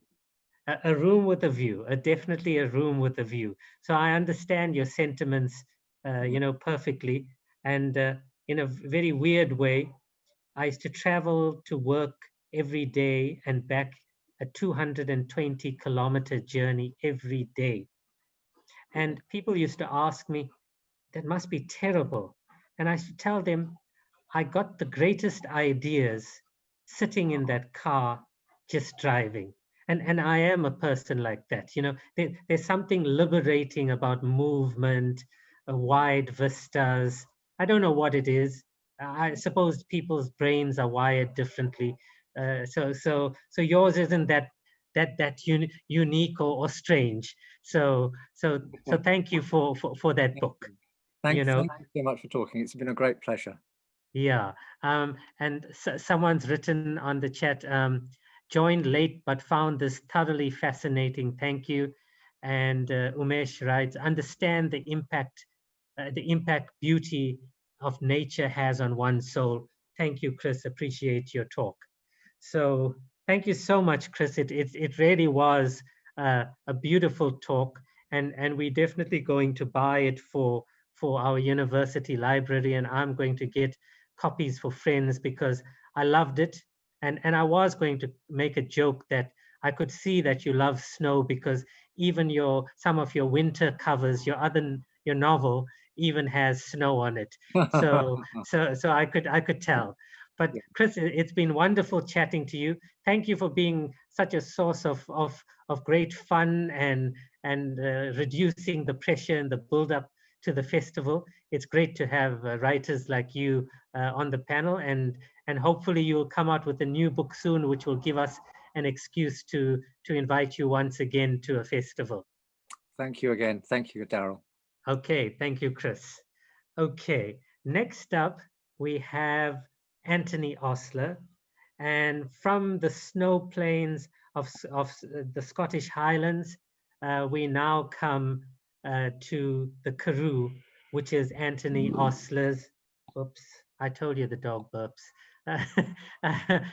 which is Anthony Osler's world. And Anthony is, I don't know what exactly to call his writing. Some call it short stories. I find it to be inspirational writing. That is what I call it. I don't know if there's a genre like that, but it lifts my soul. So Anthony, it's always a pleasure to see you, and I hope that your computer is working and I'll be able to see your face. So welcome to the Madibaland World Literary Festival.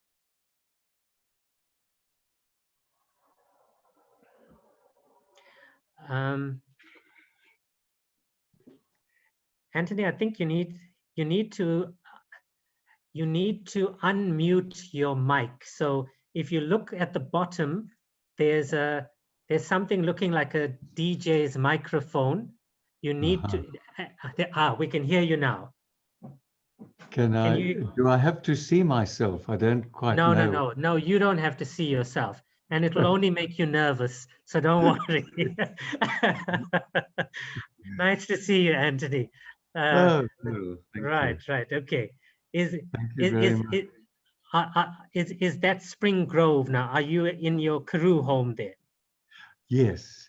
And okay. So where I'm sitting now, well, first of all, just to thank you always, Daryl. It's wonderful to see you.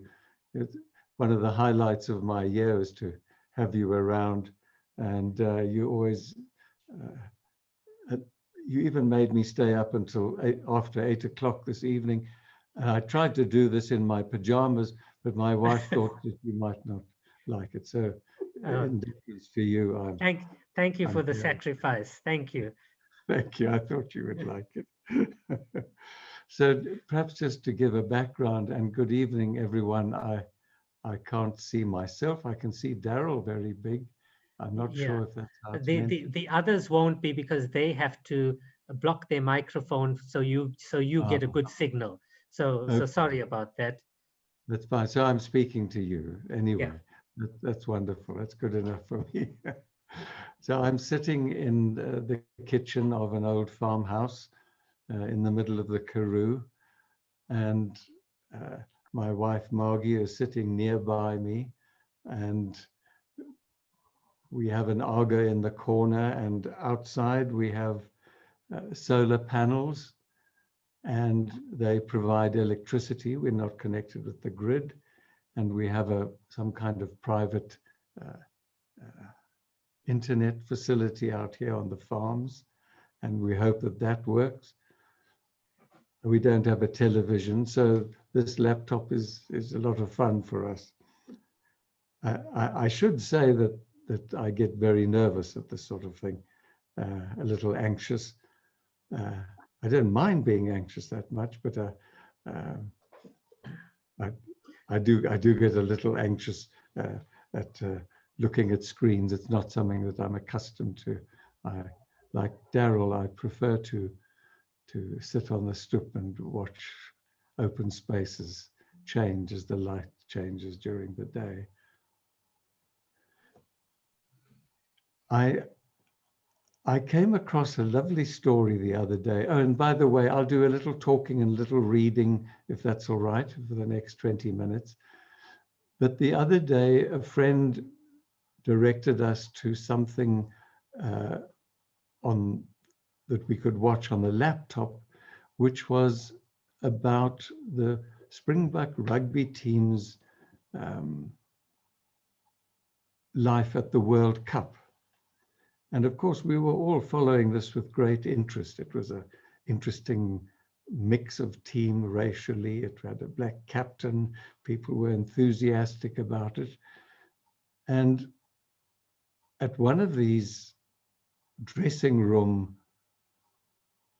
talks, there'd obviously been some complaints from these young players about the difficult conditions that they were living under and the stress of it.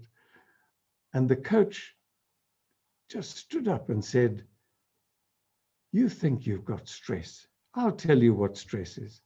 Stress is being a single mother with 6 children living in a backyard shack in the township. That is stress." And then he said, "And that's who you are playing for. And if you can remember that, then the rugby will look after itself."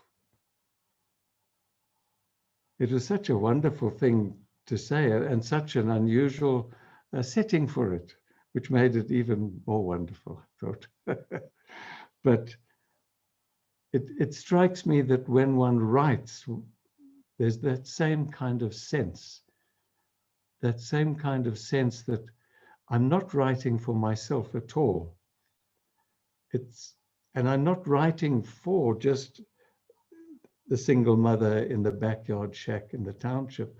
I'm writing for everybody who I meet and everybody who I don't meet, but I know is there and part of this world.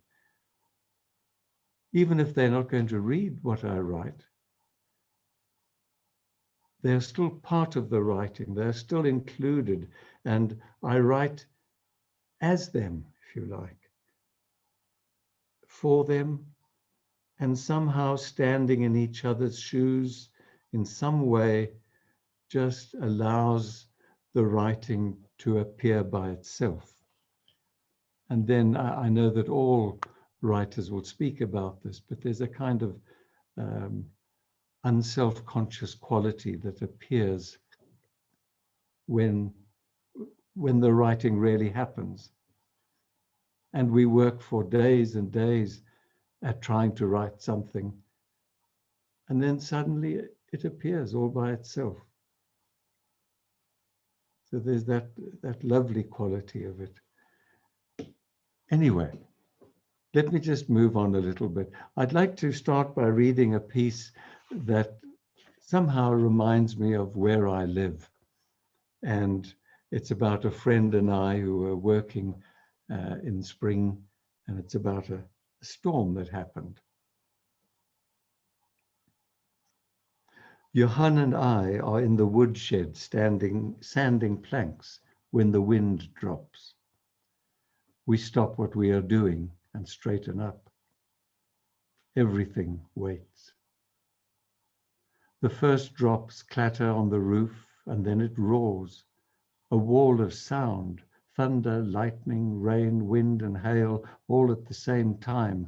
We can't speak, can't think, can't hear anything except the battering. So we just stand there with our mouths open. In all directions, the veld and koppies are wiped out. Then the storm races on to the east, and a great silence wraps around us. The leaves on the vine are shredded. Hailstones lie everywhere, piling up against the western walls. I go inside for a bottle of whiskey. When I come out, Johan has taken his clothes off and is rolling on the grass. We fill our glasses with Glenfiddich and hailstones, and we toast this astonishing universe. Anyway, it's wonderful living out here. All sorts of things happening all the time. And there's Daryl in front of me. It's a good thing. It's a good thing you didn't have the size of hailstones that Peter Maditzburg had the other day. You know, yeah. But anyway, you carry on. Let me not disturb you. Thank you. During lockdown, although we've had quite an easy lockdown, of course, because we've always got open space. But I listen to the radio a lot. We don't have television. We've never had it. And so I wrote this about the radio. It's called Attachment FM. I turn off the radio, exhausted by all the shouting, by kill the Boer, burn the trucks, by the avalanche of argument and blame. The truth is, though, I'm just doing just the same, yelling at the radio, booing the begrudges, these thin white lips pulled tight, forgetting that brokenness may in some way be a kind of healing.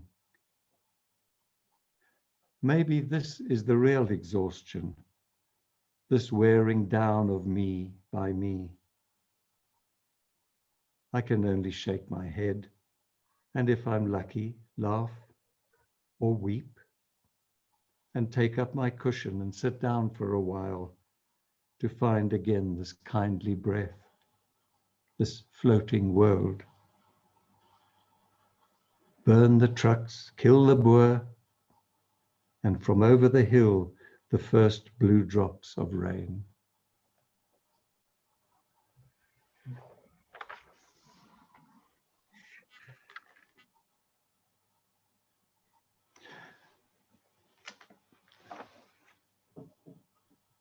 Whenever I see Daryl, I want to read a particular story, and he's probably exhausted by it now. I'm just going to have a glass, Daryl. It's windmill water.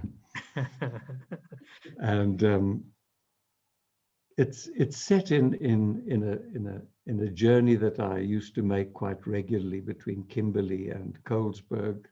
I did some legal work up there in Kimberley at the time. And I stopped outside Kimberley on my way home to fill up the cars. I did.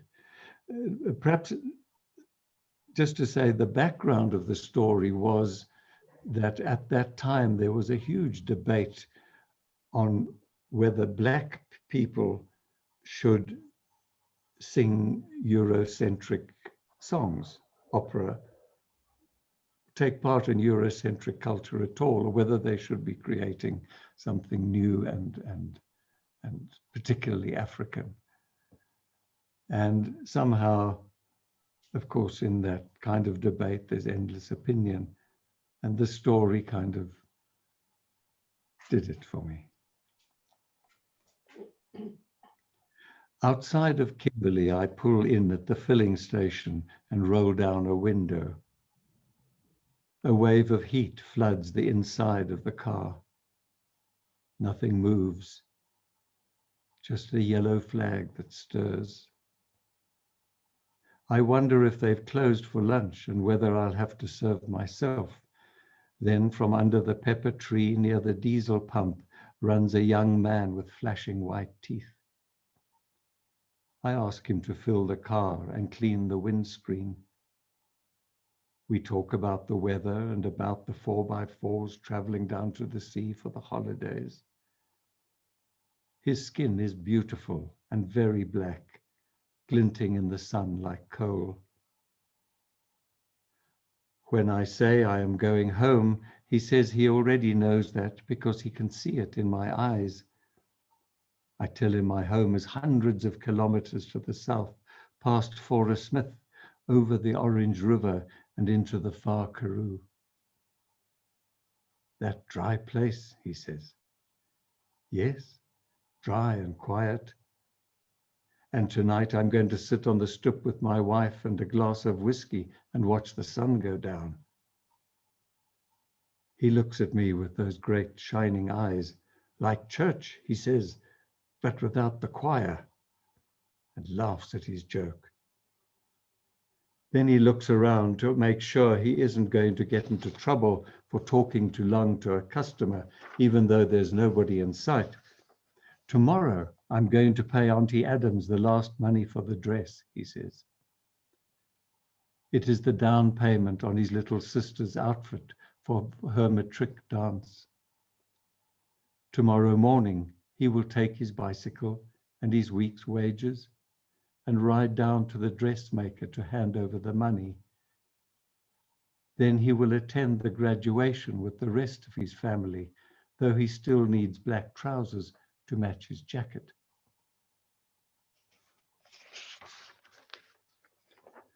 I open my suitcase in the boot and pull out a pair of black legal pants. The young man takes them, tells me to wait. No moving, he orders me. Then he runs off behind the building while I stand obediently at the car. The sun drills down relentlessly. Out he comes again in my work trousers and a black jacket, out to the thorn tree with its sparse leaves, where he takes up a pose in the shade. Legs apart, chest forward. And there he begins to sing.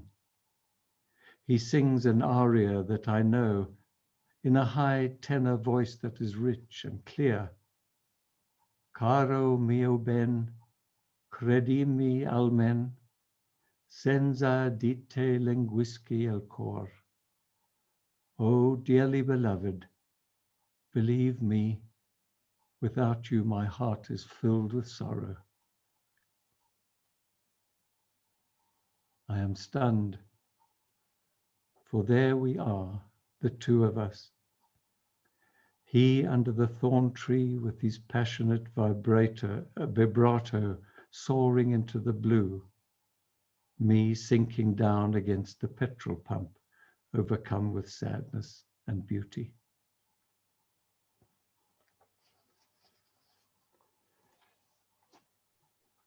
This country is just astonishing, you know, really. It's just astonishing sometimes. And you never know what's coming around the corner. It's a traditional Zen teaching in a way, I suppose. You never know what's coming around the corner. Sometimes it may be a bus. Sometimes it may be an ice cream cart. When I did legal work up in Kimberley, I used to mediate and arbitrate labor disputes. And one day I was involved in a wage negotiation, I think it was, between a white farmer and his staff.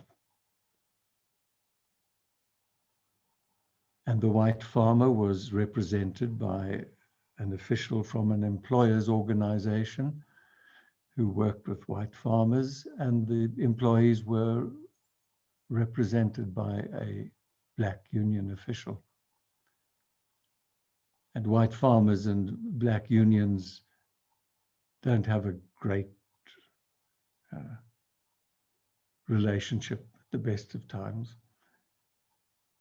But anyway, there they were, and the farmer was very disgruntled at being summoned to answer for himself, and so on. And at some point, the union made a demand, and the farmer, or through his representative, made an offer. And I asked the union to go outside with the laborers and discuss the offer, who were clearly not very happy with it, but just to slow things down and get the process going. Then it was the time for the farmer's representative to leave, and he leaned over towards me in that way that happens amongst white men, and with a kind of a wink, knowing that I would understand exactly what he was saying, he said, "These blacks just can't get anything together. They're so stupid, he said. And I don't even remember standing up. I just found myself stood up and I said, this work is deeply important for me. And I cannot do it unless I have deep and genuine respect for everybody who is taking part in it. And in fact, I said, I don't think I can live in this country in any other way. He left very quickly. I waited. The union came back with the employees. They didn't like the offer. They were waiting for the farmer and his representative to come back, and they just didn't come back. And we waited, and I asked the receptionist to go and find this representative. He couldn't find him. I then sent the interpreter to go and look for him, and eventually she came back and said, I don't know, but there's a white man crying in the parking lot. There's a white man crying in the parking lot. Eventually, I realized that this was the farmer's representative, and I actually told the union to go out and find him and see if they can sort this issue out between the two of them. I said, you might find he's quite amenable now. And they left. And eventually I got back a signed agreement. The union were happy. The employees had got more than they'd asked for in the first place. And they were very happy and left. And then someone knocked on the door, and it was this representative, this white farmer's representative. And he just came in and he said, I could see he was terribly emotional. He just said, ek weet nie wat om te sê nie. I don't know what to say. My hele lewe is omgedop. My whole life is just turned upside down. Ek wil net dankie sê, commissaris. Dankie. And he started crying again. And we shook hands and I wished him well and so on. But it just struck me that that's also the sort of person that I write for, or the sort of person I have in my heart when I write. You know, everybody lives their own life and we all do our best in various ways, even though it doesn't always look like it. And we just never know. And I'm sure everyone who writes is so aware of it that sometimes years after a book has been written, somebody writes and says, this was so meaningful for me. Thank you so much. All right. I'm looking at the clock on the wall, Daryl. I'm almost there. I've got one last, let me just finish this one. Here, this is also a new piece, Daryl. Even you won't know it. Okay, looking forward. I've called it The Old Folks at Home. It's about my wife and me in the middle of winter. And it's about our life here. And there you go. She hasn't heard it either. Om, hallelujah, and amen. It's time to meditate again. It's so boring this morning.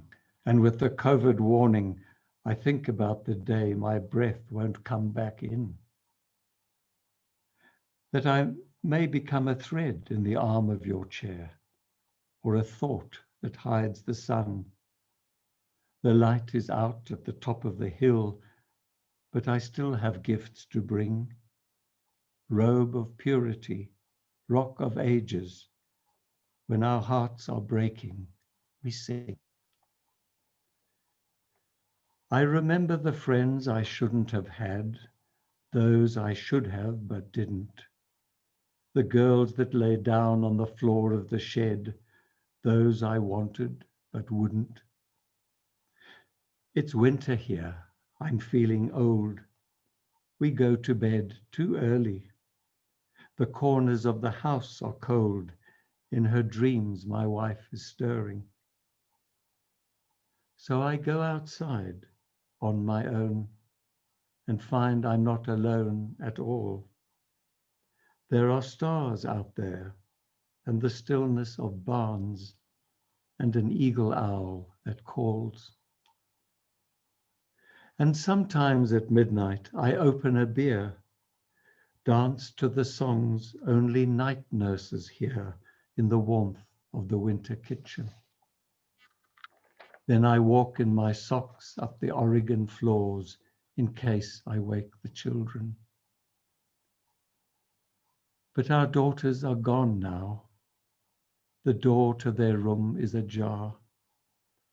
And in the end, I go back to bed, to the warmth of those wrinkled arms, leaning into each other like seals, sleeping as our babies once did, leaking soft sighs, one breath. Whose arm, whose leg, whose enlightenment is this?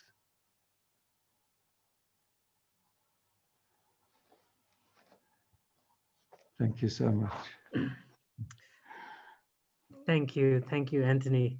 I think even I know you hearing silence your side, but I think even if you were in a room full of people, I think you wouldn't get applause. I think it would just be silence because it was. I mean, everyone is just saying absolutely beautiful. Beautiful is the word that keeps on coming on this chat. And Umesh is saying, I'm really moved by your compassionate sharing, both inspiring and humbling. Raj is saying, great stuff, thank you. Yeah, lots of Melody is saying, beautiful. Yeah, it just goes on. I can see something from Isabel saying, thank you, Anthony. Oh. Yeah, so I want to say, I always like to close a day with something that people will remember, that they will take to bed with them, and the next morning they won't be able to forget. And I'm sure that most people who are here today will agree. But I want to tell you, I thought of you last night. My daughter has an assignment, it's her last assignment, and she's an art student now, and they asked her to write on failure and must give an example from art of failure. And I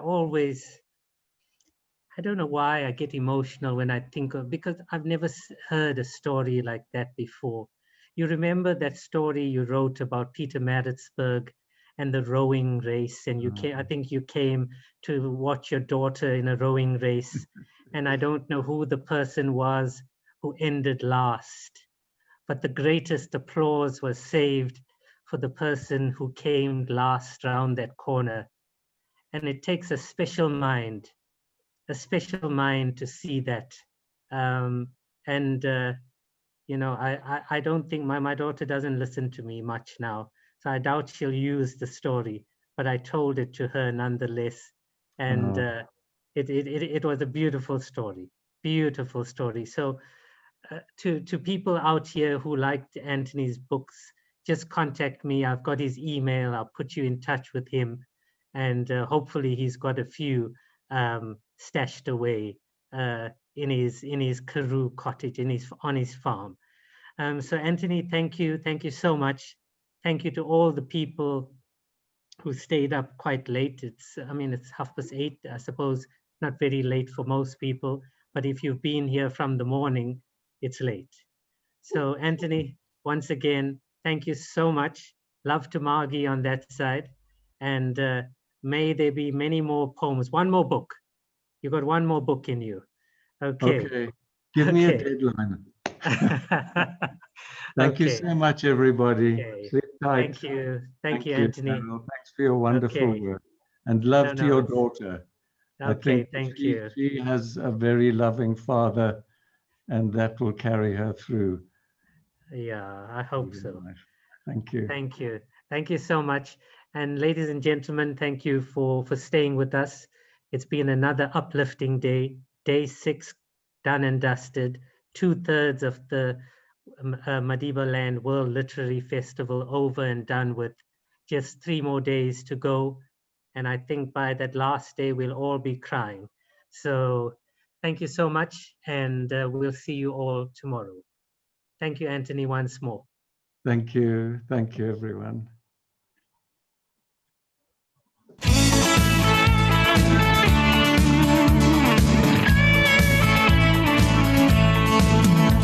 In Richmond draai die windpomp en ek voel hoe waai die wind teen my gesig.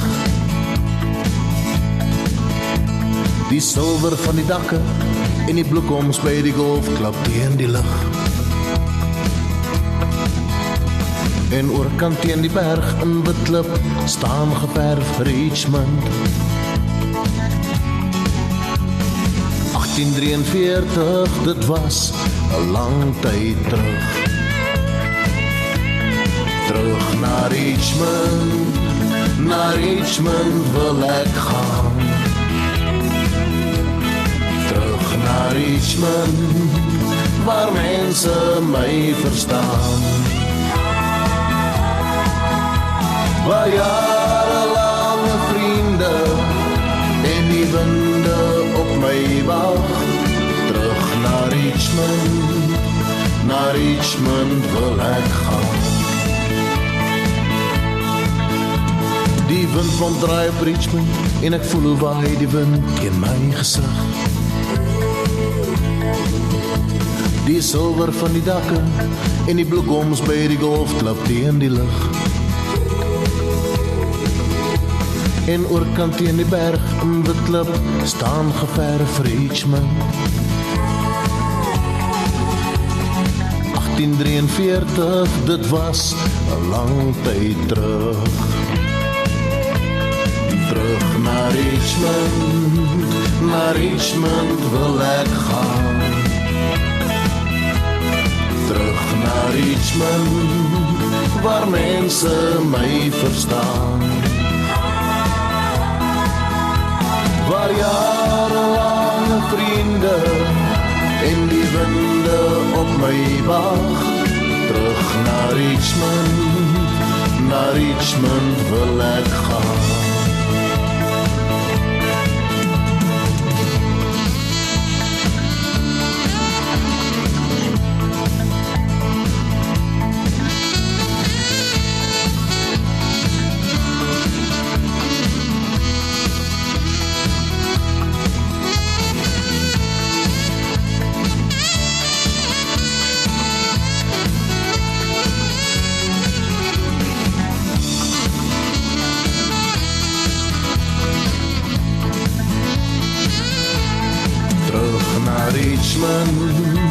Naar Richmond wil ek gaan.